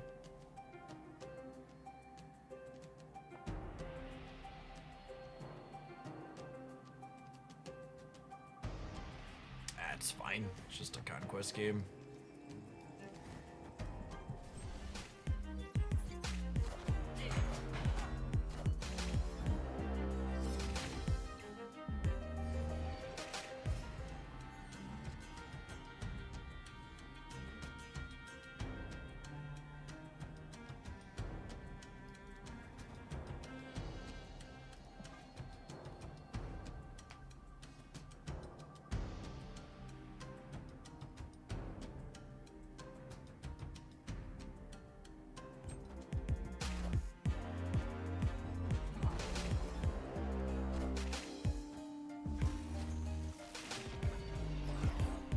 It's unfortunate 50-50 to lose. I guess I still get my extra energy though, so I still get to She-Hulk plus 6 drop on the last turn, which is nice.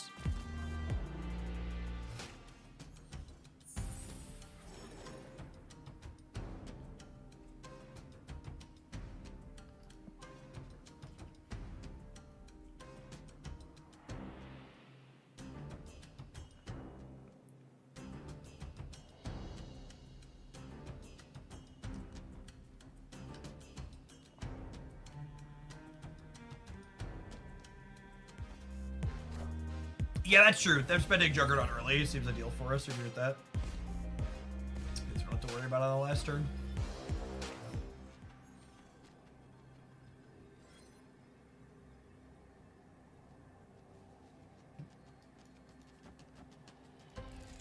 If this is wrong, I have no desire to be right.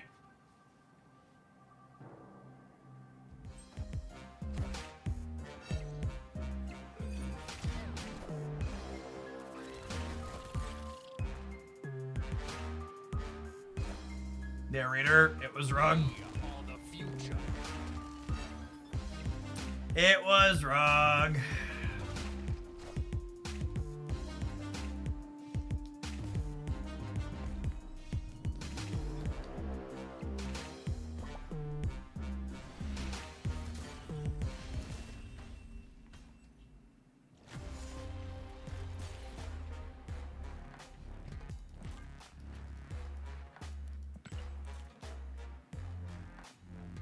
We were losing regardless of what we did, were we?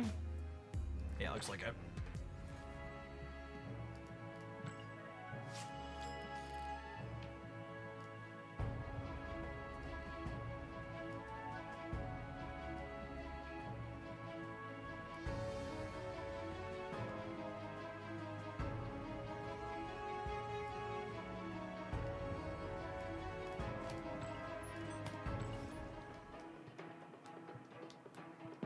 Let's play some Victoria hand.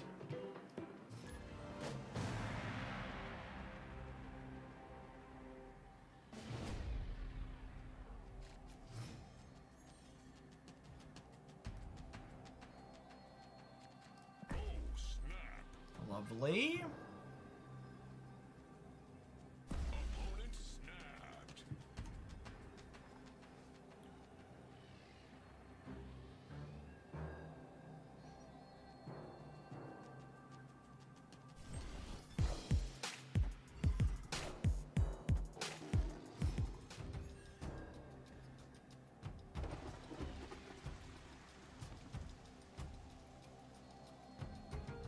Have you played Infinity Ultron since the OT? I've not. I don't expect he's very good.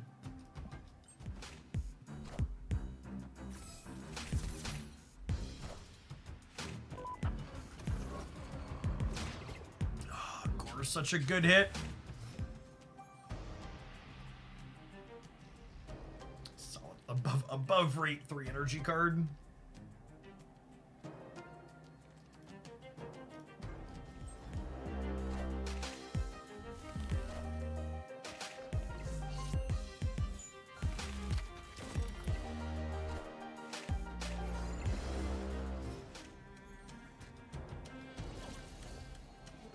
Ooh, piece of candy.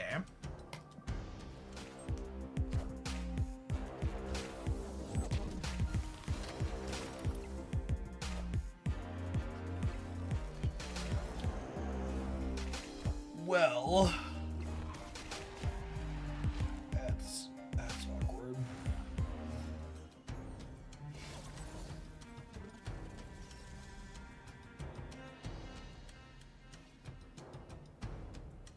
Oh, is that perfect? I think that's perfect, yeah?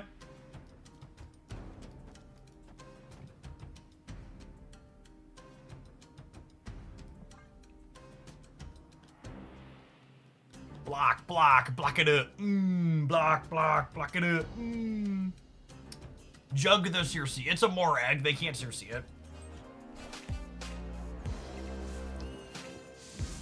We're blocking Viper and Annie here. Stoic energy. My goodness, Gore is so good.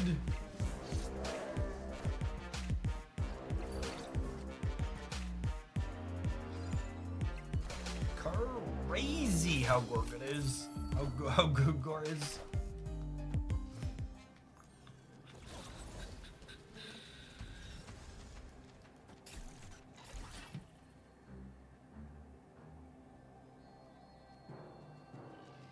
I think I need to play for all 3 in case they have a Circe for here with a 1-drop. Gore should be winning the left pretty handily regardless.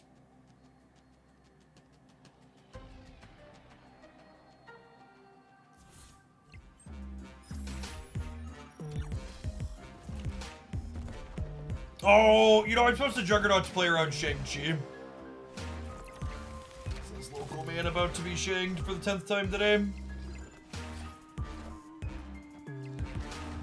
Oh, are we good? Lucky. Yeah, should have gone Gore Jug on the left. It's two less points, but means we don't die to Shang.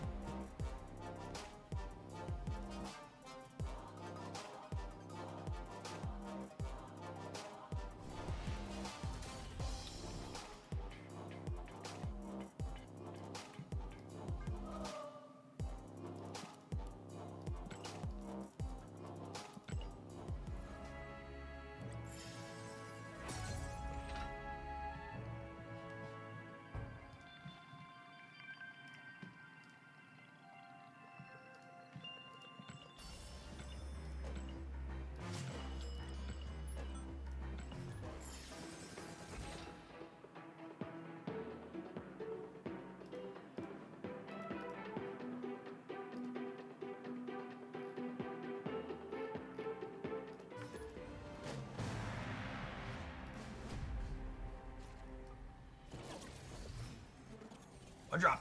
One drop. One drop. One drop.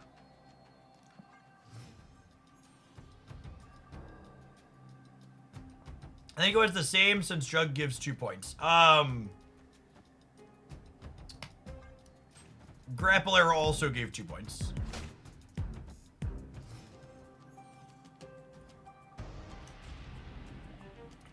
FYI. Grapple Arrow. Grapple Arrow has an on reveal and was worth 5.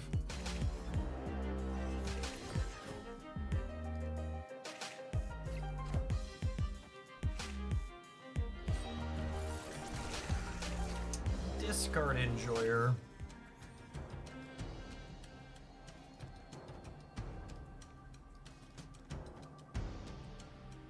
Do I want to draw another card out of my deck?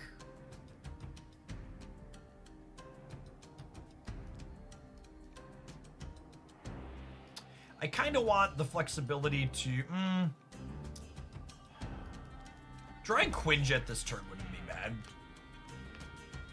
It is. I want to play Cape before Valentina because I want to be able to get like a basic arrow down, I think.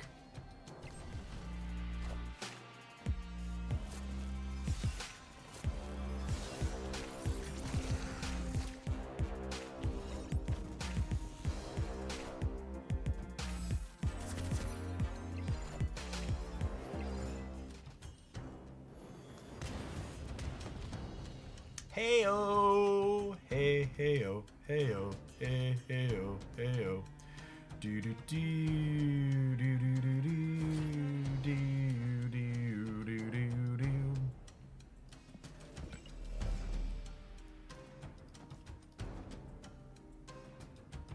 I do this, and then next turn I have 7, which means I can Valentina, Juggernaut, and then one of these.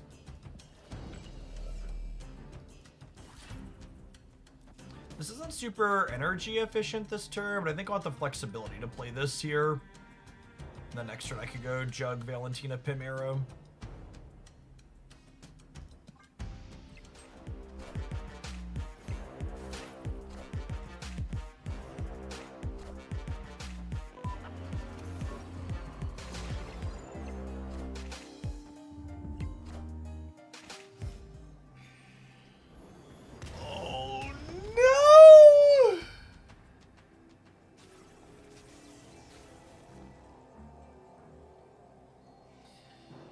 Oh no.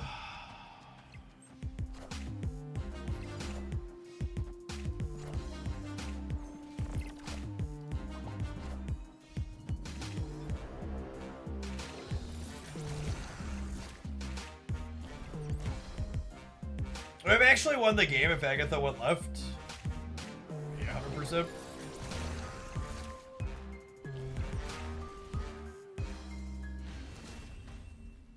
Gosh, Thursday was so mid.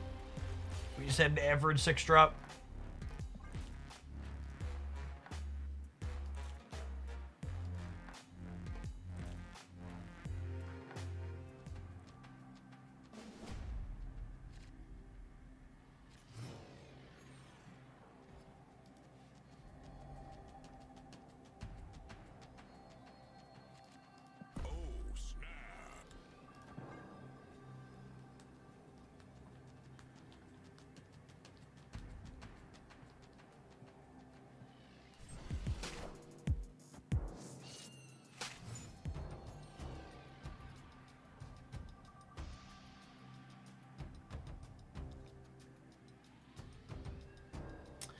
So, I mean, this means I've spent my energy to work towards Wiccan, but it also bricks a draw, so...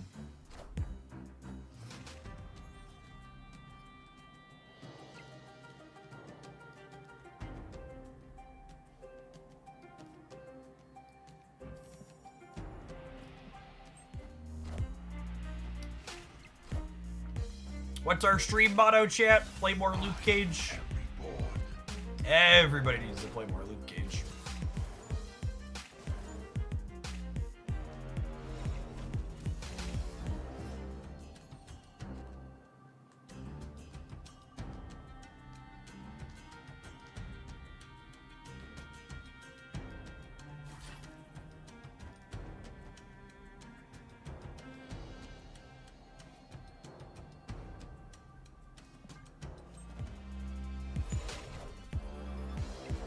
They Dracula the negative zone. Interesting.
So this Isan will be 14. And then my bird is at least 7. And this is 7. We've got a decent shot.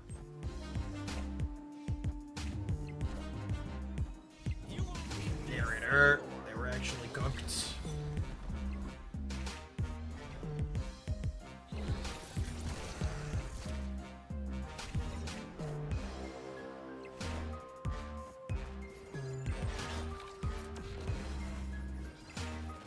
Oh, it's actually really close. Oh, they hit the apocalypse. Brutal.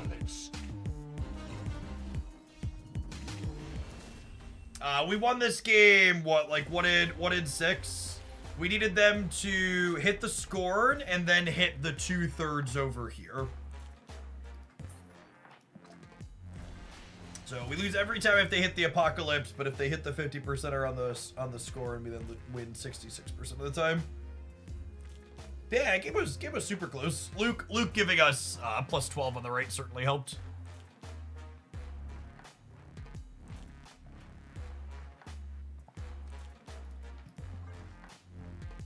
All right, let's take a brief pause for the cause to let some adverts roll. I think we're gonna change up decks again when we get back. Searching for something that feels reasonable this afternoon. Eventually, we're going to find one, right? Thanks for hanging out. Don't go anywhere. There actually hasn't been that much Thanos in the queue. Had a good amount of opponent variety today.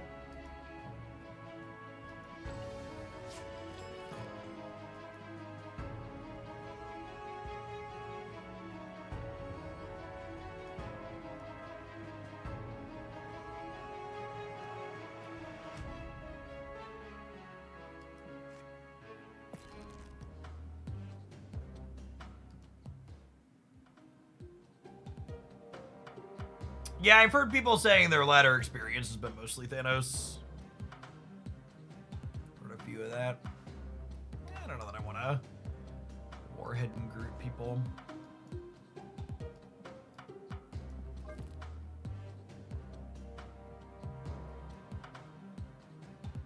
This could be cute.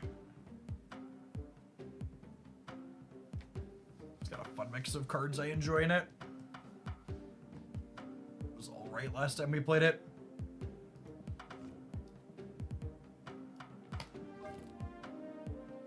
Is this the actual answer if I wanna play something competitive? This is probably the deck I enjoy the most that's competitive. I'll play a few with this.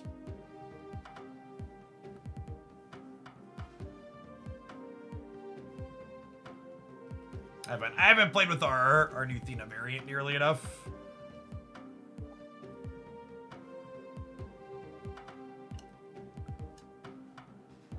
Who's someone in here that deserves a better split? Lucas? Always Lucas.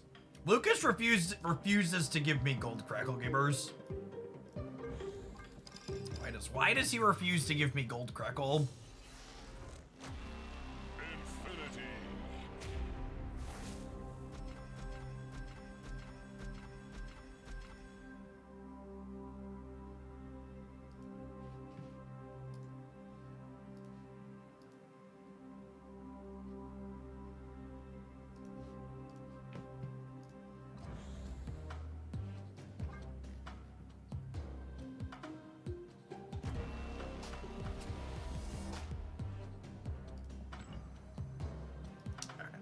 I'd take 2 spins on him. Sitting on 6,000 credits. Infinity. Only 326 keys. I know. I'm running low.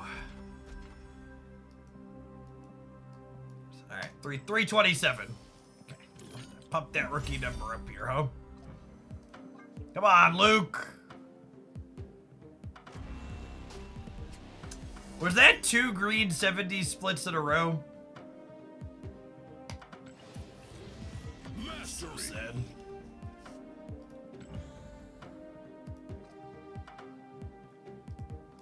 Stupid backdrop. Is this stupid feature location done yet? Not for another 30 minutes.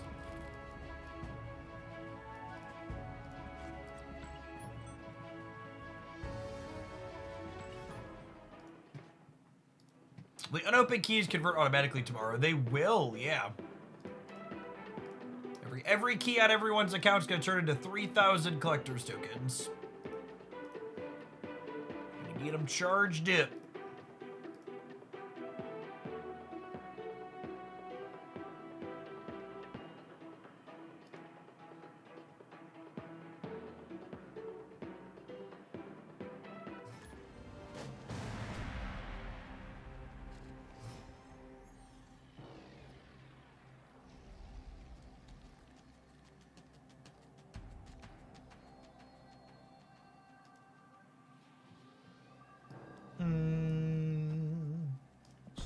When you can't play Kitty into the first location, always play her into the third, because this could be a deep space, or it could be a the one that gives you an extra energy if you don't have a card in it.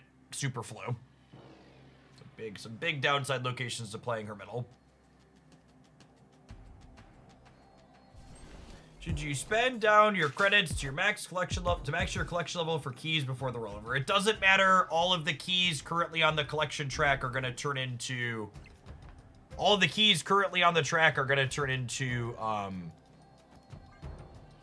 3,000 tokens.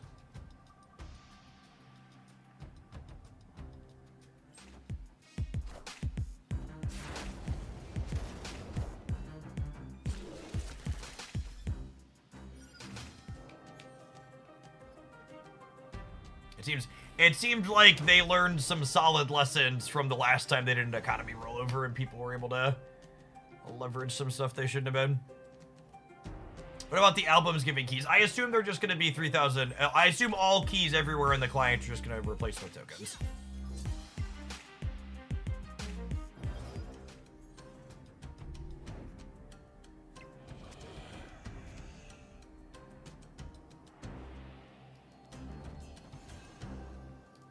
That doesn't work. I think it's just this to keep Thena going.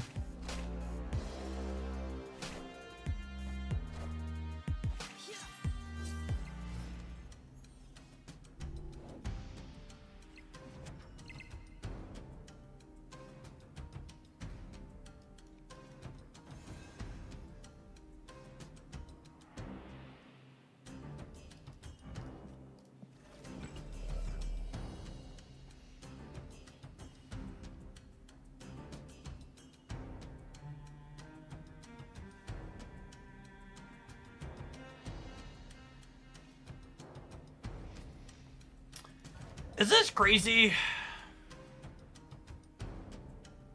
What if I just play it all out, actually? I think I'm into this. I think I'm into this.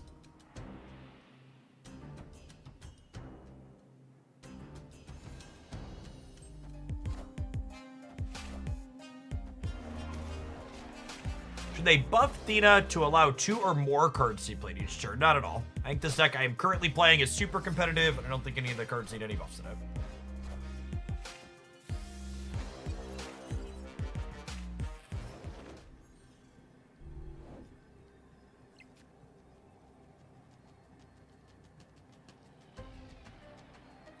All right. Well, if they play my Sage, their Strange Supreme in the center gets absolutely massive.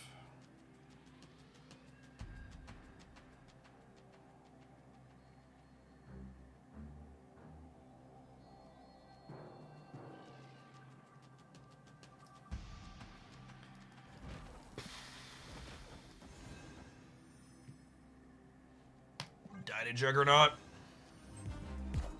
Do they just have one big thing?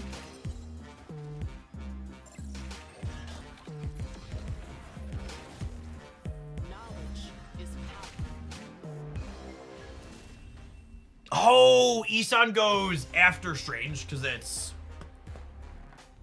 end of turn order is the order you play them out in.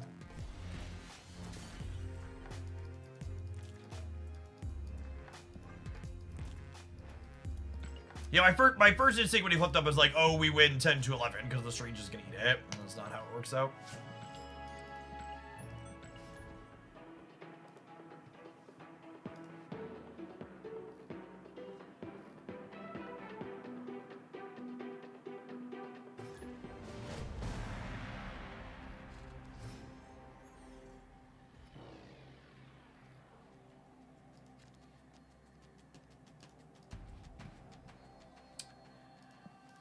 This is one of those spots where there's so many good targets for Bast in my deck, I'm just gonna hold her. Like to work her in on curve later, if possible. Victory.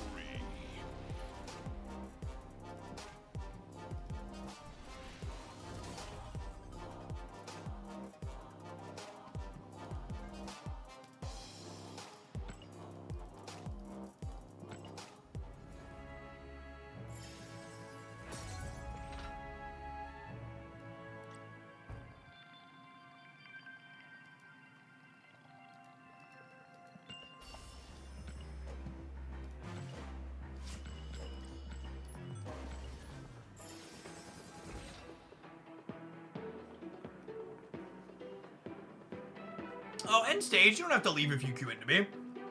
Just like mute and minimize the stream. Just don't watch me while we play, but we can play.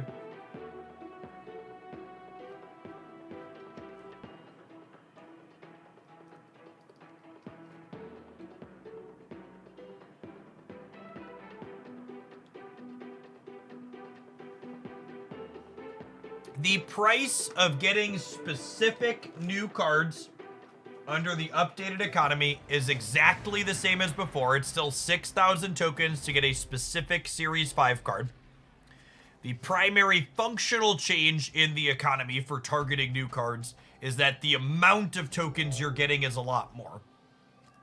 So whereas previously you needed to be really sparing with when you used your tokens, getting a specific old card will be very similar to getting a specific new card. The cheaper part of the upcoming economy change is that if you're someone who's becoming a completionist, you get a discount when buying everything. So rather than doing time-limited FOMO, they're doing buy bulk discount essentially. Which is an interesting dynamic to try, I think.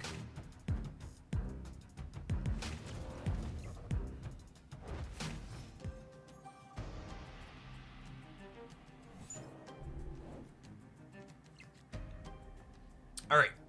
Well, there are now a bunch of copies of 1/3s in my deck that we're gonna draw.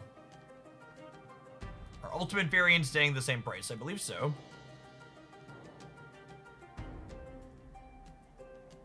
Definitely ripping 3 at the rollover. So FYI, the economy change is not happening at the rollover today. The economy change is happening when the patch hits tomorrow. Which that typically, what's the words I'm searching for? Patch typically happens around 10 a.m. Central, so about 20 hours from now, loosely, give or take.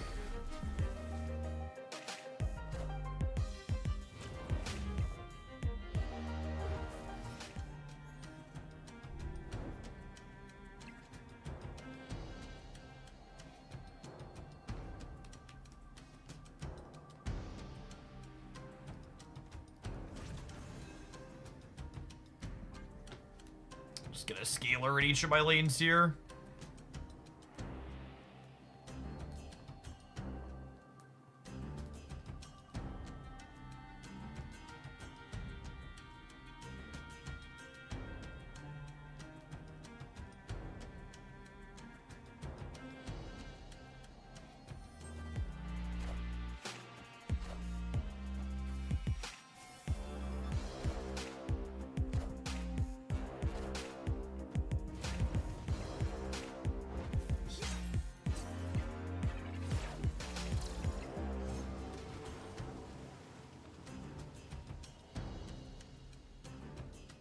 Should we Havoc right to dodge Shang? Maybe I should Havoc left and Thena middle, but I don't know. I don't know that I'm in a position to dodge Shang this game, I guess is the other part of it.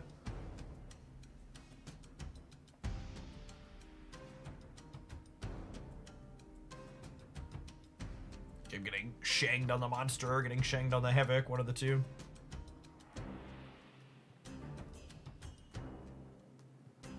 Do we Quake left and lock this in? That's an interesting thought.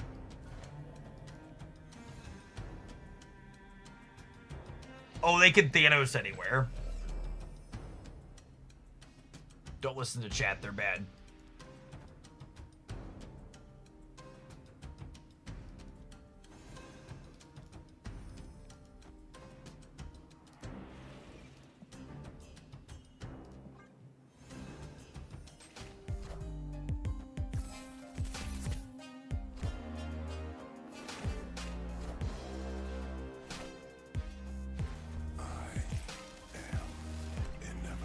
Oh, Thanos is a big boy. Hopefully Strange doesn't clear the left for him. God bless America. Oh wait, he ate the stone. So Thanos is not a big boy.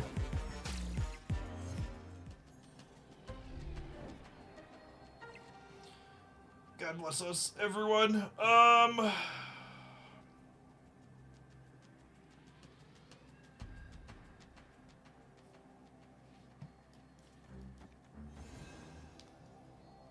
I think it's this order, so that way Sage doesn't die to Shang. Says local man about to be Shadow Kinged.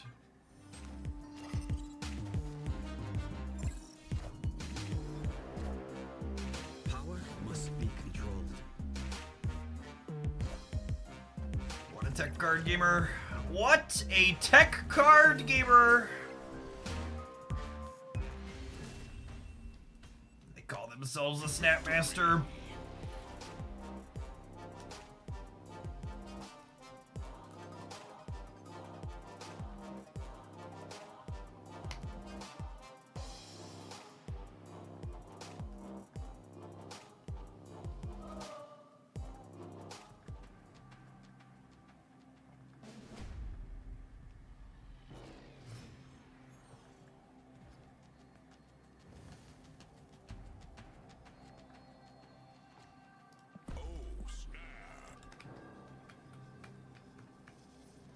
Jeff gets shagged often enough, it's ingrained to play around the kicker. Sometimes. He gets all of us eventually. It's a big do house. Beep-a-dee-boo. Beep-a-dee-doo. That's a lovely draw, holy. Am I gonna try and contest Strange Supreme? Let's see what our right side location is.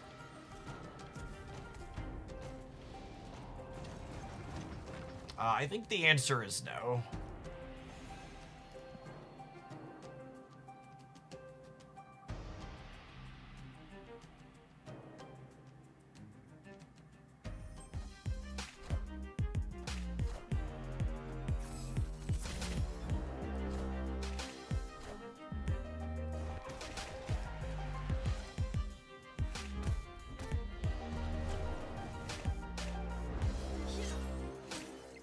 Oh.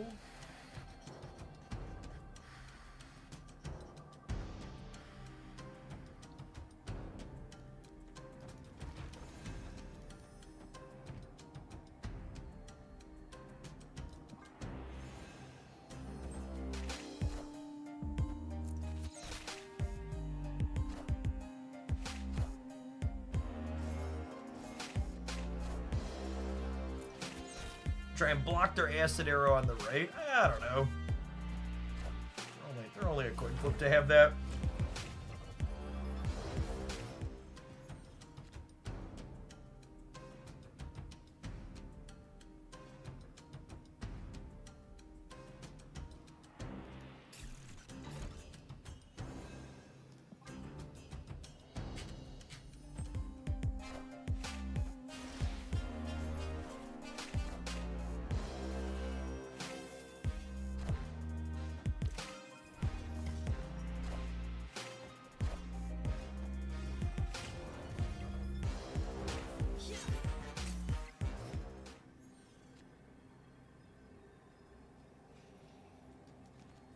Does this beat Thanos here? Thanos would be 12. And then I'd have 2, 4, 6, 8, 10, 12. Gaining 18 here.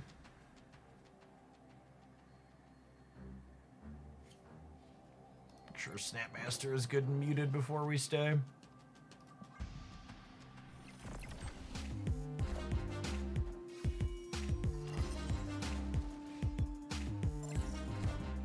It's definitely a snap you're allowed to make, gamer. Sage is so good in these decks. Victory. She's so good. Theta too. We tried to play Carter in this deck, and you have to like cut Theta to fit Carter in, and Theta is just so much better. She's so strong. I guess this is probably my favorite competitive deck in Snap right now. I like a few different decks, but this is definitely the most powerful of the ones I really enjoy.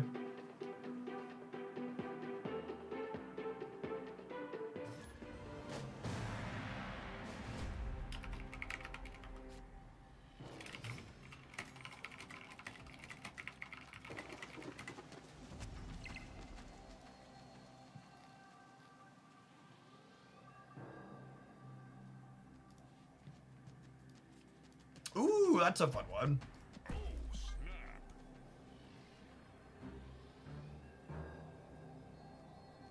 Sage shows how much Hitmonkey needs a buff. Can we get Hitmonkey back to a 2-0? Like, I'm super biased, but like, is the card too good as a 2-0 again?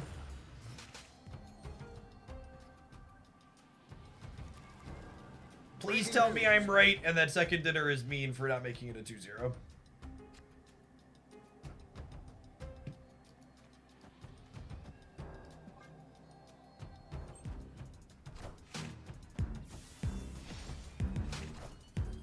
Would Ravoda make him too good? I don't know, but I'm willing to find out.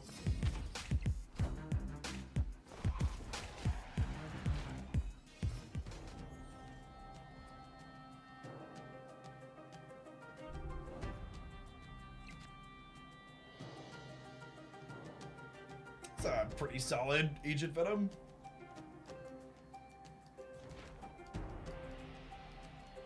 Got Havoc, Thena, and Sage all in her deck still.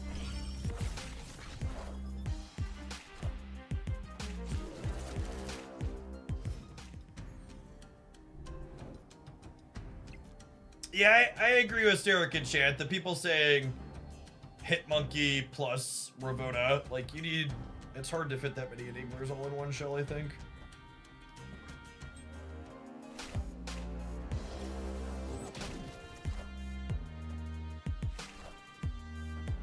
Hitmonkey is still paying for crimes committed in April and May of 2023. Freaking mood. You and me both, Monkey. You and me both.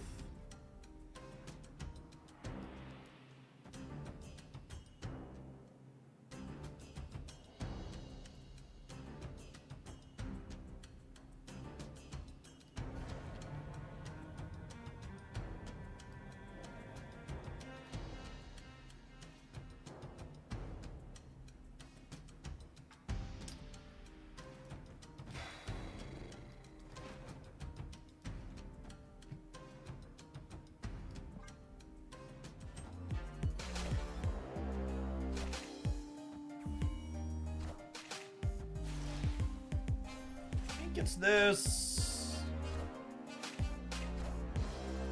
All systems go.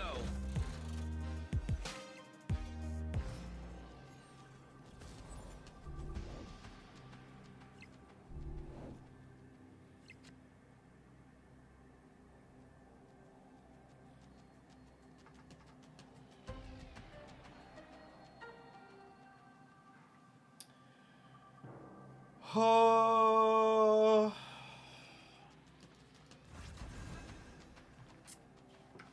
This gives me plus 10 in the center, up to 18. It gives me plus 7 on the right, up to 19.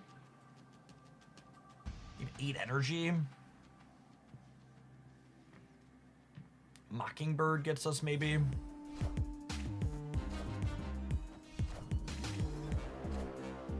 Yeah, rip.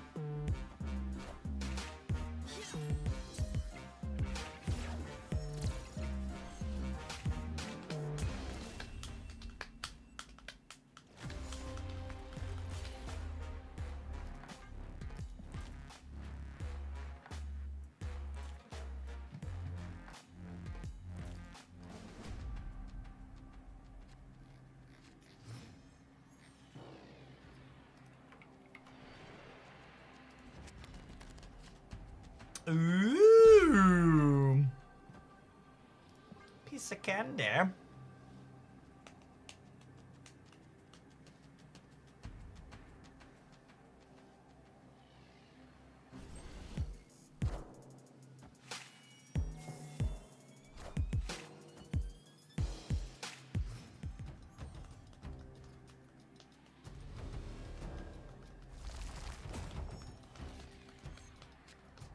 Opponent snapped.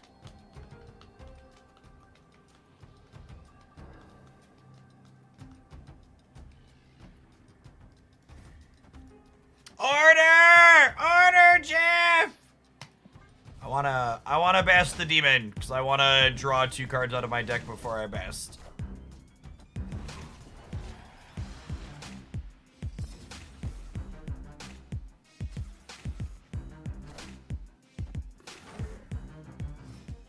Also true. Lucas will unbast the demon.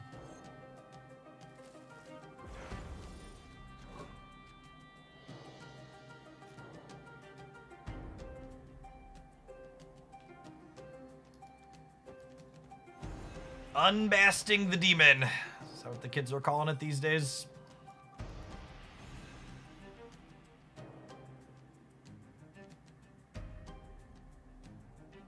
I think I want to insulate Thena from Red Guardian.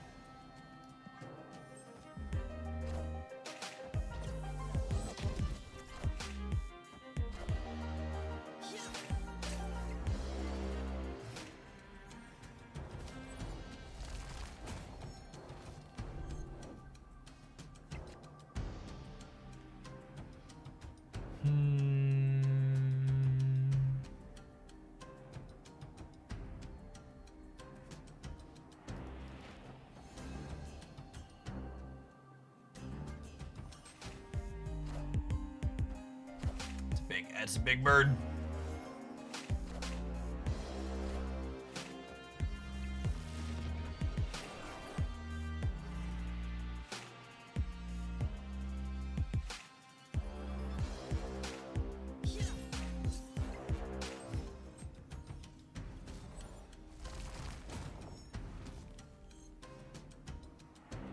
Okay, so Agent Venom is guaranteed to draw us Havoc next turn.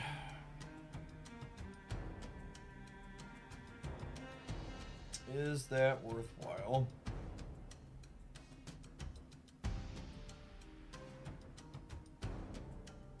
I think so. I do this, and then next turn I get to go Havoc, Sage, plus an arrow.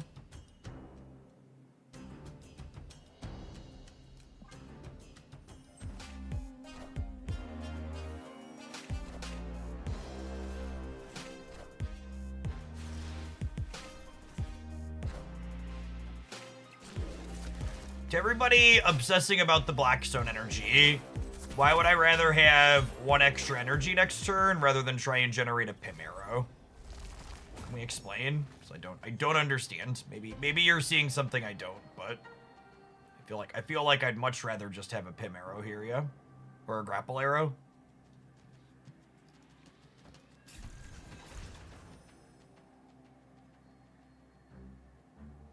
This gives me 11 in the middle up to 20. And this is 2, 4, 6, 8, 11 over here up to 19. That is Shang, I guess, on the right. Power must be controlled.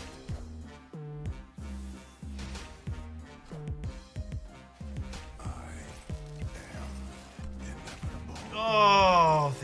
so dumb.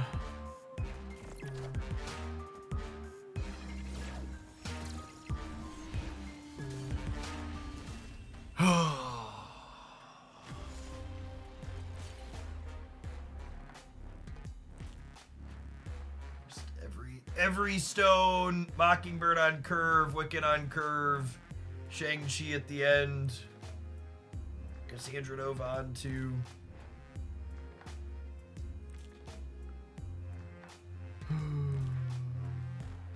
Extra 19 months, Loco.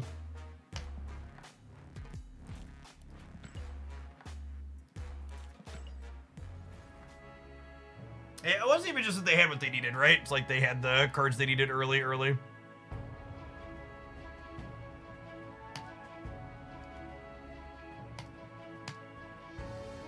For those of you on the Twitch side, if you're taking a shot when someone suggests I had a card to my deck that was good against the matchup I just lost, you should take a shot for the YouTube channel. Could you please explain what led Thanos to become greatly prevalent in the meta again? It's good. Hot location's finally dead in a minute. It's not even that Thanos is that good. It's that Thanos is the easy auto-include for Strange Supreme for the weekend missions, and that all of the tech cards are good, and Thanos is a fine tech card, a fine place to play all of the tech cards. The deck that's good isn't even really a Thanos deck. It's good because Thanos gives you some okay numbers and ways to fill in your energy around the cards that break your opponent's stuff. That's what it comes down to. The cards that are good are like the Shang-Chis and Shadow Kings and everything. Everything else of the world is very, very good. Now we further roll over here so we can take a look at our shop and stuff.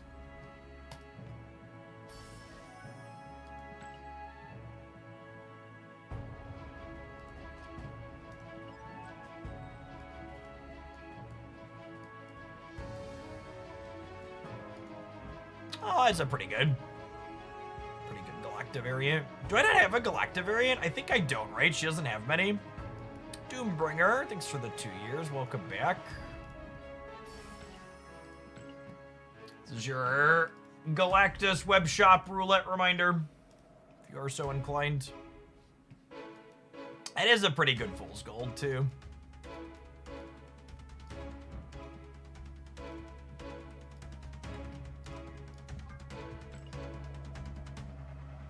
Pick that one up.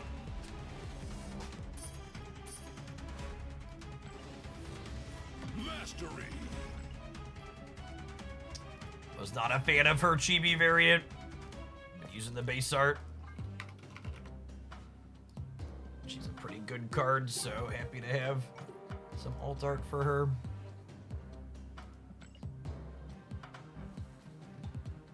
Is the Galactus thing on the web shop a weekly or a daily thing? Weekly. Or sorry, daily. Daily, every day. What do words mean?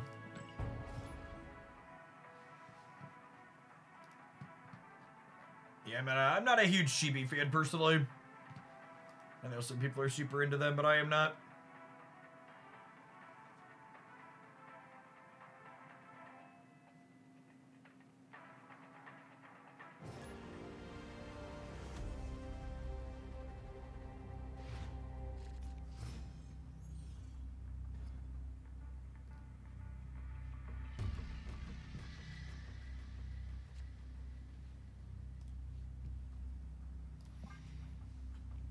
I always find the psychology of games, the economy in games like Marvel Snap and Pokemon Pocket so interesting, because one comment that's just been like spewed into the ground on my Pocket Economy video today is there's tons of people complaining that that game releases cards too quickly.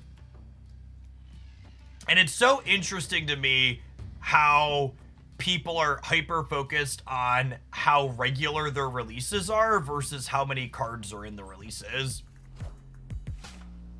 Because I framed the whole economy video in the logical numbers framing of like, we're gonna look at how many EXs are releasing, not how many sets are releasing. Because like, if they release two sets with 5 EXs versus one set with 10, it's functionally the same economically. People just really, really don't like the higher numbers of releases.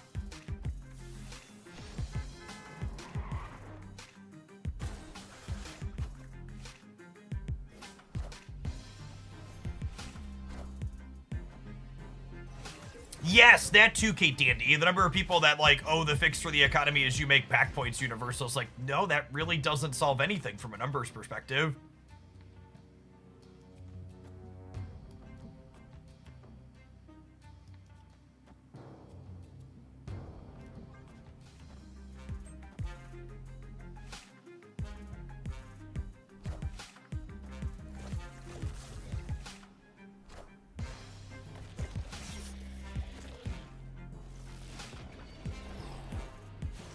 Do we want an 06 chimichanga this game, or is the board space relevant? That's a good question. I don't know the answer to it. I can technically wait a little bit to decide, yeah. Although I probably decide this turn now.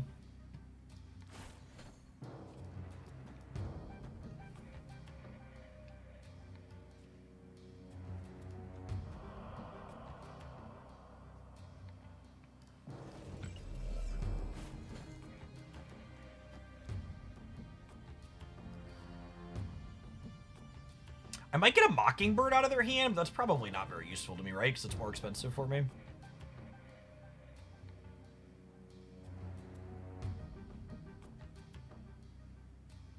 I could Shadow King the center here. What do we think of this?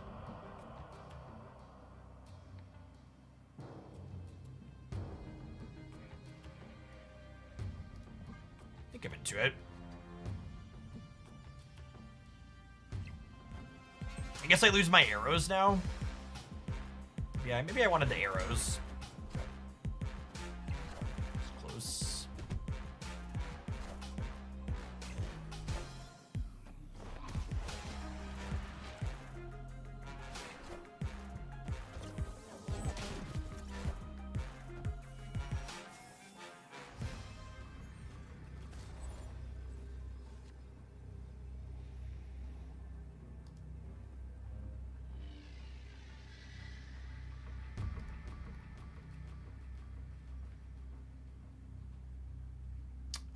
Is Pockets rare candy? I saw someone say all of Pockets cards are mechanically unique from paper, but that's not true anymore with rare candy, right?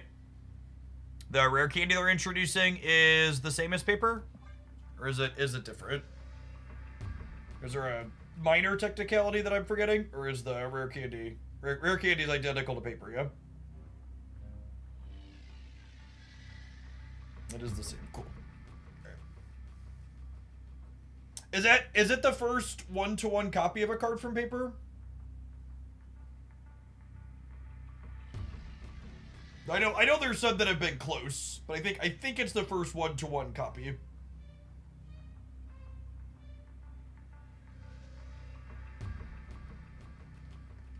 Victory. Pokeball and Professor's Research. No, Pokeball draws at random, and Research discards your hand to draw 7 cards. Iono. No, Paper Iono is very different.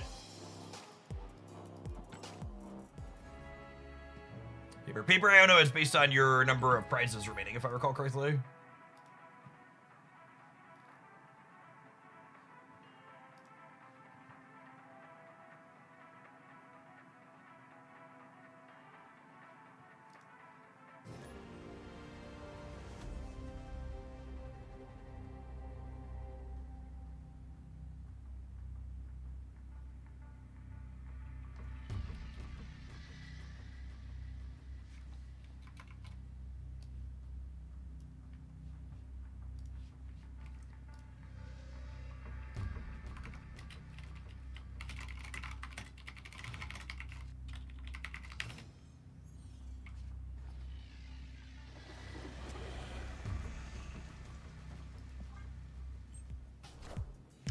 Chat, my opponent's deck only has 12 cards in it.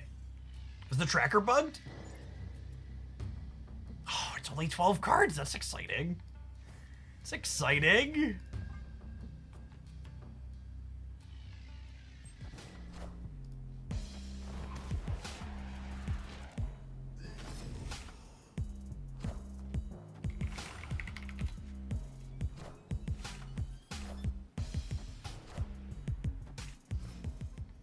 "12 cards. That's illegal.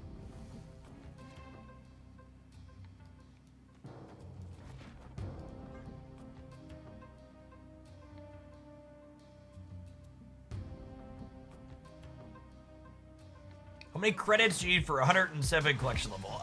It's approximately 5,000 credits for 120 collection levels.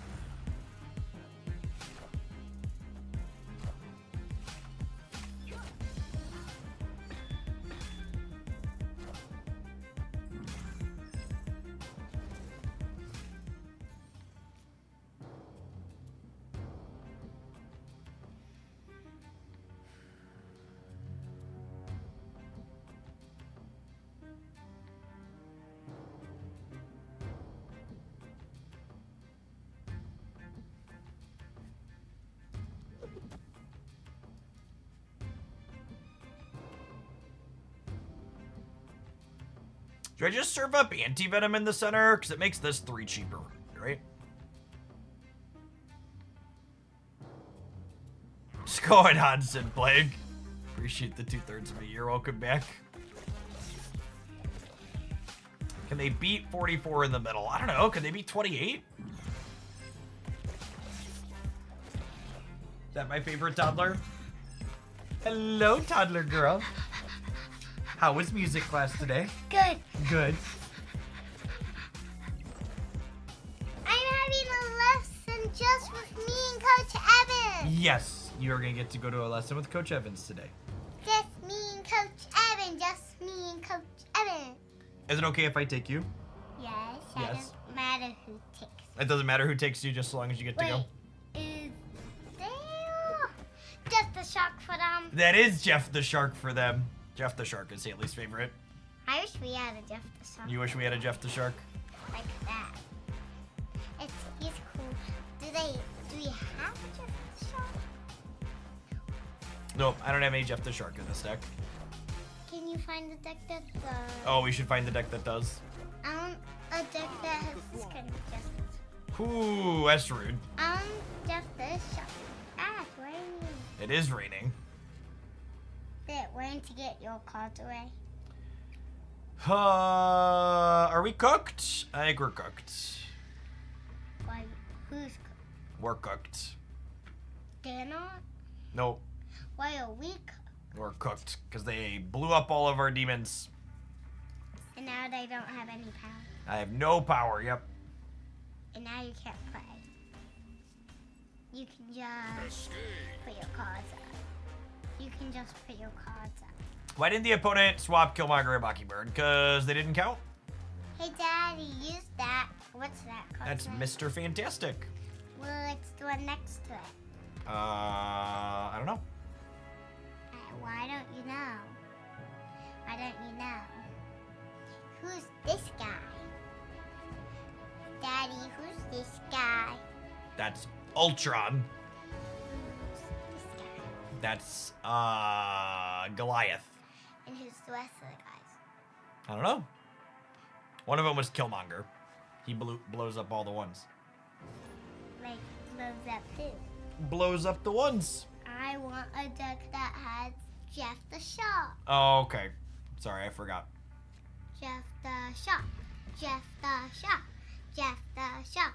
Cause it's your own name. Oh, because it's my name. Yeah, is there that side? Yep, that's their cards. These are my cards. Oh, you can't see their cards. Not yet. But you can see all cards. You can see all cards. We can see all cards on screen. Daddy, have the ones we already have out or we could not see. Mr. Fantastic is nice. Nom, nom, nom, nom, nom, nom. Got big grabby hands. Wait, where is Mr. Fantastic? Mr. Fantastic is right there. He's got big stretchy hands. Can I see? I want to see. He goes. Can I see? Can I see his He's stretch? super stretchy. Can I see his big stretch? I Mm, want to see his stretch. Make more. Make more, Jeff the Sharks. Make more. Jeff the Sharks.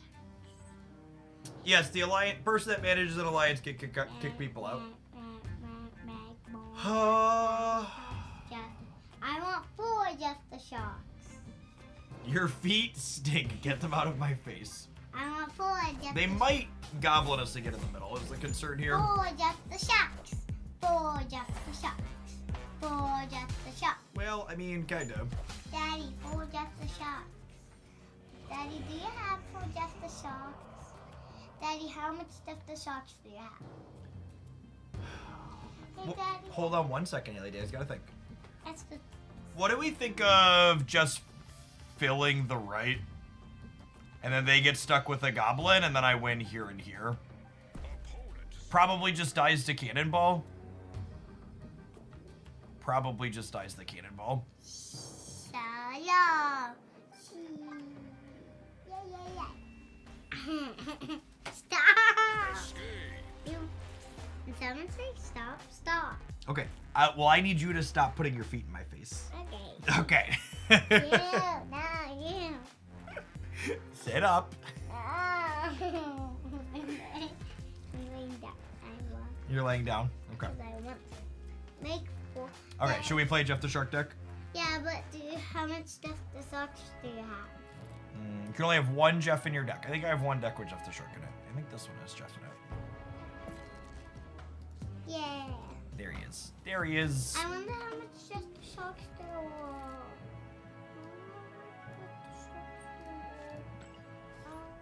A deck that has a lot of Jeff the Sharks. Okay. Maybe we can make more than 1. No, I want 4 Jeff the Sharks. I want 4 Jeff the Sharks. I want 10 Jeff the Sharks. Daddy, I want 10 Jeff the Sharks. I only have Miles. Do you have Hulk out? That's She-Hulk. She-Hulk? Yep. Her name's Jen. Wait, this is that guy. Yeah. Spin. Do I want to Where's clear Jeff the the Shark? shield? I think so. Where's Jeff the Shark? We gotta draw him, okay?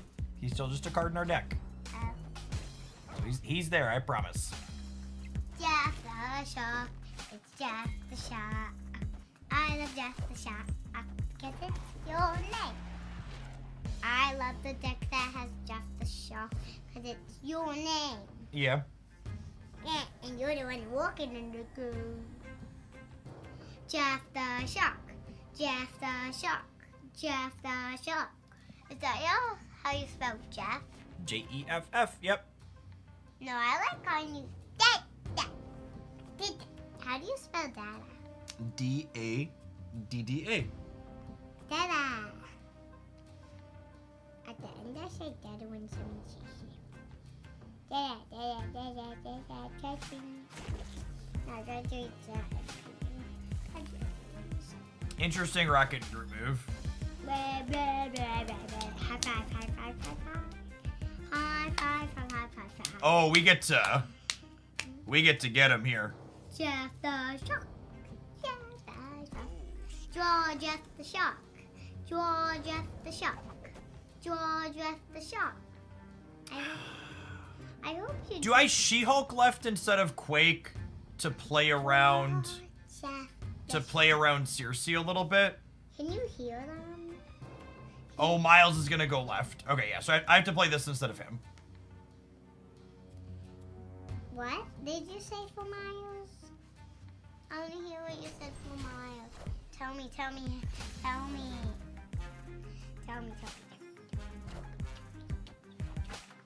Aha, we knocked out one of their cards. Did we knock out one of their cards? Miles is going somewhere not Vormir, chat. The goal here was to fill so they couldn't Danny me. Did Daddy? Did we knock out one of their cards? We did knock out one of their cards. Is it this guy? Is it that guy? Is it this guy? I didn't see which one we knocked out. I think it's just the one that has that. I think it's the one that has like that shield. Wait, the one you knocked. I think it's the one that you knocked out is that. Oh, look, here's the pig. That's the one we did. It was this guy, the one we picked. Wait, who is that? Use Snap's interface to find out which card you bonked. Mood. Daddy, wait. Let me see the pig. Let me see the pig. Yay, pig. I wish we had a pig. I wish we had a pig in this deck. I wish we had a pig in this deck. I think we're cooked, gamers. Who's cooked? Which game is cooked? Are they cooked?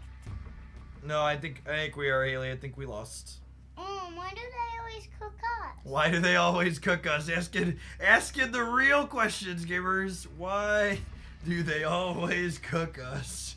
Why do they cook you so much?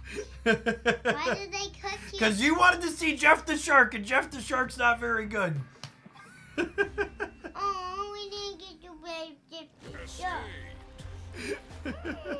Jeff the Shark. I wanted to see Jeff the Shark on the screen. Oh, maybe. Okay, we'll play the Jeff the Shark deck one more time. Oh, there he is. There's Jeff the Shark. Jeff the Shark. I want to play. I want to Jeff the Shark. So you could the first card that you draw can it be Jeff the Shark? No, you don't get to pick which cards you draw. Oh. Look, I got Spider Ham though. Jeff He's fun. the Shark. Hey, Green Ranger, thank you for the 29 months. Appreciate that. Welcome back. Green Ranger. Who's Green Ranger? Ranger, not Ranger. Where's Green Ranger? Haley's been on something of a Power Rangers kick lately. You like Power Rangers? All right, so they have our copy of She-Hulk. What was a Bojack? Oh, this was Doc. They've been no-lifing a what's it called? Pile of cards. Bounce adjacent pile of cards. Hey, look, we got a pig, Haley. It's different than their pig. It's a little different than their pig. You're right. Did you knock out their pig? Daddy, did you knock out their pig? All right. Snapped a little late there. I would have blamed the toddler.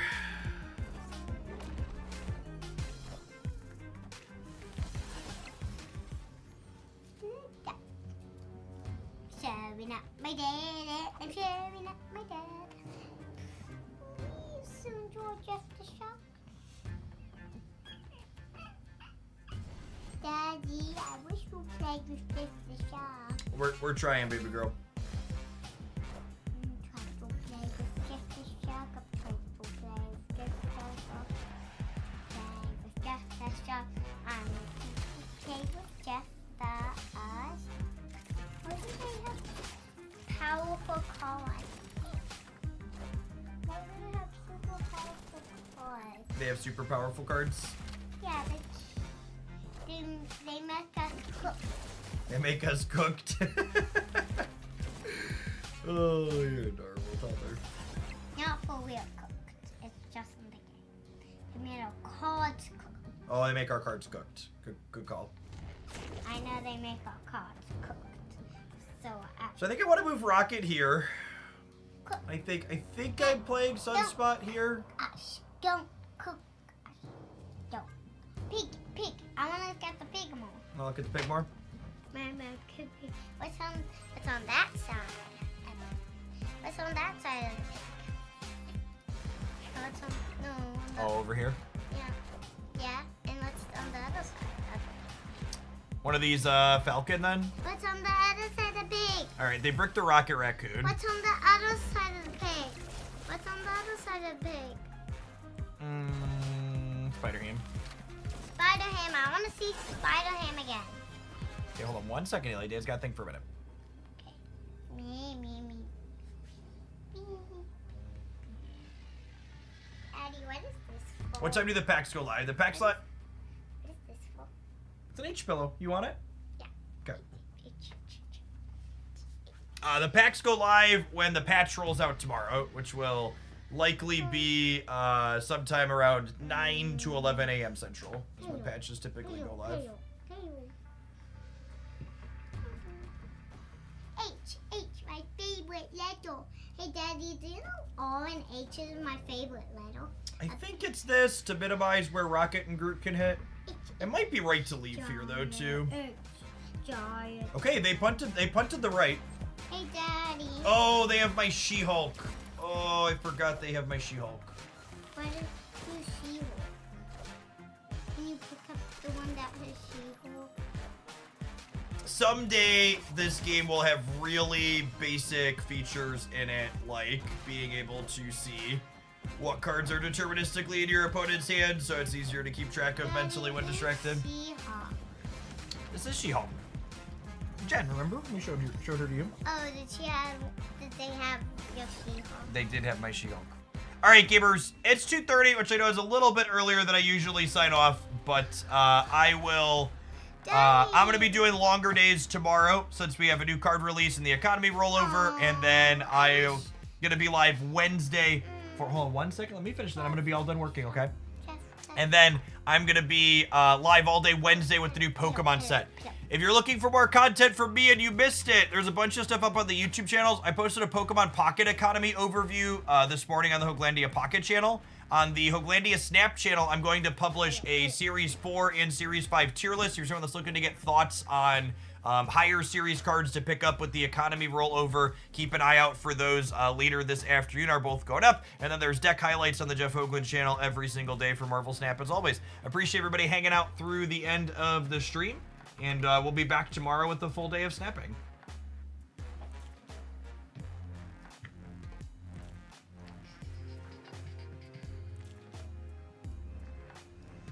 I like